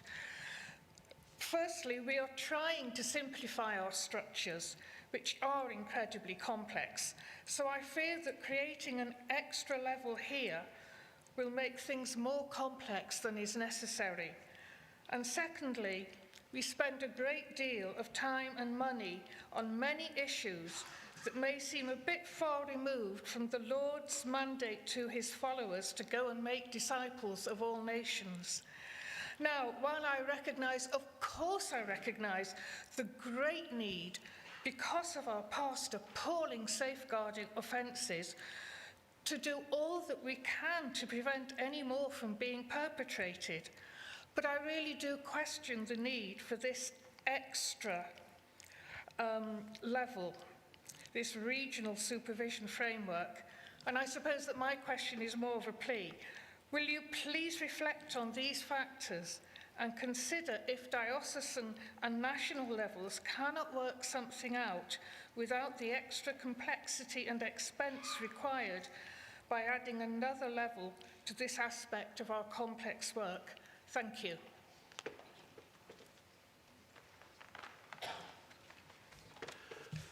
Dave Ashton, Leeds 324. A practical man, a practical question. As a PSO, one of the difficulties I find is getting the older members of the congregation to do training. They're frightened. I actually, and I've said it before in this synod, I have to hold their hand and guide them while they're being trained. Are we looking, or is there any way that this is guidance can come out to PSOs as to how it is better to train them, the PSOs, in giving guidance and helping the older people to do it. Rick Simpson, Durham 004. This will be the first time I've said anything in Synod. Thank you, Chair. Bishop Robert, thank you for your work in this area and your vital commitment to engaging with victims and survivors as you do this. My question is about the safeguarding structures work and the report on this in GS MISC 1466. Having been copied into some of the responses to the safeguarding structures consultation, which raised real concerns about the proposed model, I did not see those concerns reflected, explained or explored in GS MISC 1466. The paper reported broad support for the proposals from the consultation and said the proposals also raised important and strategic challenges, but it didn't say what those challenges were or that some consultees had raised them. Now, the explanatory document for the consultation had stated that a report summarising feedback and responses will be submitted to the General Synod in July 2026, providing a transparent overview of the feedback received and how these insights are influencing the ongoing development of the new authority design. With the greatest respect, I think we still need that transparent report. Now, one of my colleagues who sent one of those submissions and is also a survivor has written to Bishop Joanne expressing this concern, and she has promised to respond. So thank you very much indeed, Joanne. But my question, which is obviously also therefore for this forum, is this. As a transparent overview of the feedback received and how these insights are influencing the ongoing development of the new authority design was promised, can we all, including my colleague, please be assured that will be fulfilled?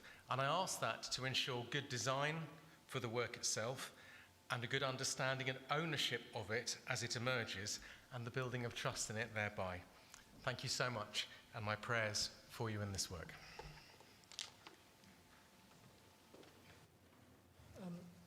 Thank you, Liz. First of all, you asked about the regional safeguarding leads.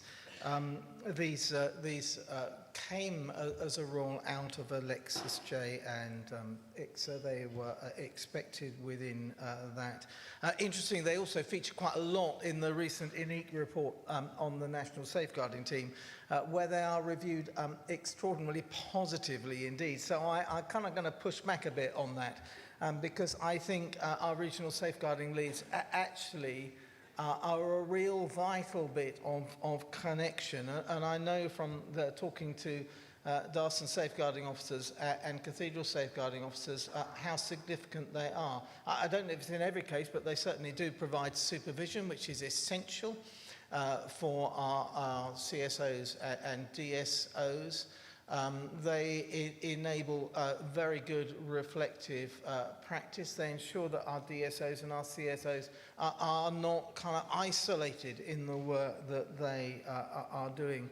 But I'd encourage you, perhaps more than anything else, go and have a look at the INEC audit of the National Safeguarding Team and see what's said about them there. Do read that. Actually, interesting, the one comment they make is that it's a bit unfortunate that they're seen as not actually part of the provision of the National Safeguarding Team, and the poor old National Safeguarding Team doesn't actually quite get the credit for the work that's been done through there.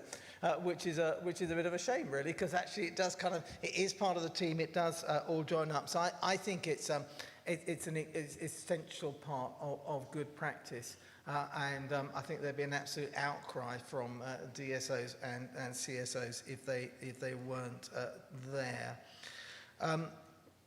Dave, really good. Blunt speaking, asking me about training, and I do recognise that. And first of all, I just want to say thank you for your work as a PSO. As I said in my comments earlier on, as a church, we are extraordinarily blessed by the work of our PSOs in parishes and in benefices. And thank you for your encouragement to people to join in training. One of the jobs I do in the diocese is I look after our retired clergy with PTO, In Gloucester, we've got rather a lot of retired clergy with PTO, actually slightly more clergy with PTO than we have licensed clergy, would you believe? And sometimes I share your pain, is all I can say, in terms of encouraging people to join in that. One of the things I say is you can do it as groups, you can do it together, learn together. I think there's really kind of good sense of actually getting the training right. So make a thing of it, bring a group together, encourage people. What are we going to learn from that? Rick, thank you, and really good to hear from you. Thank you for your good wishes.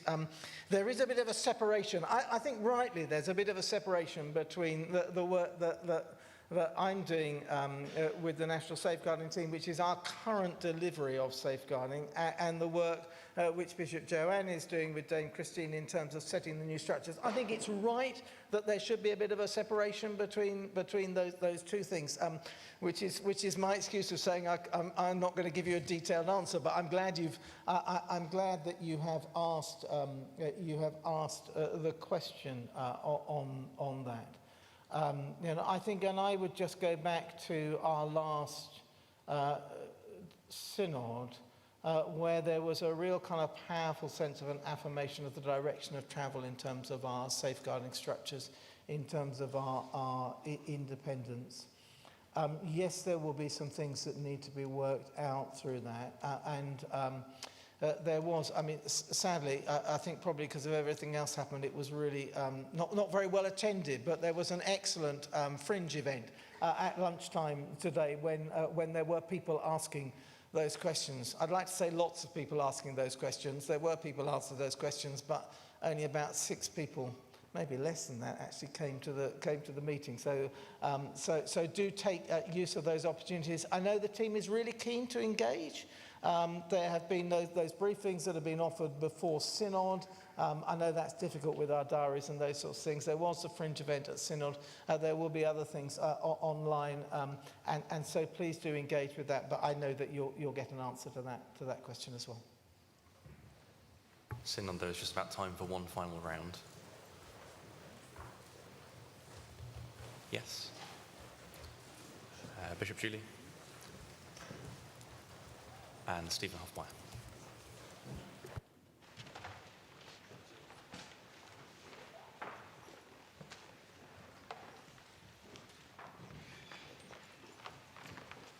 Kyla Suckling, Sheffield 411. My question relates to the seal of the confessional. Often we use the words trauma-informed, and I think this is a key issue. Obviously, the issue of the seal of the confessional is going to come up again. And I wonder if there's any work being done to share the findings of the pilot around the seal of the confessional in the 3 dioceses, which I heard about at lunchtime. That's kind of missed. I've kind of missed that. But I think it's really important that those findings are shared with victims and survivors so that they fully understand where people are coming from when we talk about the confessional. We've heard about the danger of words and how they're understood throughout the Kairos motion, how it can be almost such a massive trigger, and I think there's potential for this to be another trigger for them to feel that we are ignoring their views when they may not understand what we mean when we are talking about the seal of the confessional. So is there any work going to be done or any information going to be shared to fully explain to them what the confessional is, how the pilot worked, what the evidence is, just so that we can look after them a bit better? Thank you. Julie Connell, T51, Northern Suffragans. My question also relates to the seal of the confessional. I'm interested to know what advice has been provided by the NST regarding the seal of the confessional, particularly in the light of this question about mandatory reporting, and also what their involvement has been and what their reflections would be regarding the pilot training for those who hear confession. And perhaps Bishop Robert can say something about that. Stephen Hofmeyer, Guildford 320. Thank you so much for the work that's been done, for the progress that's been made, and for the direction of travel in these matters. It's very encouraging indeed. One question, we are here in public. This is being live streamed. When I, many years ago, did catechism, I was taught about Article 25, and we've used the word sacrament in answers to these questions. Can you please clarify whether Article 25, as I learnt it, still applies or whether it doesn't? Thank you.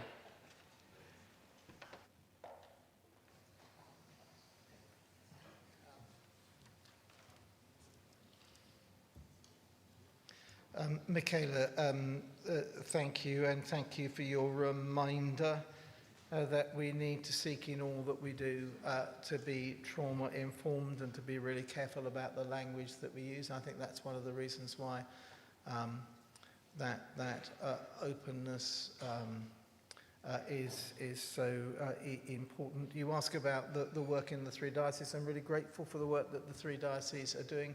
And I'm grateful for some reflections in that from Bishop Philip.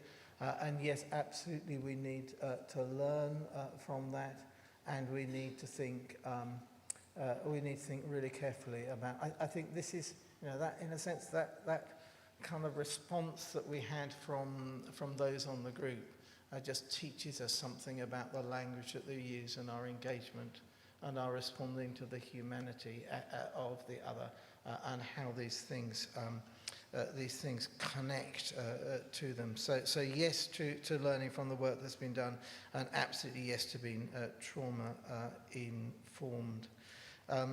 Julie, thank you, and thank you. Can I say publicly as well to you? Thank you for all of your work in safeguarding, and I've learned so much from you. There is guidance in managing allegations around mandatory disclosure, but I'll be honest with you, I'm not aware of any particular guidance having been given around the seal of the confession, and I think we will need to look at this as a House of Bishops, and that's why again I come back to the sense actually we can't put this in the too difficult to manage column. We have to ask these hard questions of ourselves and see where that takes us in terms of the response that we intend to make. But there are people who are wanting answers out there. And Stephen, actually, I thought I was quite careful about what I said, because I talked about sacramental in nature. There are, of course, the two dominical sacraments of baptism and the Eucharist, and I affirm that there are other things which are sacramental in nature. I have to say that my experience of reconciliation would definitely attest to its sacramental nature. That outward form of an inward and spiritual gift. And that's why, I just come back to that extraordinary gift of hearing those words, by his authority committed unto me, I absolve you from all of your sins in the name of the Father and the Son and the Holy Spirit. It is an extraordinary gift. But I say again, it is a gift to be used with care. For these, for those of us ordained, go back. The treasure to be entrusted to you is Christ's own flock, bought with his own blood. This is the gift that we've been given, and we are to care for them. And perhaps if I can just say at the end of these questions, with all of the thanks, but just to go back to my thanks and appreciation to victims and survivors of abuse. My thanks for all that I have learned, for all that we as a church have learned, and our absolute commitment to act on that learning and to be a church which is trauma-informed, which does express God's love for all, and a church which keeps all in our care safe. The Charity Commission can actually be quite theological on occasions. Thank you to them. Thank you, Synod. This brings item 24 to a close. Please can I remind Synod that the pastoral team are available downstairs. I've also got a notice that I've been asked to read out to remind us about arrangements for tomorrow. Checkout is by 9:30 a.m. Luggage may be left in James Hall or in PL 006 in the exhibition centre. Please leave your room keys or your key cards at your college reception, or failing that, return to the information desk downstairs by 9:30. Lanyard and passes recycling is also available at the information desk downstairs. Please do remain in the chamber for closing worship, which will be led by the Diocese of Worcester.